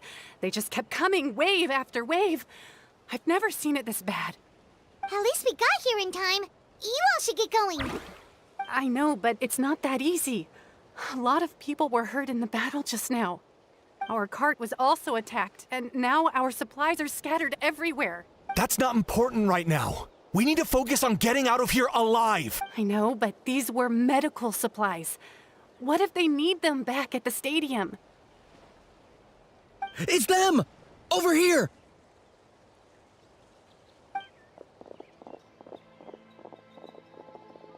We came to help, but looks like you don't need it. Nice job making it through. Now we can head straight to the next location. What other areas need help? Here, take a look at the latest battle report. Messengers from the Scions of the Canopy are traveling all around Natland to pass along the latest intel. If you see a messenger from the Scions of the Canopy, feel free to ask them about the latest battle situation. Thanks! Now where should we go next? Seems like you can hold your own in a fight, so let's split up. Choose where you want to go and we'll take the rest. Still looks like they could use some help here, though. These supplies are really important. What should we do? It's all right. Don't delay your rescue efforts on our account. But if we stay here too long, the monsters might come back. What do you think, Traveler? Should we stay and help? Paimon will do whatever you decide.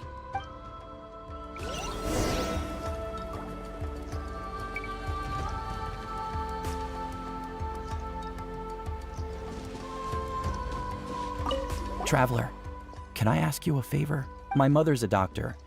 When she heard about the attacks in the wilderness, she rushed out to help, and I haven't heard from her since. I'm worried. She's not a fighter, and I can't leave to check on her. I want her to stay out of this.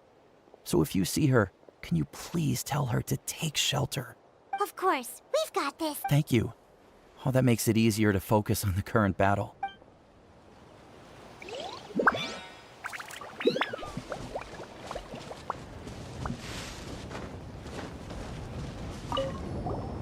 Do you get...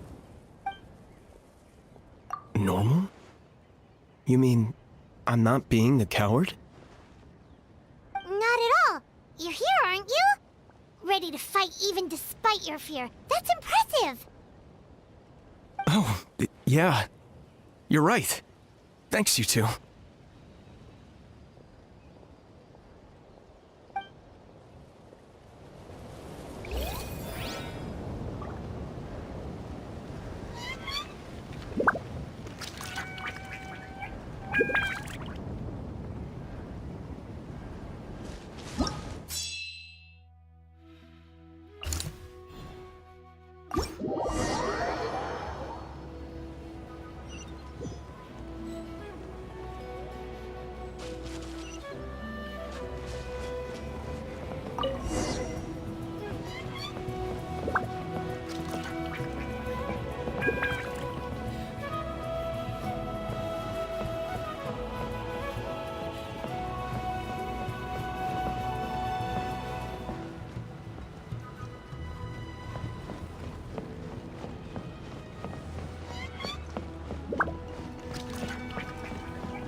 Kanich just ran past. He must be busy delivering messages. At least he didn't look hurt.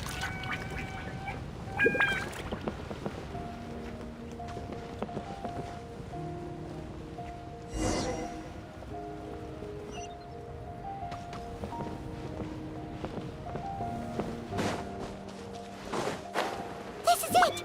Looks like a battle is in progress. Let's go help them! How much longer are these things gonna keep coming? We're reaching the breaking point!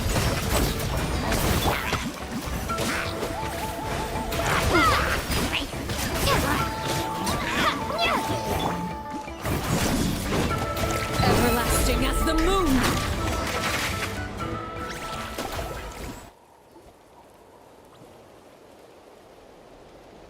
Oh, thank you so much.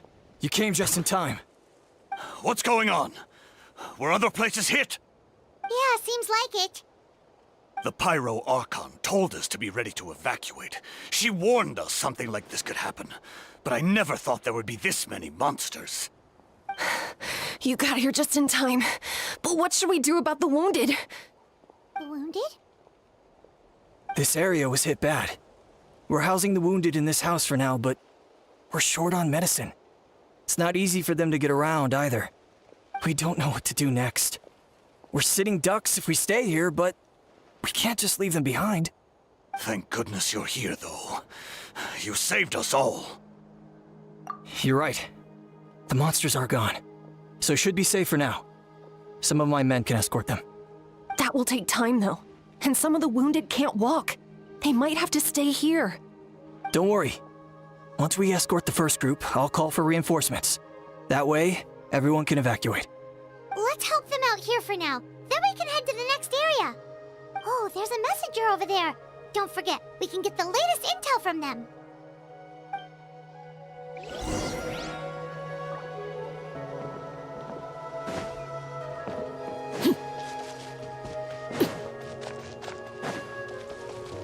Quick, over here. Follow me. Look, someone's surrounded!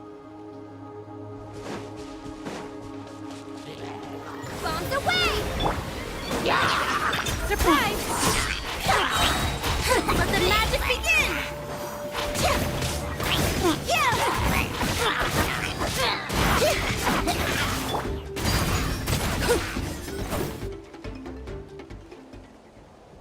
Thank you.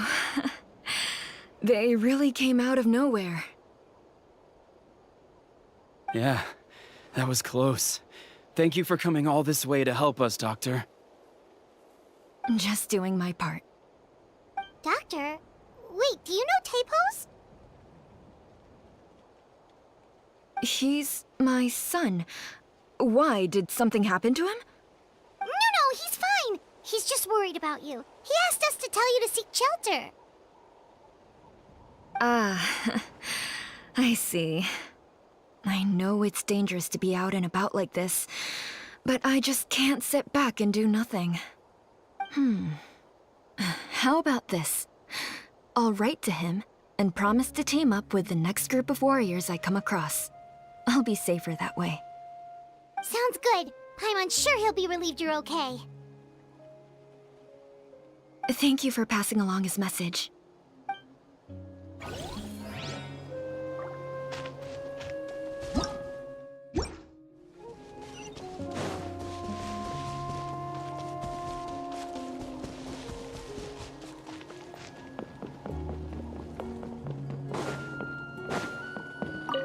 Thanks for your help. I've updated the intel on this area. I'll start spreading the word. Hang in there, you two. A lot of places still need your help.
Leave it.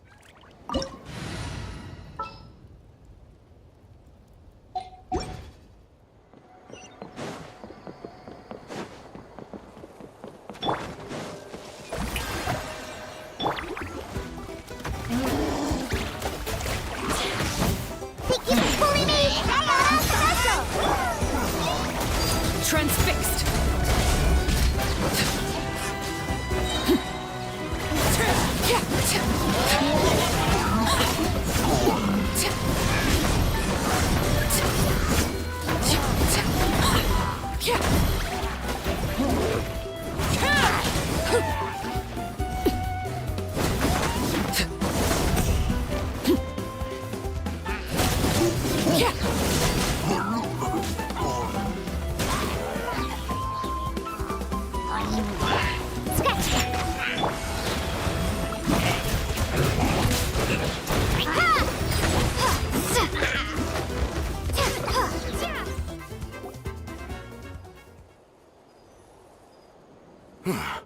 Thank you for coming. We finally have time to catch our breath. Fairly stable for now.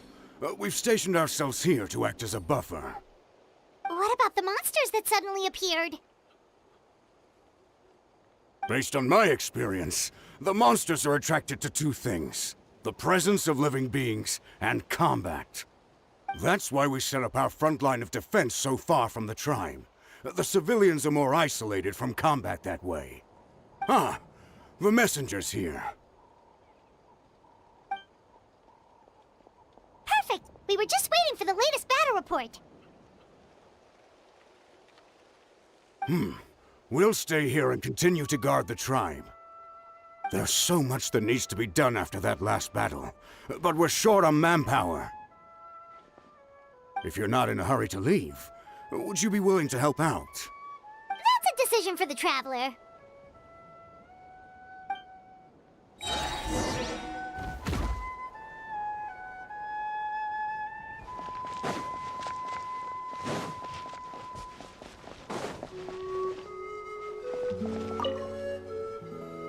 Ah, by the way, I think I know where some monsters might be. It's an area nearby.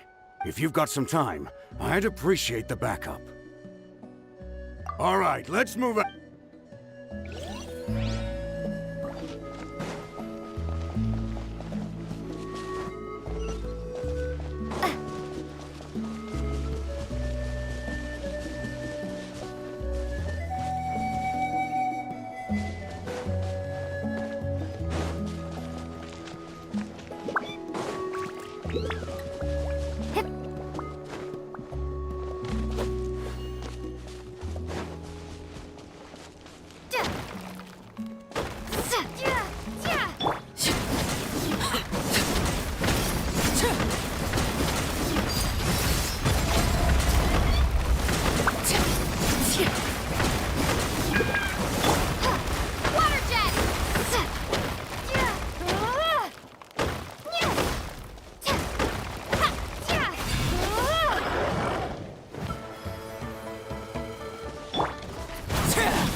Witness my rise.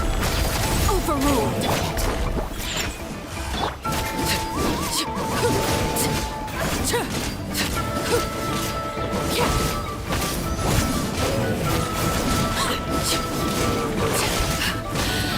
My turn. Shake hands, stir. You handle your drink. Strike a pose. Time to shine.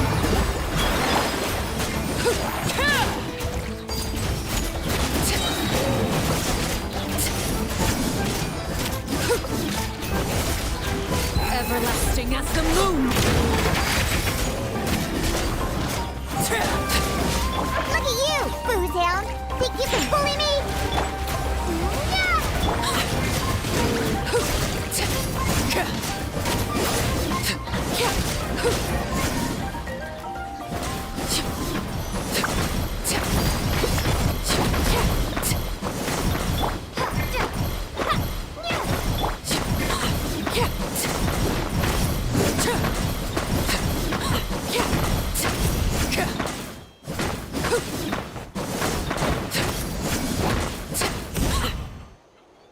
thanks to you, we managed to clear out the threats in the surrounding area.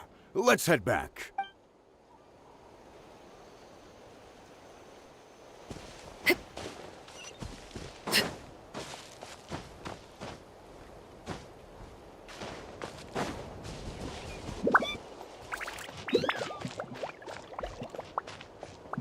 Here's the current situation. People from all over Natlan are trying to make their way to the stadium, but they're being targeted by the Abyss. If you have the strength, they could really use some help.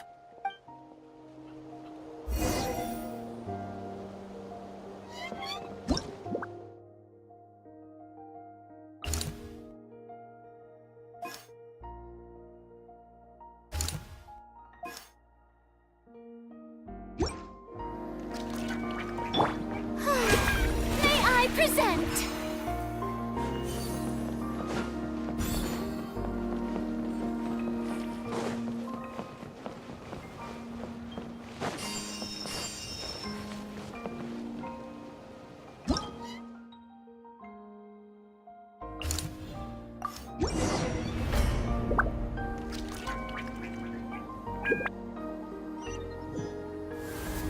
Wow, there are so many people here?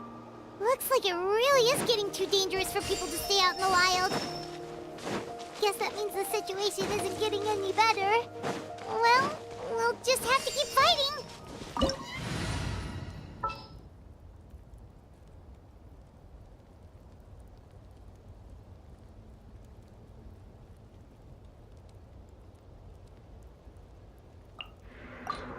You called?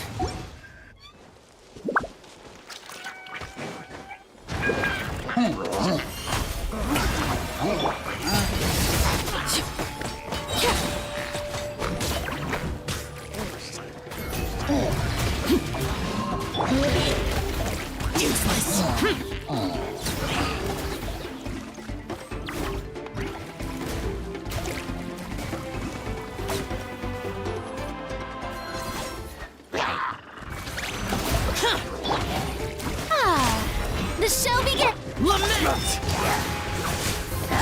Here! Worthless! Here! Boring! How brilliant!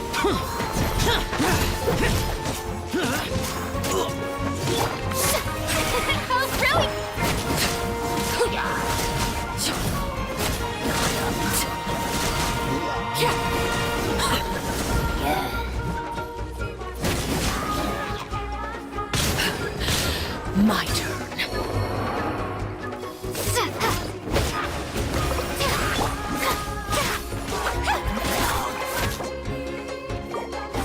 The show begins!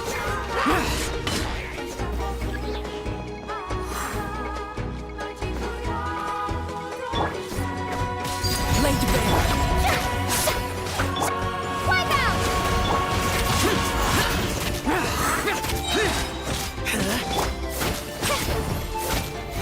How brilliant! Let the world collide! Evil conquering! Here! Worthless! Here! Here! Boring!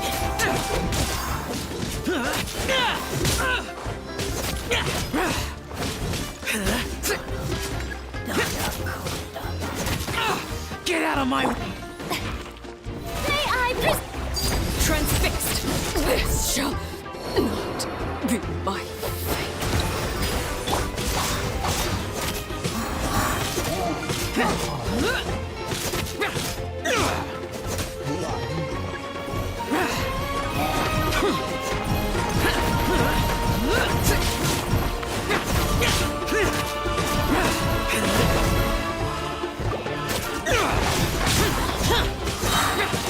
Lament! Worthless! Here! Here! Here! Here!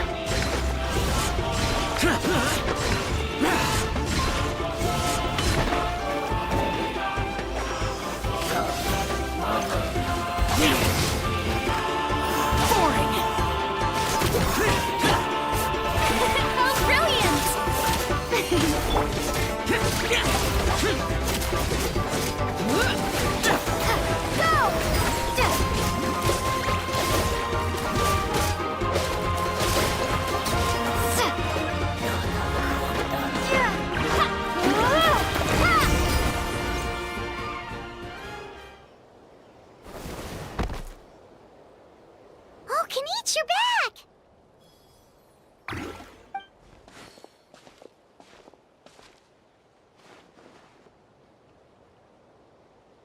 Yeah, it really feels like we're running short on people everywhere. It's so dangerous out there. Just when we think everything's under control, another thing goes off the deep end. Not that Paimon's complaining, it's just... What if things get even worse?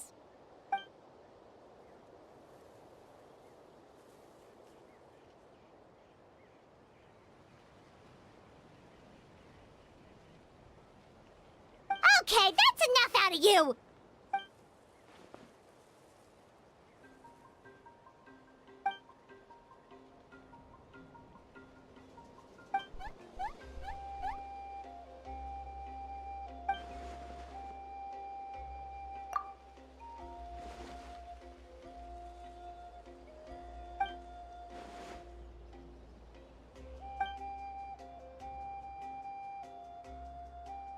Yeah, she always seems so confident. Plus, she told us you can only become the Archon by proving your strength.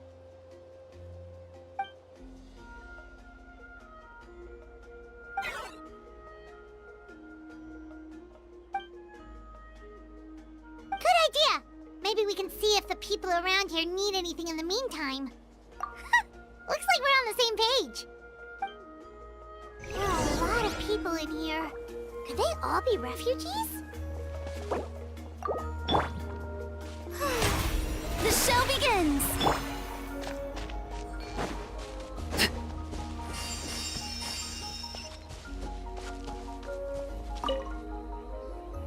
I managed to accept my fear, but I still want to ask you one last thing. If I die, do you think anyone will remember me?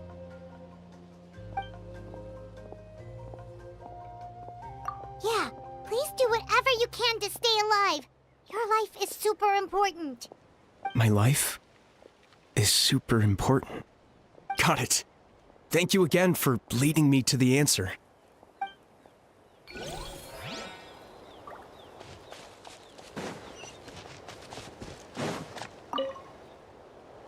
Oh, it's you two!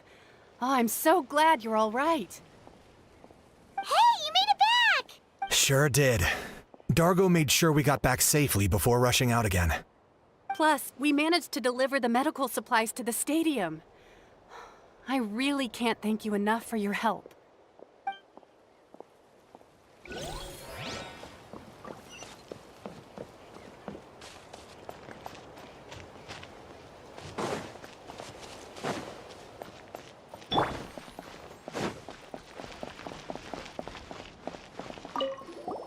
Oh, I didn't expect to see you here. My son wrote back to me and said things are under control on his end. That's one less thing to worry about for now. Anyway, I followed a group of warriors back here when I heard they needed medical personnel at the stadium. My age means I can't charge to the front lines, but I can handle things here. Everything will get better.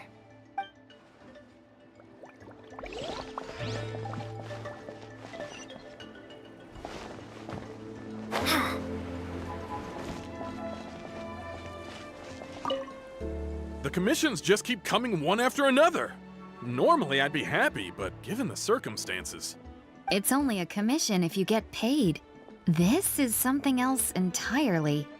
Still, everyone's doing their part. There's more to adventuring than commission fees. Anyone can be an adventurer. Except those who like to play it safe.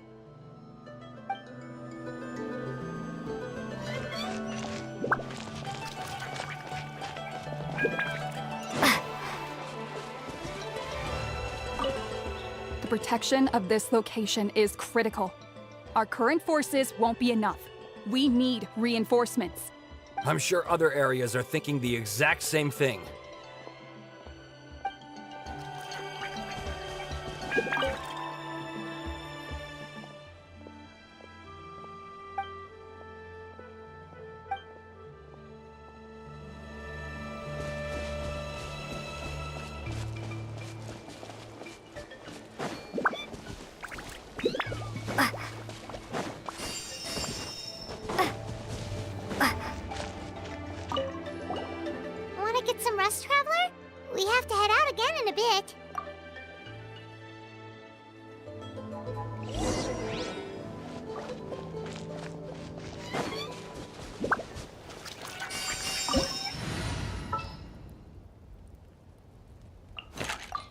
What's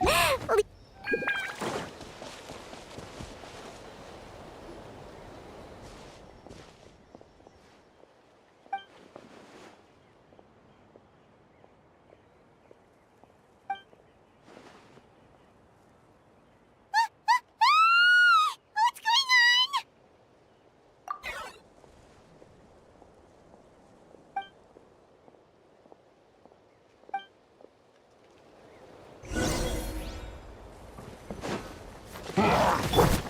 May I present? Shaken and stirred. Overruled.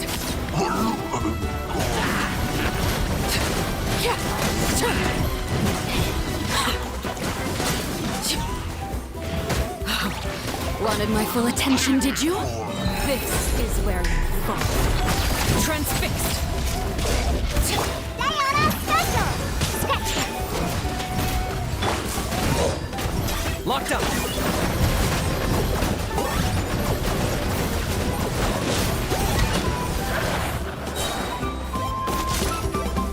There are too many of them. They just keep coming.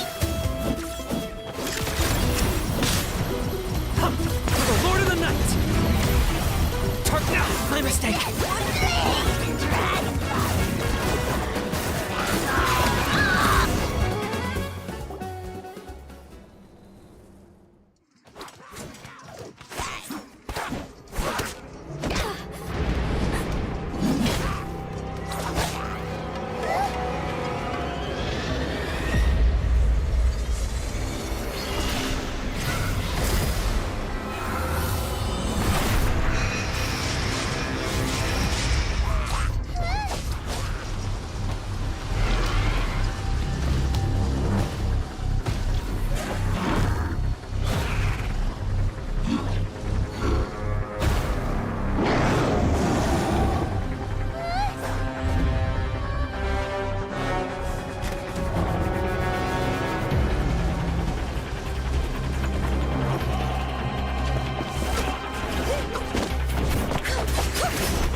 Thanks.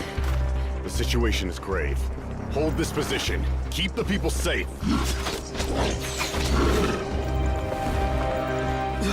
Chaos and emptiness. So that's the abyss. And it knows that now is its best chance. But the sacred flame! Archon's on the case.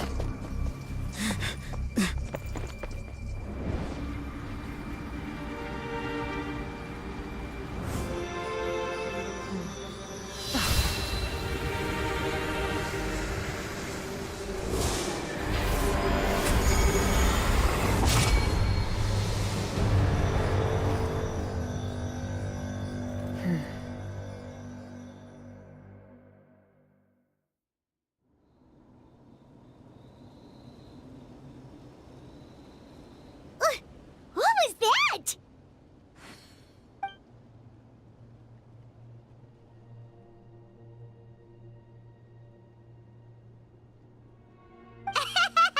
Laugh all you want, it's gonna eat you too.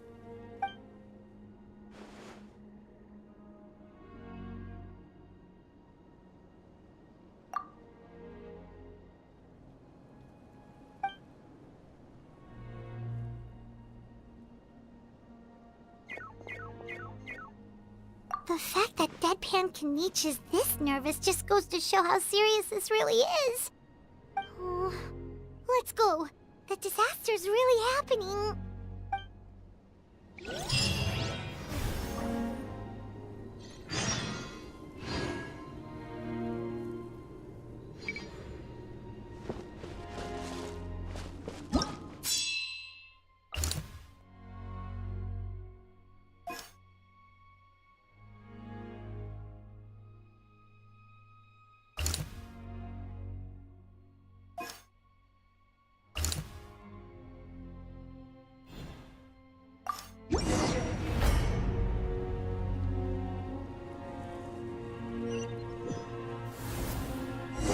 monsters everywhere. But the battle report said there are still people here who could use our help, so let's wipe the monsters out!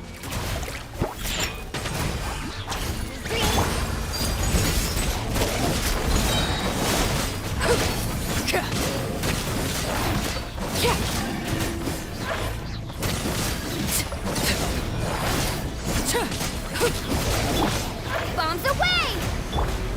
Let my name echo in song! Scratch!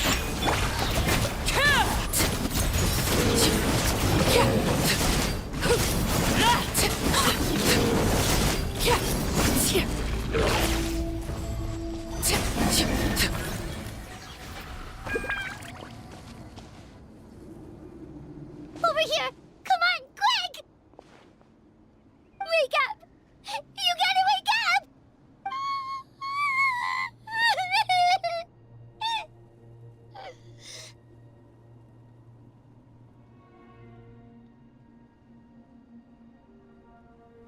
Oh no! Were we too late? Ah! No! Don't come any closer! It's okay, sweetie. They're not monsters. I think they're here to help. Thank you. What happened here? The Abyss had us surrounded. Luckily, these Fatui came to our rescue, and we started evacuating. But then that black fire shot out of the stadium, and that huge monstrosity appeared in the sky. Right after that, monsters suddenly appeared everywhere. They couldn't fight them off, so they hit us here.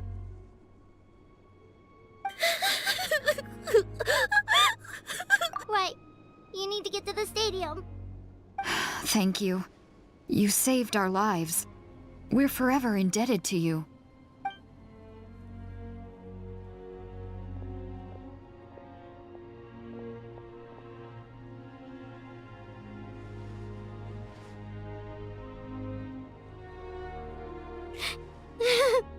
Huh? Yeah. I'm on nose, it's just... It hasn't fully sunk in yet. But anyway, right now, let's focus on getting them to the stadium. With any luck, there'll be an update waiting for us there. If not, we'll just have to play things by ear.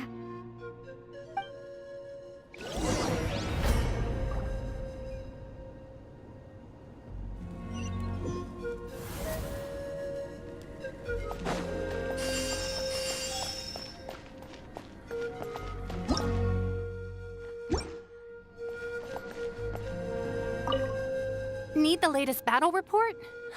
We don't have too much information since so few messengers are making it back here. But as I understand, the folks at the Scions of the Canopy Outpost suffered a large-scale abyss attack as they were trying to evacuate civilians to the stadium. If you're free, please head there immediately.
Witness my rise.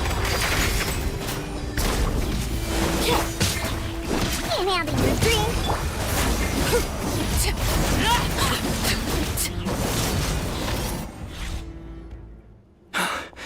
It's you. You came. After you left, some of them started evacuating the civilians, while the rest stayed behind to keep guard, but they're all dead.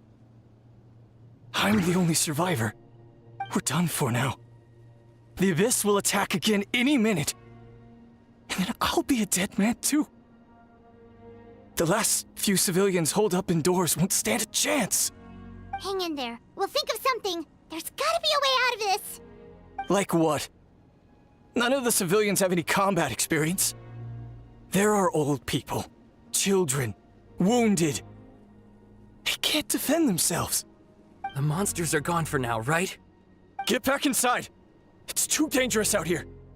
I know it's dangerous. That's why I came out. Same. Huh? What is this? Can you spare some equipment for us? I've never been in a battle before, but I'm young and I can hold a weapon. That's gotta count for something. And I used to fight in the pilgrimage when I was a younger man. Admittedly, I never made it very far. But if you hand me a spear, I think the old muscle memory will kick in. There are others willing to join us as well. I persuaded them to fight. We can't let the blood spilled by our warrior brethren be in vain. We can't watch on as our heroes lose heart. And we can't let them fight alone. We don't have much equipment left.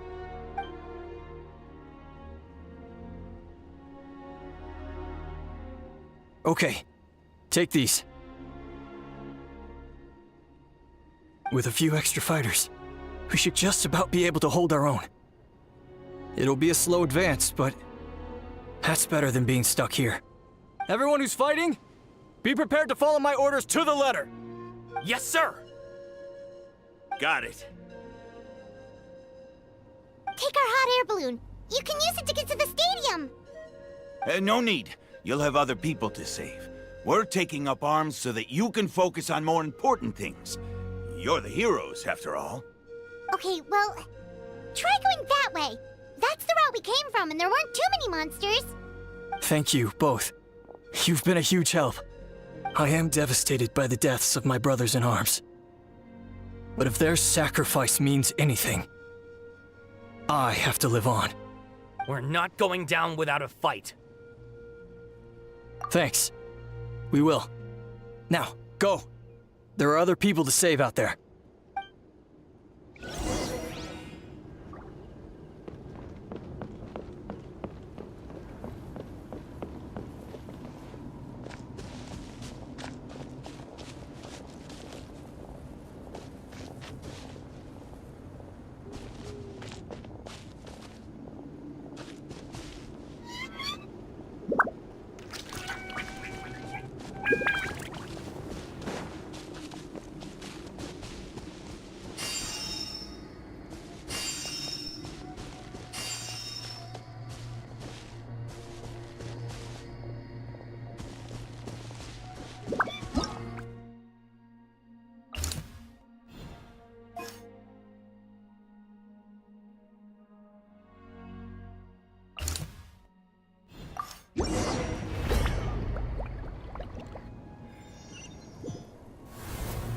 Monsters everywhere you look, and...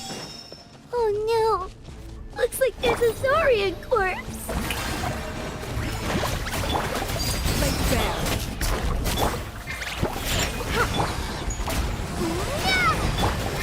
Time to shine! Sayonara special!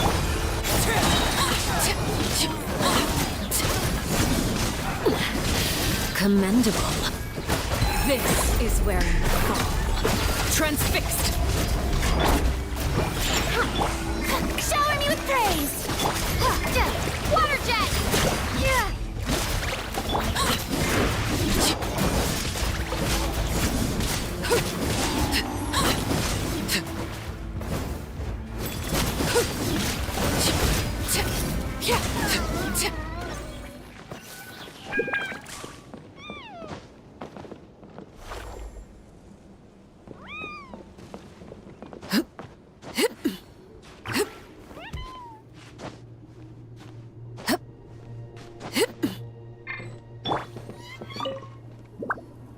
Guess you're the sole survivor, huh, buddy?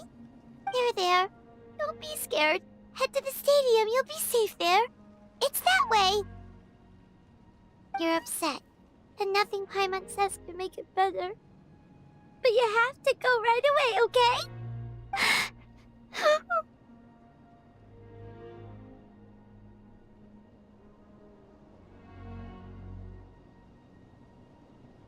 Yeah, you're right. We have to keep going. The latest intel said the Children of Echoes need support too. Let's head over.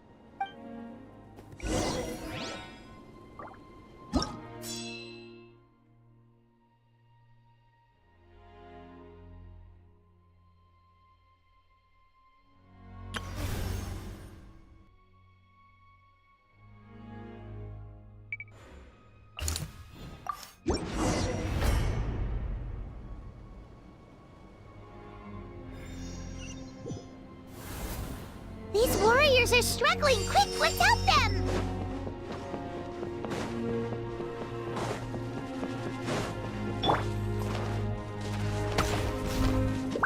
Think you can bully me? Can't handle your drink! Yoo-hoo!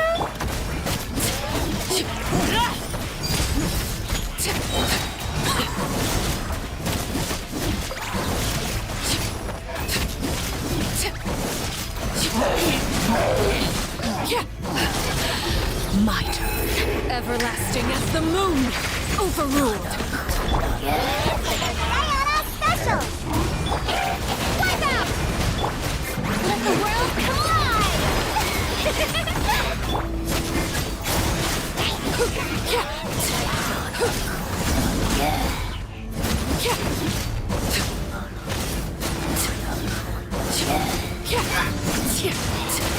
Laid bare.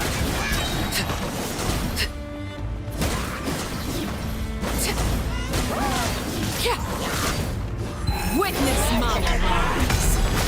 Overruled. Shaking and stirred. Can't handle your drink.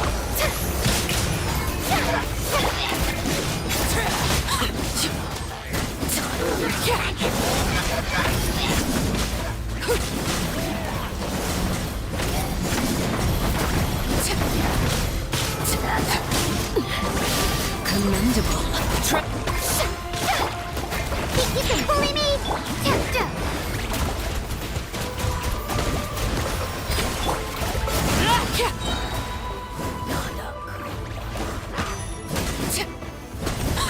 Everlasting as the moon.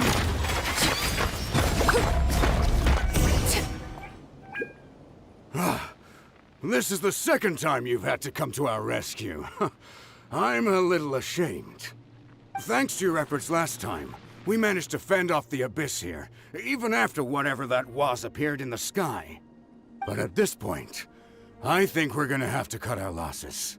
This base is as good as gone. Yeah, everyone needs to stick together. Best to regroup somewhere else. All right, time to evacuate. There's a volunteer unit here too, so first I need to ask them what they want to do next. For anyone who still wants to fight on the front lines, the Children of Echo's front is the closest to here. Anyone who wants to leave will likely also see action as they evacuate, but will be afforded safety at the stadium. Those are the options. We're abandoning this base, and you're free to stay with the group or leave. As of this moment, the Children of Echoes are reasonably well defended, so please, weigh the risks and consider your family's safety before you make a decision. Now then, anyone who wishes to keep fighting, show me how serious you are.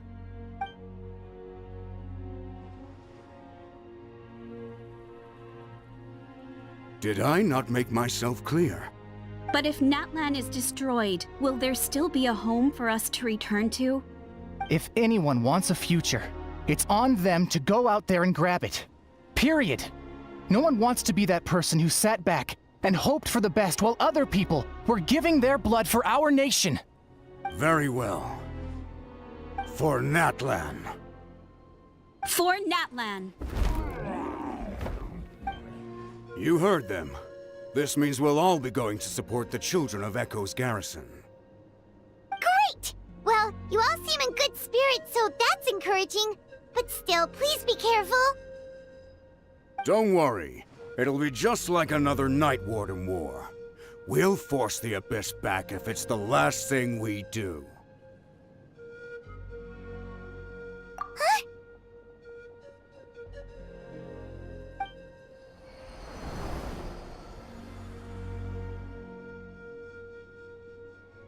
Shoot! That creepy Abyss thing is raining down a dangerous-looking substance again! That's over towards people of the Springs territory. From what I've heard, their defenses have been substantially weakened by the Abyss invasion. Then let's head over and check on them!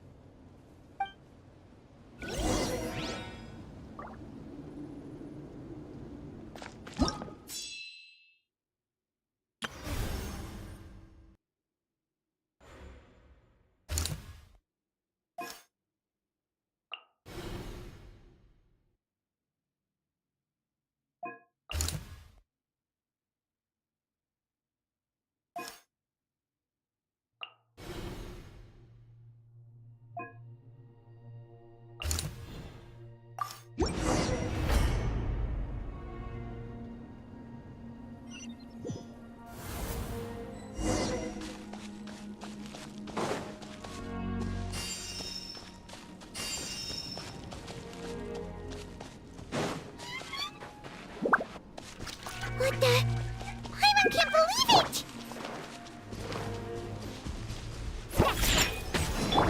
Shower me with praise! Laid bare. Bombs away! Q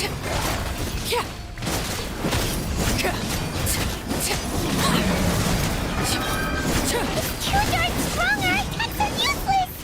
Oh, why isn't anything working? At this rate, the Abyss is just gonna keep sending more and more monsters. The next wave will be here soon. There's just one battle report left, and it gives a long list of places where the dangerous substance has been dropping.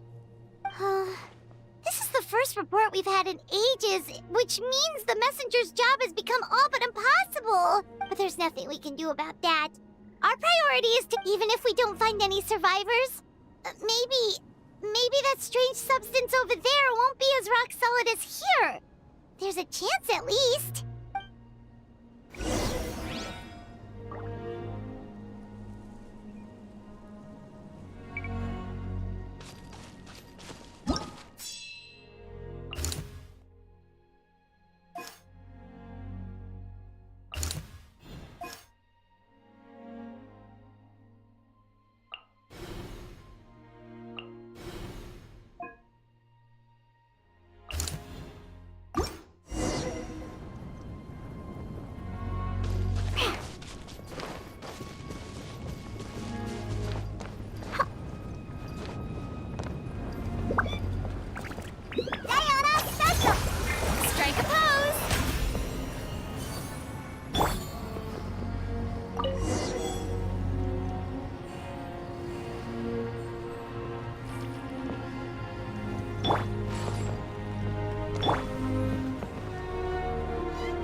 getting too much for Paimon to take.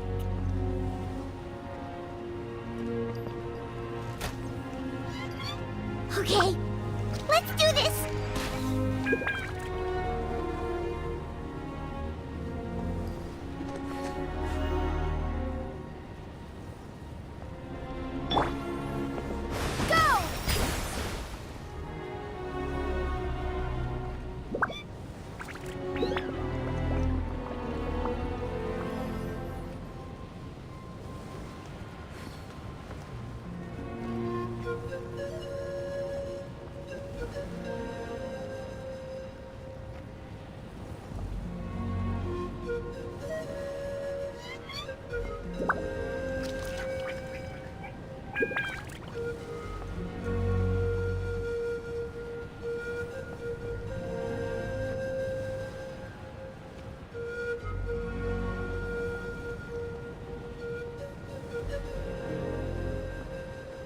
Oh, thank goodness, those people are still standing!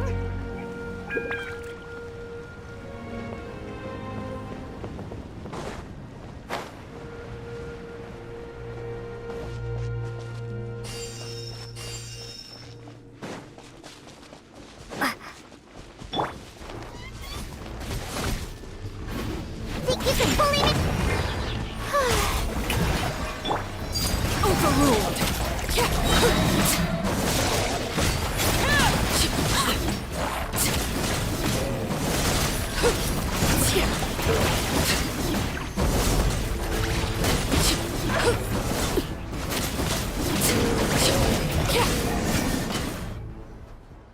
Move out! You've got to get out of here!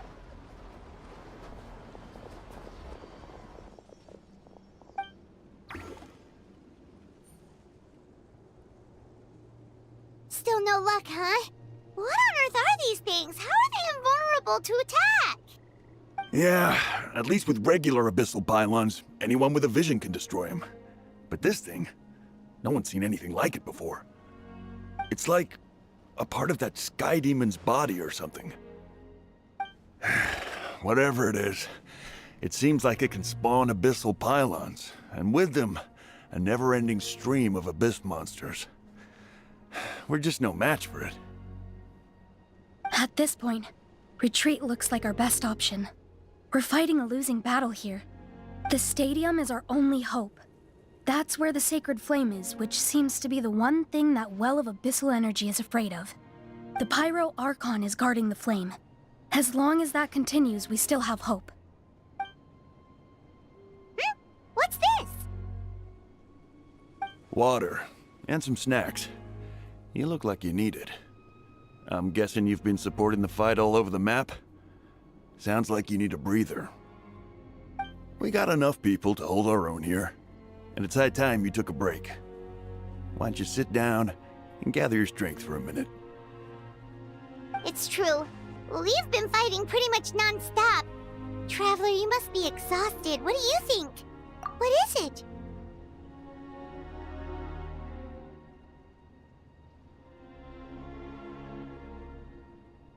Oh, you're right. Well, then guess we'd better go warn them. It's your decision. If you want to set off right away, Paimon will come with you.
It's you guys.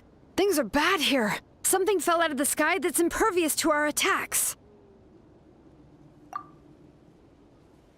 It's a good thing you did, otherwise we might not have made it in time. Kachina, she and I can deal with the remaining monsters and abyssal pylons. You should go catch up with the rest of the group before your parents start worrying about you. Stay safe, Kachina. Come on, let's get this done.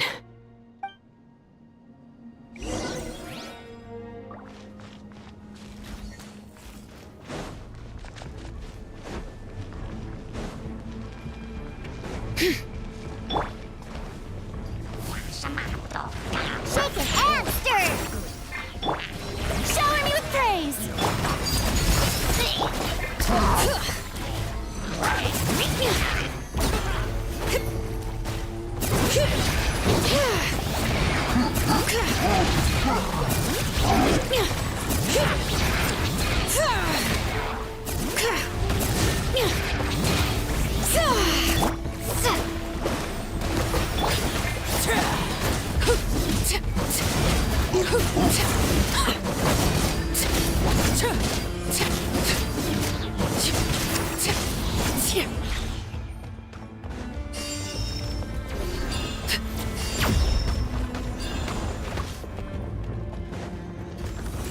Transfixed!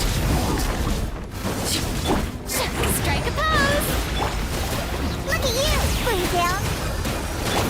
Go!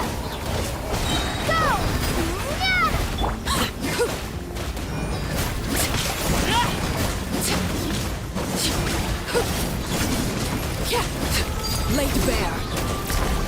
This is where you fall. Overruled. All right.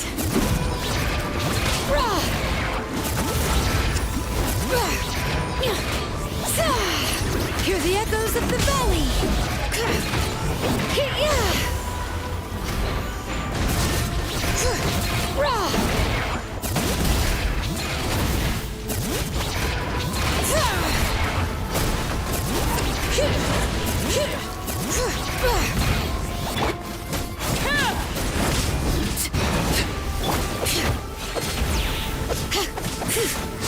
Bring it!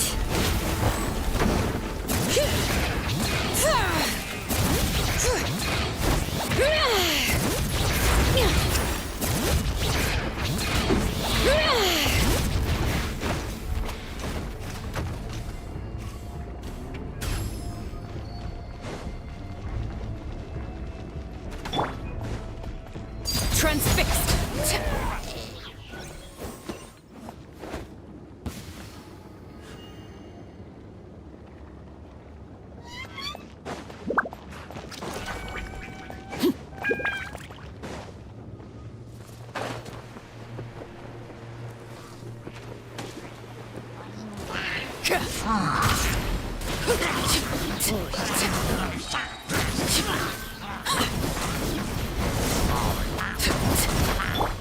Yoo-hoo! Let the mountain's veins boil!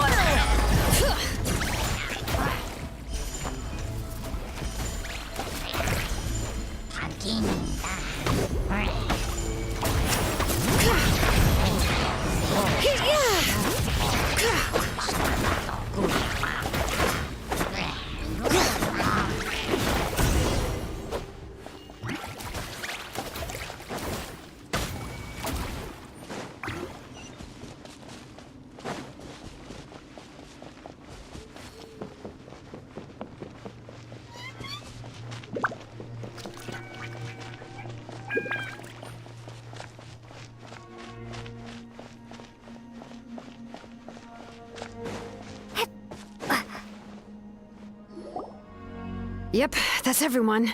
And no more casualties by the look of things. Yeah, this is, good. We can evacuate shortly. I appreciate your help. How are things out there? Pretty dire, I bet.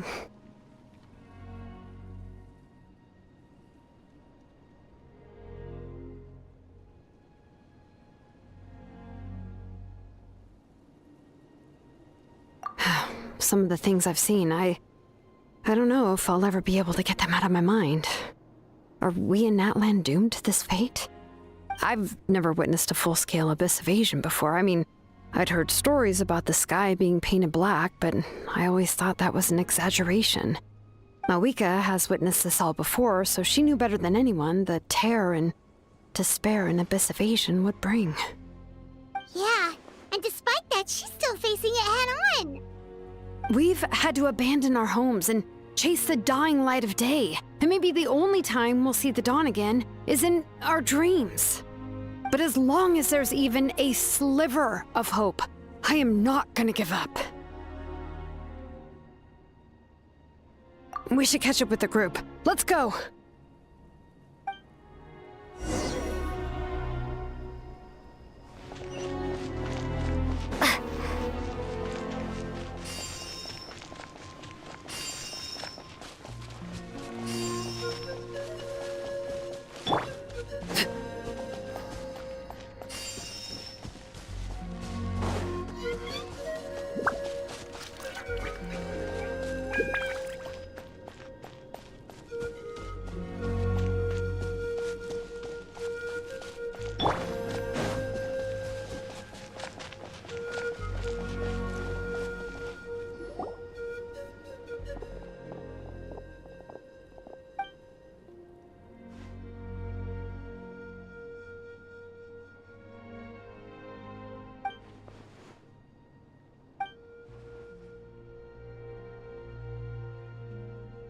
What?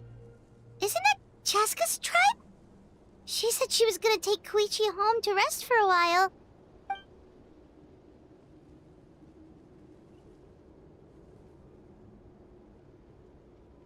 But how, right? Everyone's struggling just to defend themselves. There is no spare manpower. At this rate, it won't be long before even the stadium is indefensible. And with everyone congregating at the stadium, the Abyss forces will start converging there, too.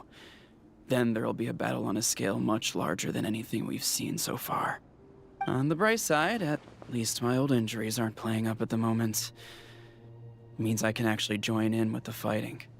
The crux of the issue is that the heart of the Abyss itself has joined the invasion. That's a power we just can't match. I have every faith in the courage of our people. The Natlanese will never give in to despair. But still, the fact is, our lives are more fragile than our spirits. Traveler Paimon knows what you're about to say. Yeah, Paimon sure is getting tired from all this flying, but it doesn't matter. Wherever you go, Paimon's going to... Yep, we'll leave the Children of Echoes to you guys. Flower Feather Clan, hang in there. We're coming.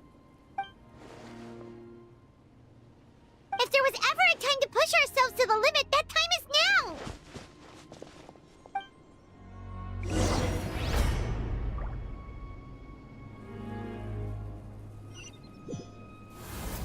Wait! Over there! It's Chaska and Koichi! Traveler! Over here! Hurry!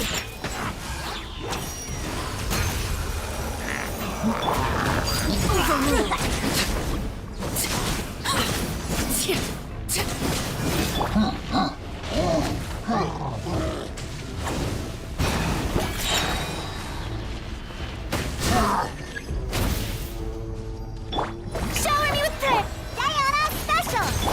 Bombs away!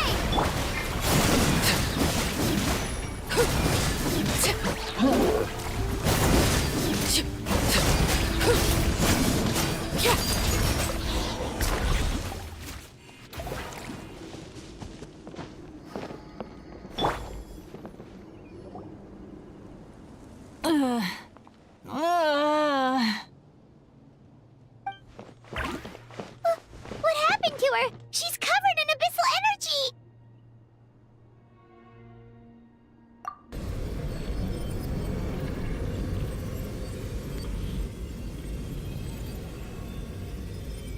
Please, save her.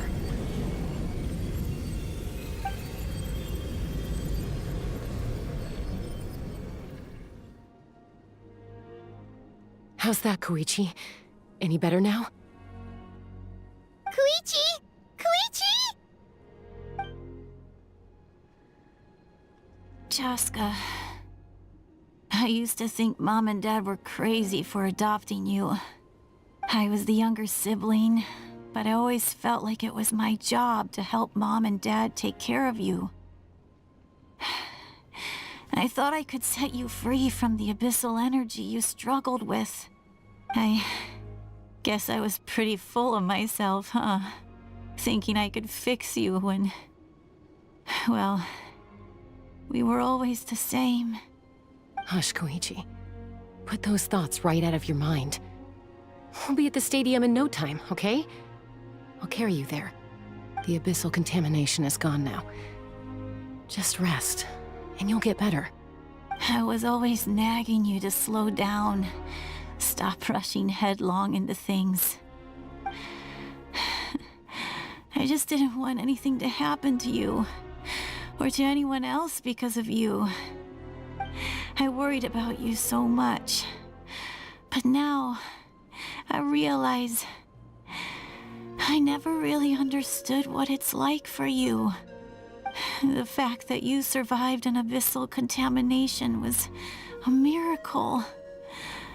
But it also left you in a constant state of agitation. The fact that we became family was another miracle. But with me worrying about you all the time, it feels like I just agitated you even further. No, absolutely not. Nothing could be further from the truth. Do you hear me? All you ever did was love me. Same goes for Mom and Dad. I've always known that. And I feel terrible because I really did want to get along as a family. It might take me some time, but I'll find a way to make it work. I'm so sorry, Koichi. I never meant to make you feel this way. It's okay, Chaska. No need to apologize. You didn't do anything wrong. No one did. It's nobody's fault that things didn't turn out great. I get it now. So, no nagging from me this time. You keep forging ahead, sis. Never slow down, and never hold back. Spread your wings and fly free, like the fiercest kukusaur in the sky. Show the world who the bravest flower feather warrior is. Because that's who you are. And that's the sister I'm proud of.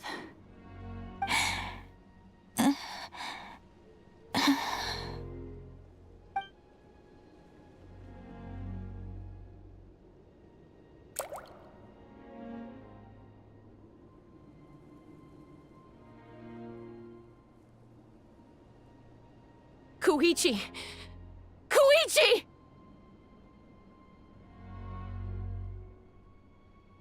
Koichi?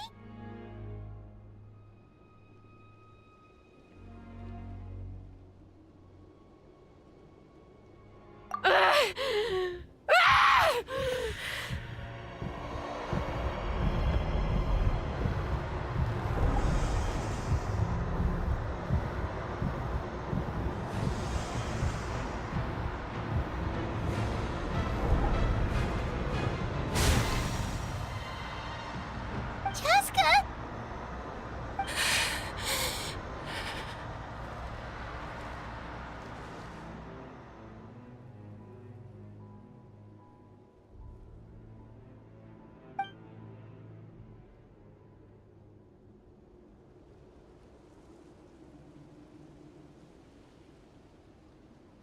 What happened?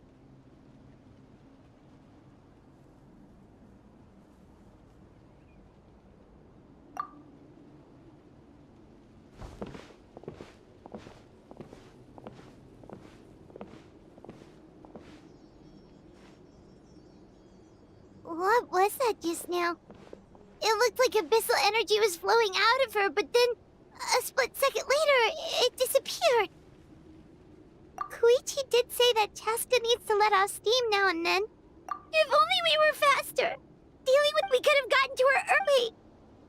What's happening to Chaska? How unfair life can be. She's had the odds stacked against her from the very beginning, and each step forward has been an agonizing one. Maybe she would have been better off embracing her pain. But her journey goes on, and one question looms large in her mind. If she could rise above the layers of pain and ascend over the dark clouds of her mind, what then would she find? Maybe the glorious light of the sun, or maybe a dark, empty void. There is only one way to find out. She needs to spread her wings and soar to new heights. That is the true meaning of life. My life's suffering shall be my epitaph. To remember the pain I endured. And finally, transcended.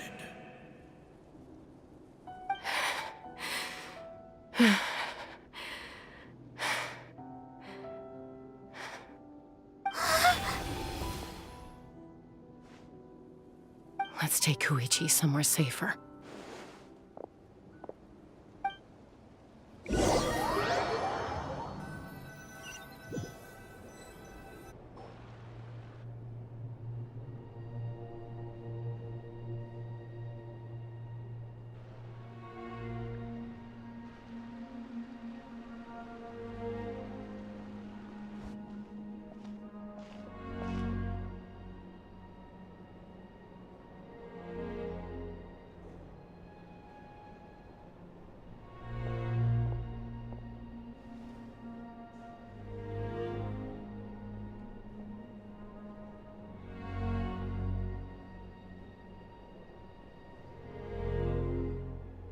Please, take care of Koichi for me.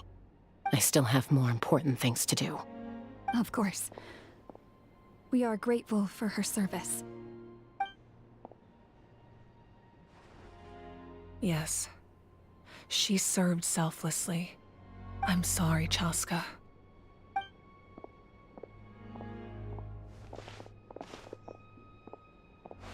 It's all right. I'm far from the only one going through this right now. Koichi wanted to be a hero. And in my heart, she always will be.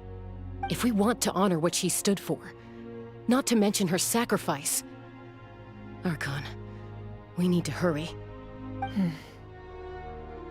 Time for this war to end.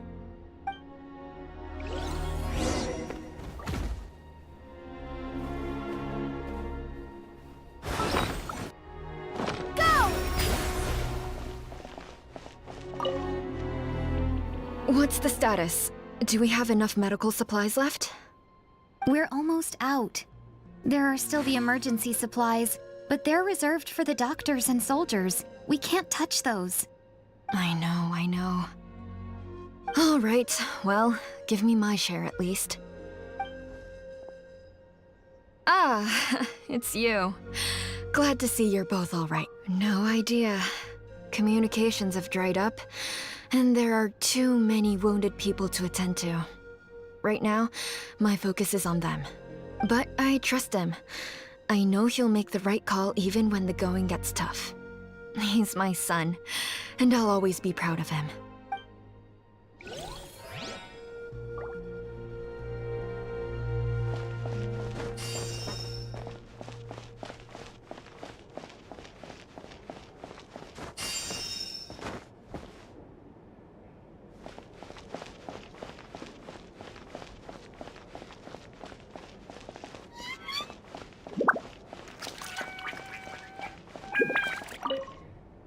I trust him.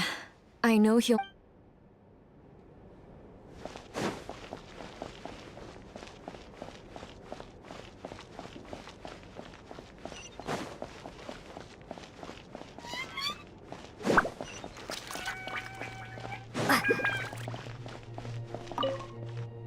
I'm so grateful Mayuel is here. With her expertise, we were able to treat a lot more people. But I'm worried she's overdoing it. She hasn't stopped this whole time.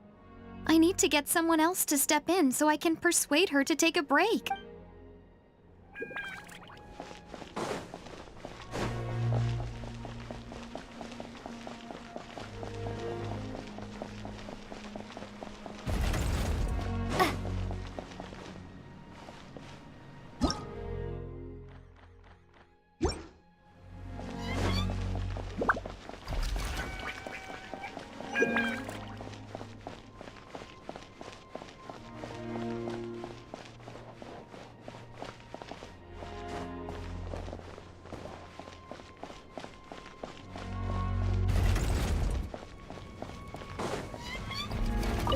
It's you two! Fantastic! I'm so grateful for all your encouragement. So many people in Natland see it as an honor to fight the Abyss, but then they let the excitement get to their heads and end up putting themselves in great danger. You were right. It's important to fight, but it's also important to stay alive. We fight for the people we love, and also for the chance to see them again. I shared your thoughts with my brothers in arms, and they were inspired too. Now everyone's fighting with more determination and returning the tide.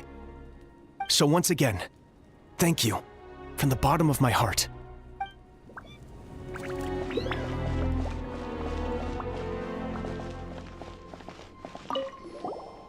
You're okay! Oh, thank goodness!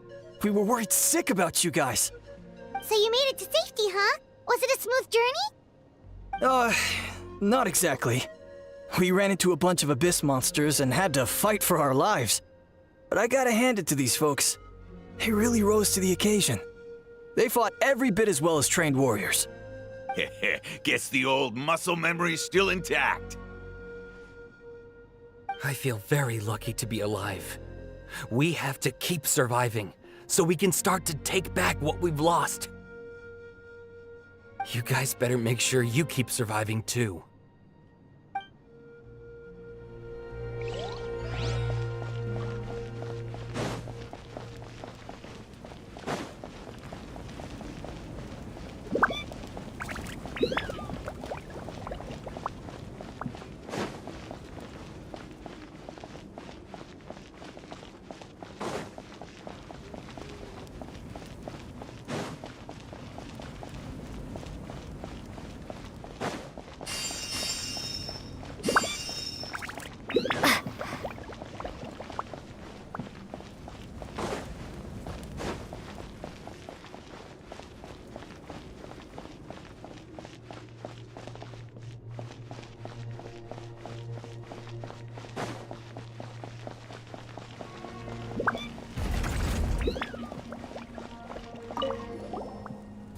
Hey, you two.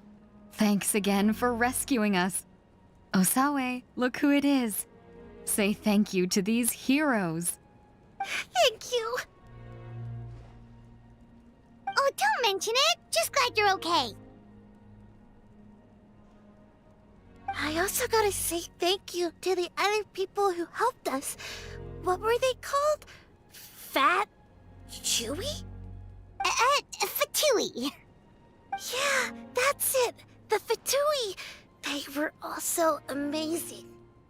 Yeah, in the past, my impression of the Fatui wasn't exactly positive. But this has really changed my perspective. Good people can be found in every organization.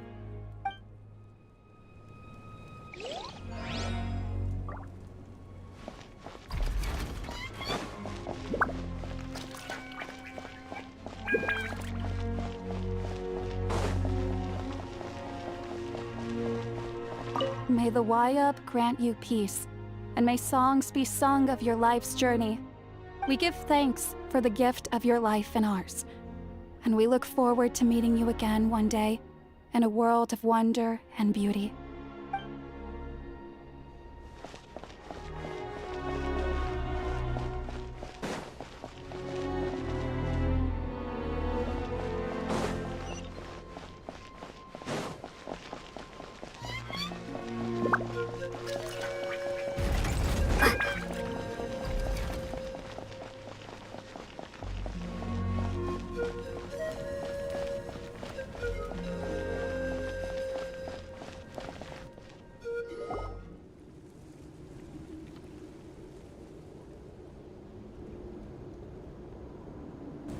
Everyone, are you ready? A bitter war lies ahead. Our victory begins in each of your minds. So ignite the spirit of victory for me. May no further lives be lost, and no one else may to suffer the loss of their loved ones. As long as blood still runs through your veins, even the tiniest spark of steel against stone can ignite a flame.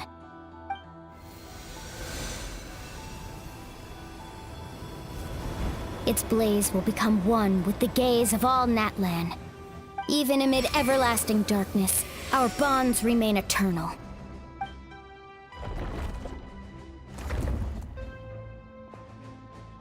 Stone engraved in echoing peaks.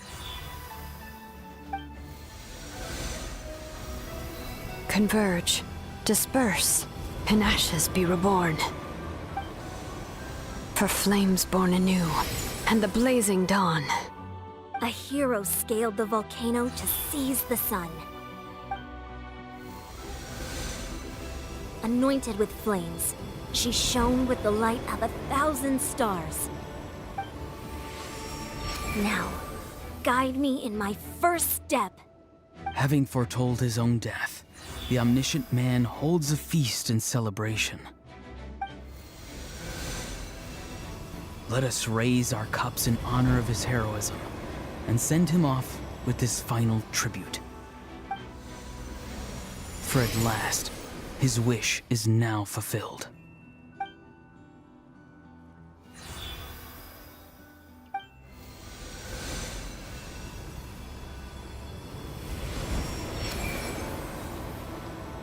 My life's suffering shall be my epitaph. To remember the pain I endured, and finally, transcend it. Heroes of the ages! Our moment has finally come!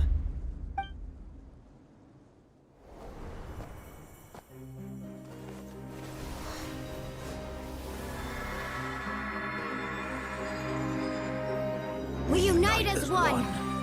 Baptized by the Turnfire. Bearing an ancient blessing. Knowing true power. And accepting a fate of devotion. We embrace the transcendent flame. For Natlan! For Natlan!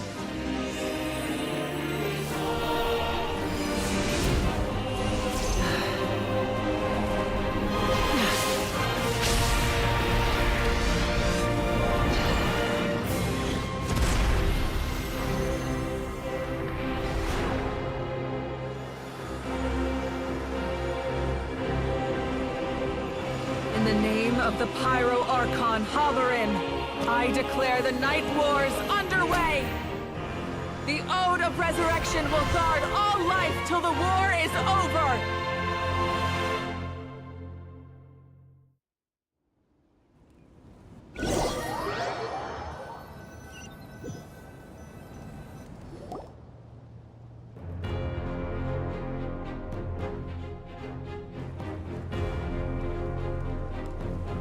That is an outright scary level of power. So, from now on, all warriors will be able to resurrect themselves using the sacred flame. That's right. No more casualties. It's time to wipe the enemy off the face of the earth. And to reclaim our lost territory.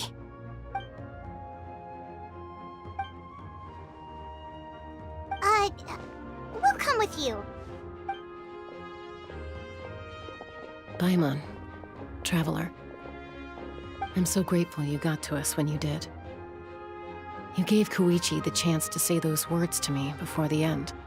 If I'd lost control out there in the wild, this counterattack might never have been possible.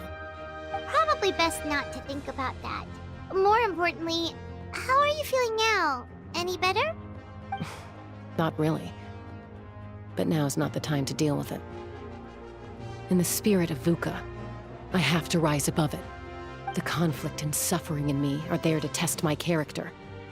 My struggle will make me stronger, and make me the person Koichi believed I can be. Alright, let's go show the Abyss what human beings are made of. They'll be sorry they messed with Natlan after we're through with them.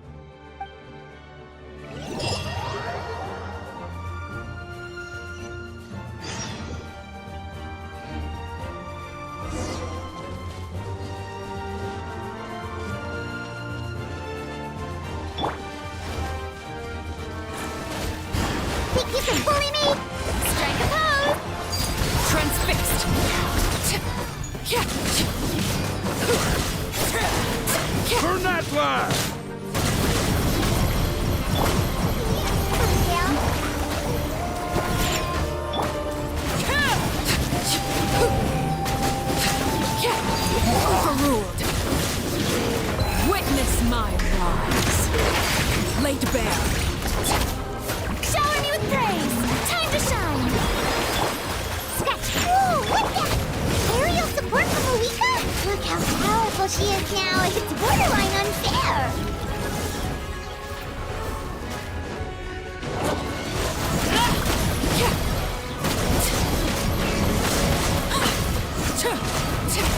Transfixed.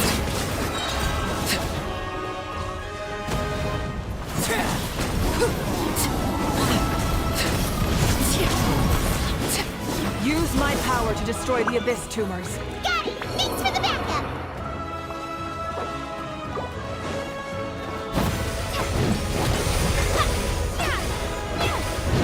Water jet! Wipe out!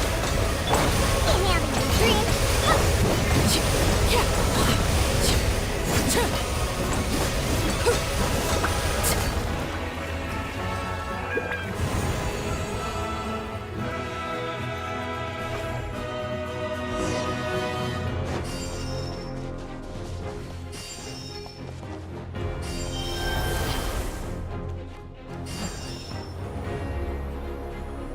Oh, did you guys see that huge fireball? It exploded right above my head. Sorry, Mulan. I'll adjust my aim. No, you're good, Archon. It didn't hurt at all. Plus, it was freaking cool. Not great for your eyesight, though. Oh yeah, fair point.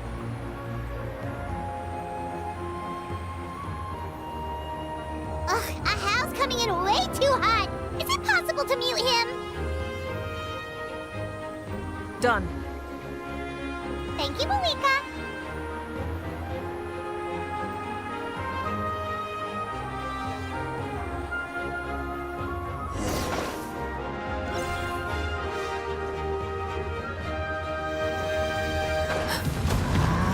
Battle has arrived.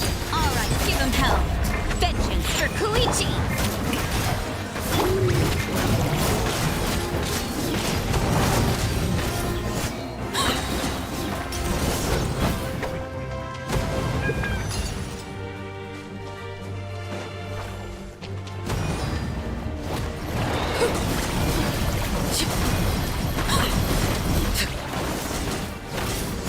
The enemy ranks are thinning. Time to double down. Use the Pyro Archon's power and show no mercy.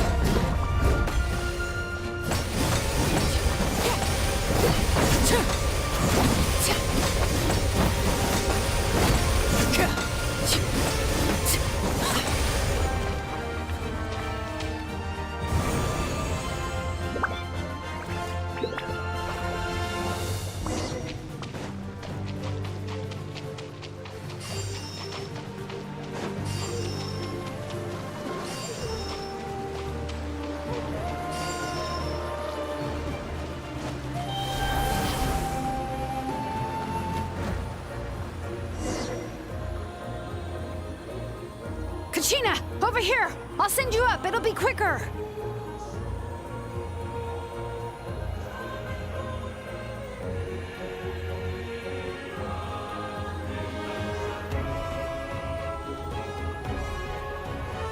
Okay, everyone's safe. Granny, please go on ahead with the others. I just need some more time, I promise. I won't hold things up. Oh, Roron! Leave the vegetables and aphids behind, you dimwit! It's too dangerous!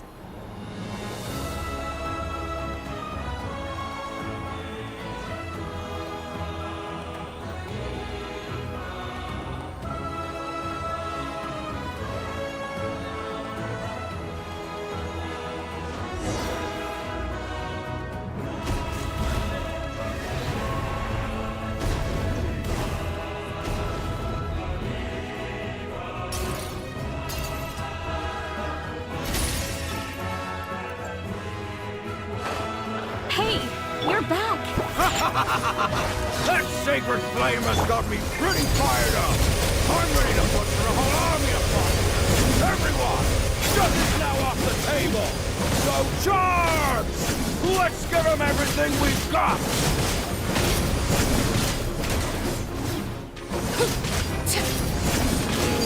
Overruled!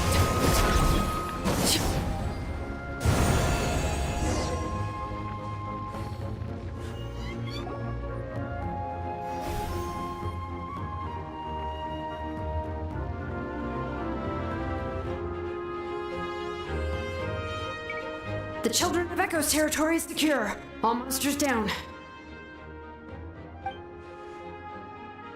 All good here at the People of the Springs, too. We crushed it! Masters of the Night Wind are also safe. Should I go support the Flower Feather clan? Things are still pretty rough over there. I'm already en route. No need. I just dealt with it. Already? But you were just at the stadium! Yeah, well, you have no idea how long I've been itching to bash some heads in. Oh! Fair enough. Ian-san, what should we do about the Collective of Plenty? Your home's a long ways away from the stadium. Oh, no need to worry. I just heard from Verisa. She says they're safe now.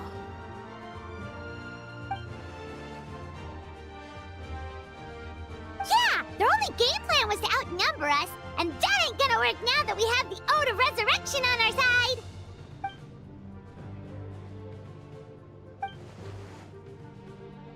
We ain't gonna let them get away with that. Friends, let's gather at the stadium. More abyss tumors have descended, all near the stadium. Let's split up and take them out.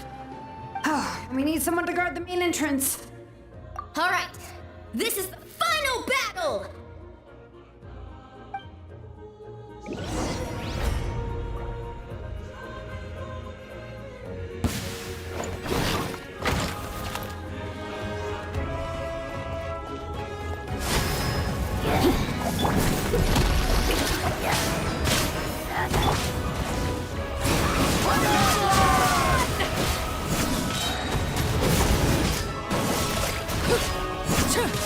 Transfixed.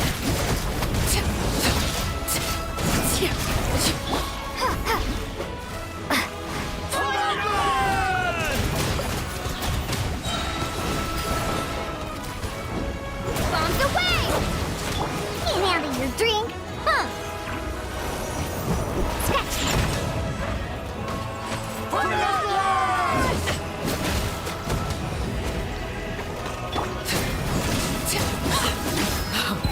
Wanted my full attention, did you?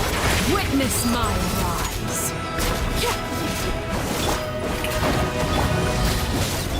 Diana Special!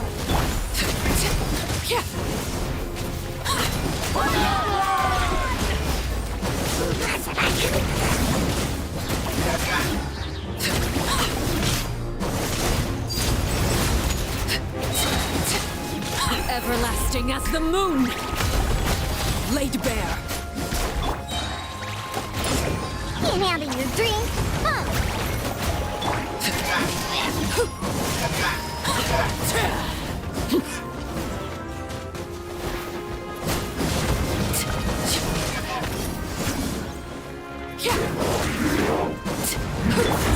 Think you can bully me? Let the world collide!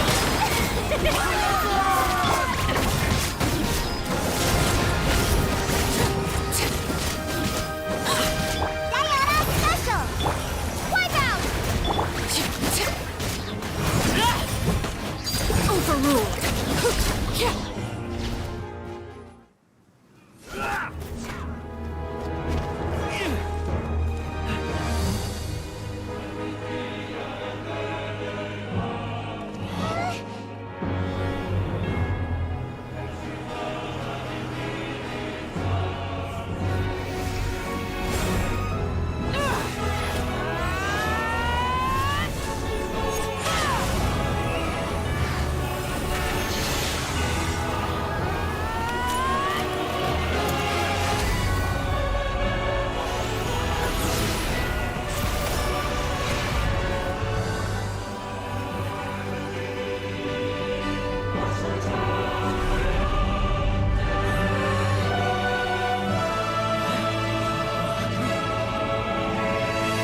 Everyone, we are gathered here to celebrate a glorious victory. It is a victory forged by each and every one of us, and we should all be proud of what we have accomplished. We emerge victorious from another crisis to declare, our beloved Natlan is saved! Woo! All right! I must caution that this war is not yet over. We have not destroyed our enemy, merely driven them further into the depths of the Night Kingdom. But the Abyss underestimated Natlan's forces, and they have suffered a devastating defeat. It will be a long time before they are able to pose a threat to us again. After making some preparations, I will launch my final counterattack. I shall strike them in their lair and wipe them out for good. Oh, man. Wait, Archon, are you saying you're going alone? Yes. The abyssal energy there is too strong. Contact with it would be instantly lethal to anyone else. I'm sure you're all still fired up, and you must be eager to take the fight home to the enemy. But I must ask you to temper your ambitions. I will return victorious, for all of us. It's kind of a shame that we can't join in with a final showdown. Please, look at the bigger picture. Thanks to every one of you, we have already secured an enormous victory. Tonight, we should celebrate to our heart's content. I guess if our lives are no longer at risk, things can basically go back to normal, right? That's good enough for me. Beats having monsters everywhere. When the time comes, I will gather everyone here again. Now, let us also remember those who gave their lives fighting for our nation. Once the last dregs of the Abyss are wiped out, I intend to give them the grand funeral they deserve. An ancient name could never record the many who we lost. But no hero of Natlan should be forgotten. If I may, let's have a moment of silence for the fallen.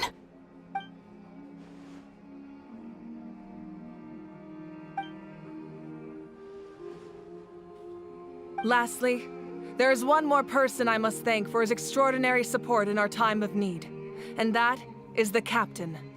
Speaking in a personal capacity, I should like to offer my sincere congratulations on your victory. Well, everyone, please enjoy the victory feast. I hope it's a chance to relax your minds and rekindle your spirits, so that we may face what lies ahead with renewed vigor.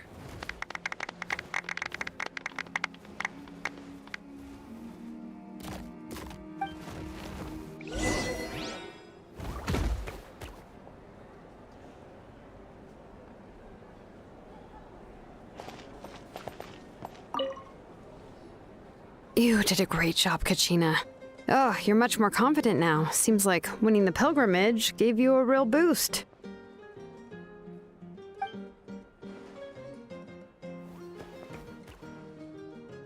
I spoke to your mom and dad. They were singing your praises. They said the world's your oyster now. How are things at the People of the Springs base? There are some casualties, but the overall mood is very positive. I reckon they'll start rebuilding pretty soon. Same situation for the Children of Echoes.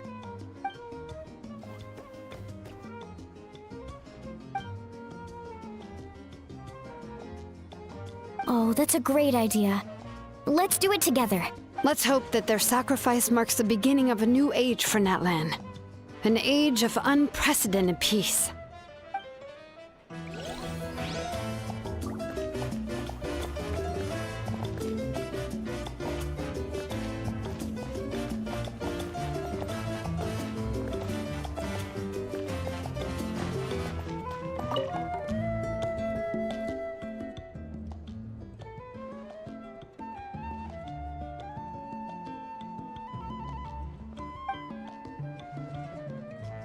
Unless you want to get punched in the face. What is it with you, Ahau? Why are you so incapable of being nice?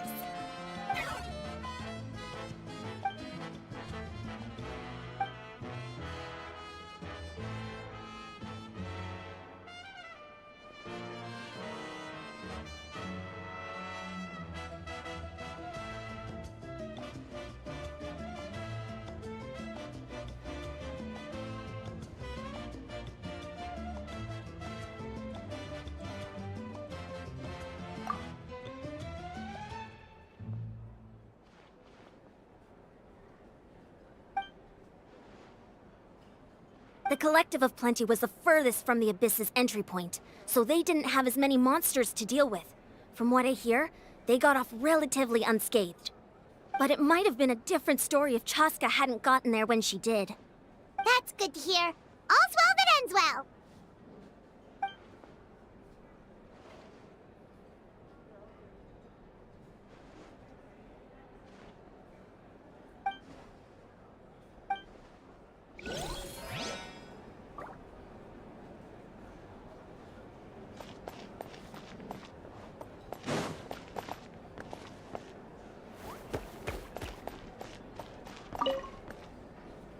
I must congratulate you on your efforts during this war.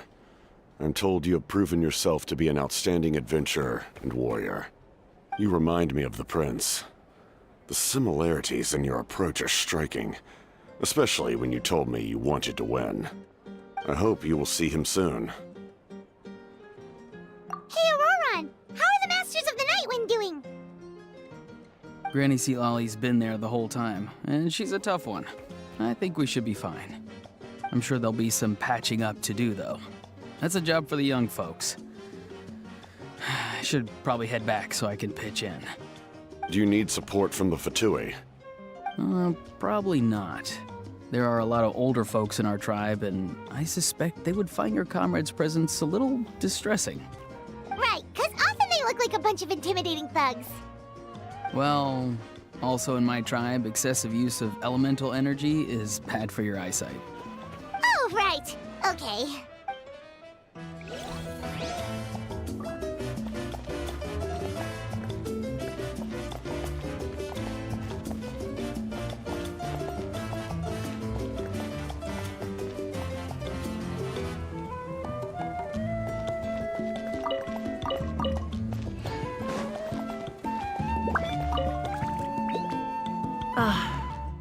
Welcome.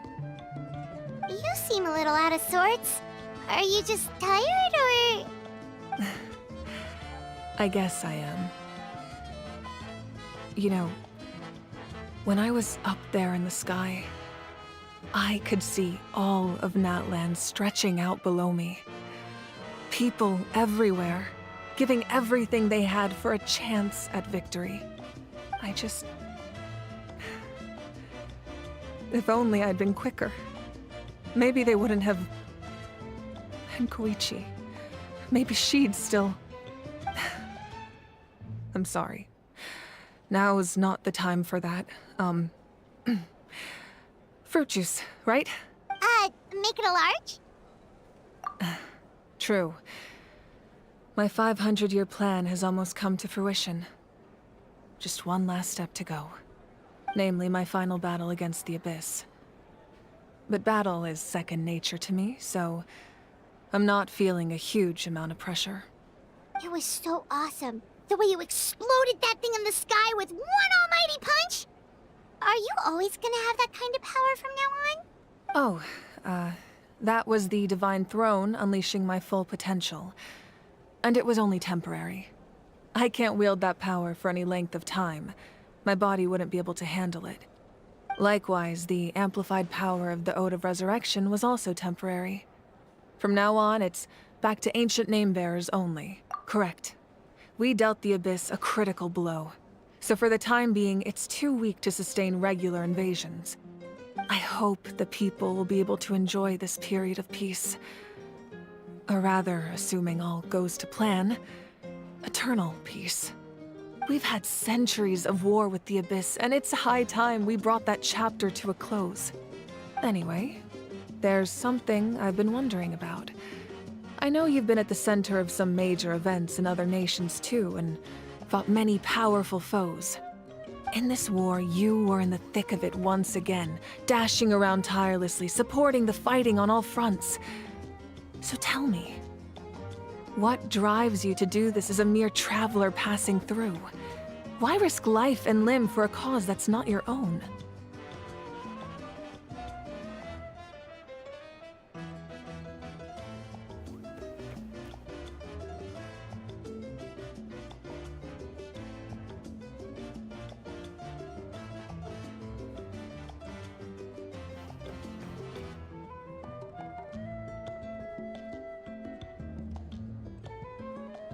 A clear conscience. Great answer. That's how life should be lived, to the fullest, with no regrets. What I'm really trying to say is, I would love for you, with your extraordinary talent and your sense of justice, to join me in this final step. You and I together, finally putting an end to the ever-looming threat of the Abyss. But I also don't want to take advantage of your good nature and readiness to help others. The final battle will be very dangerous, and you have the rest of your journey to consider. I'm sure you must be weary. Sleep well tonight. Let's talk again tomorrow in the speaker's chamber. I'll give you more details on the final battle, and then I hope to hear your verdict.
Hey, Traveler, Paimon! There you are. I've been looking all over for you. Oh, hey, Sweet Lolly! What's up? Listen up. I have something really important to tell you.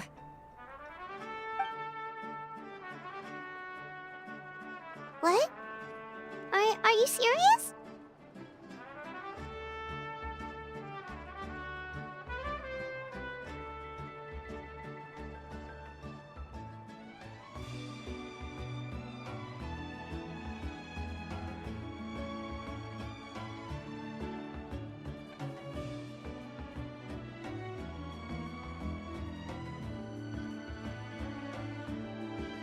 Natlan must pay the price for Mawika's use of the Ruler of Death's power.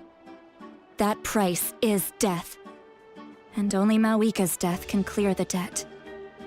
I had thought that the Ruler of Death might have a change of heart after seeing the people of Natlan come together and fight so bravely, but...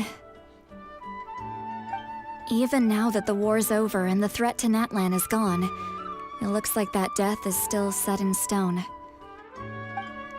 I had to know your thoughts. I want to save her, but I can't do it alone.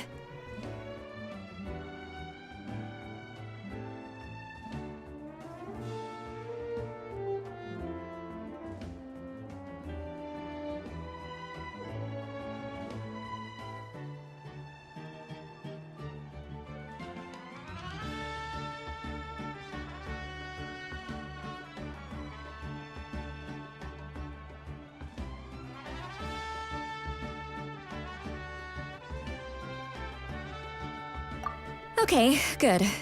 That makes me feel a little better. Thank you for standing up for us. There's clearly something special about you, so if anyone has a chance of defying the rules, that would be you. Oh, and please don't breathe a word of this to Mawika. I'm sure she's well aware of the cost of using the Divine Throne's power, but if she finds out that anyone else knows, it could ruin our chances to help. Got it. Mum's the word. All right, that was the last major item on my to-do list. Now, since I've come all this way, I think it's finally time for a well-earned drink. Go easy, though, yeah? Don't worry, I said a drink. That means just one.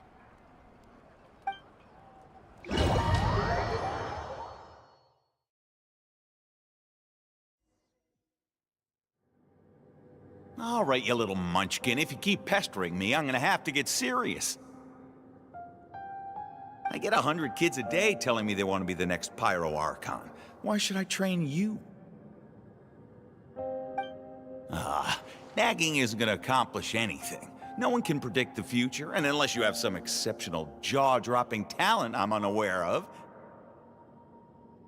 I can shoot those cornflakes in your kitchen from right here. Don't be ridiculous. You couldn't make that shot from all the way over here? Wait, hold on. You could hurt someone with that. Well, I'll be. You made the shot.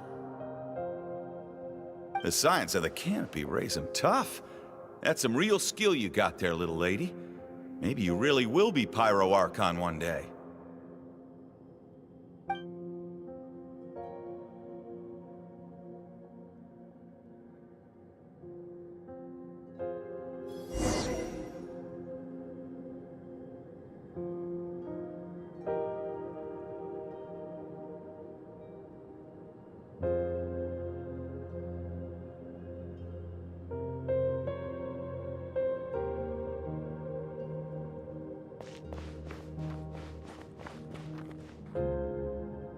See this? I'm the first one of us to get an ancient name. And it's not just any ancient name, but Mollypo. If you ask me nicely, there's still time to join my team for the pilgrimage, you know. No need to scowl. You lost and I won, it's no big deal. You want me to be happy for you when your turn comes, right? So cheer up. I'll get my own ancient name soon enough, and it'll be an even better one than yours.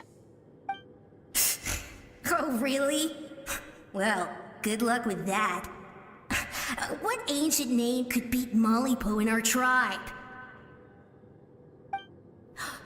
Unless... surely you don't mean Kiangozi?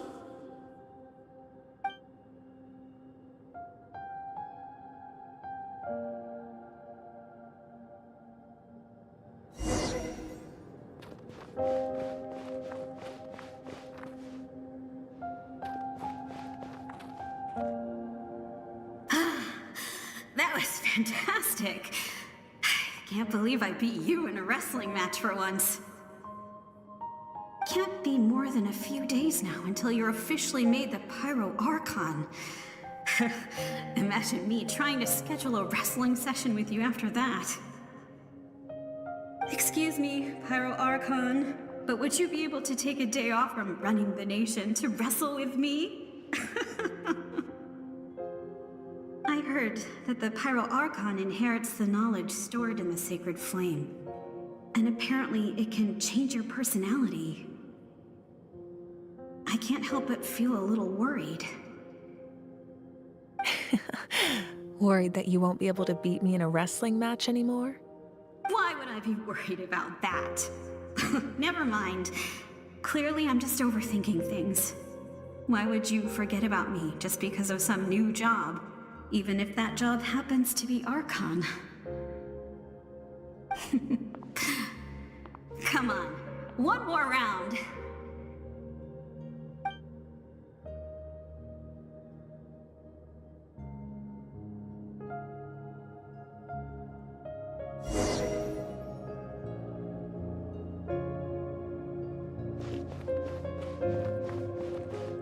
After the darkness will come the dawn.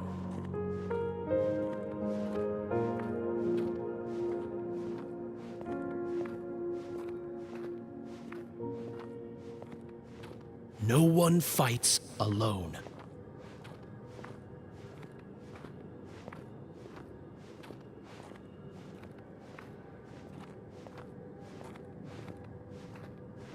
For Natlan!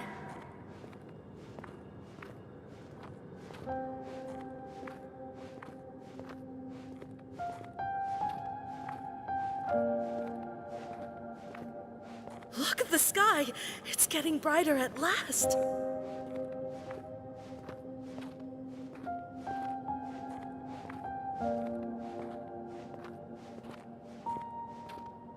We walk the righteous path, and the Pyro Archon will guide us.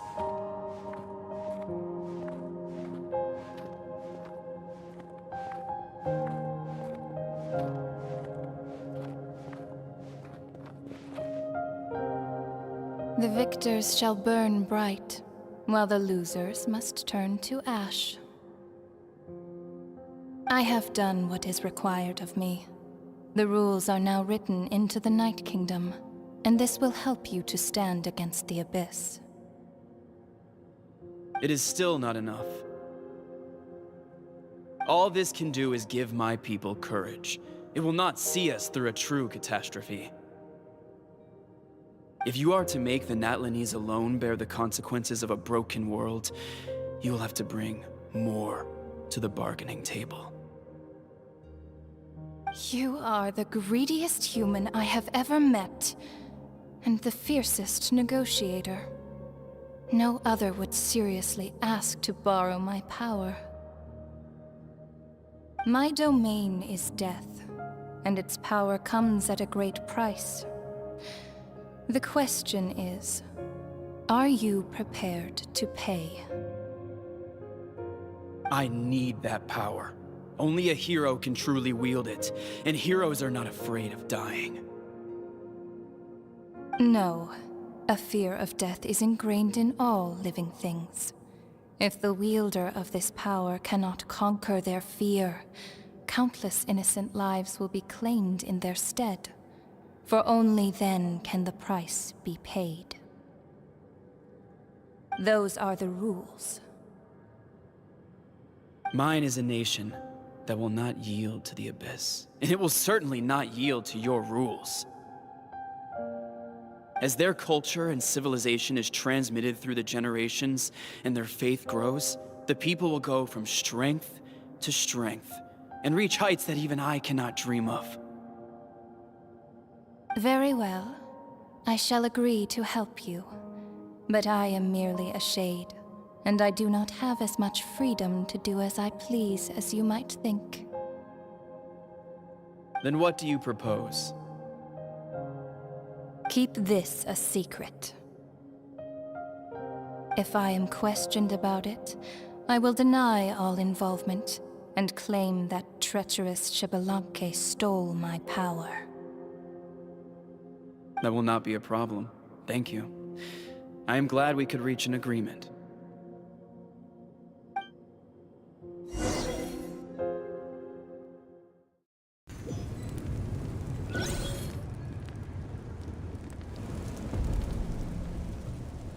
Come in.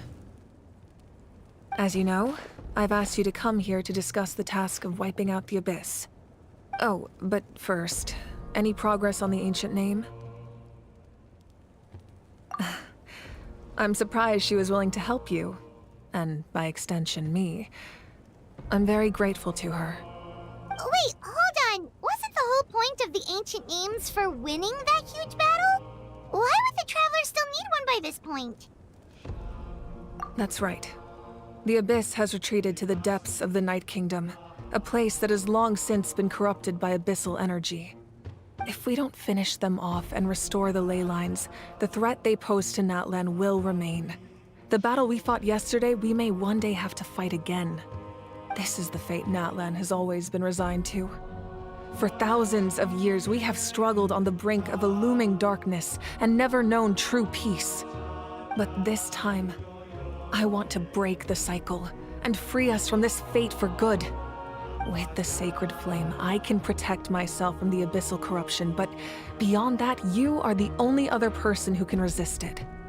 If your ancient name can't be forged, I will go alone. But if it can, I'd really love your help. Not completely. After all, the Night Kingdom is still plagued by abyssal corruption. But when I used the power of the Divine Throne, it dispelled a lot of that corruption. Plus, your ancient name is a special case, so the Lord of the Night will take special care of you.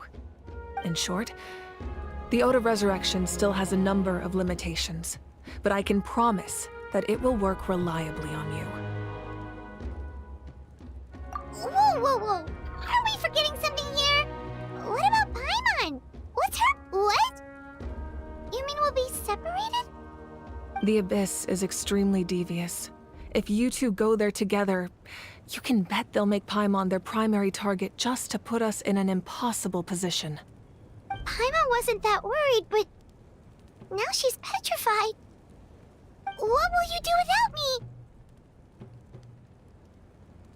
Okay, well, Paimon needs to think about this because you're really asking a lot of her, but we'll give Paimon some time and she'll do her best to rise to the challenge. I greatly appreciate it. Everyone in Natlan knows how important this final battle is. You will be remembered and revered long into the future, until the end of time. If you have any other questions, please ask away.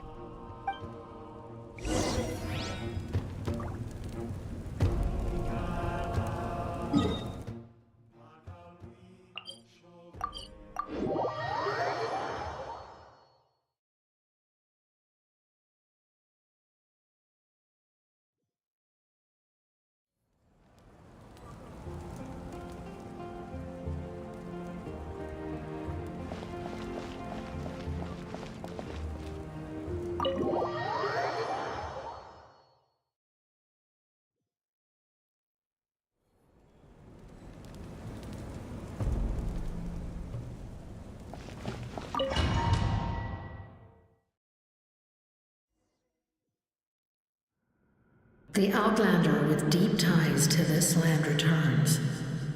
And this time, he is alone. The power that the Pyro Archon used to strike back at the Abyss came from the Ruler of Death. From what I know of her rules, she will demand death in return. How do you know this? I see. So, the Ruler of Death sent you on your long journey.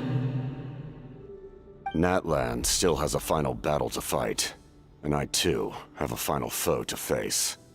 For the sake of those countless lost souls, and a hope for Natlan's future, I need your help.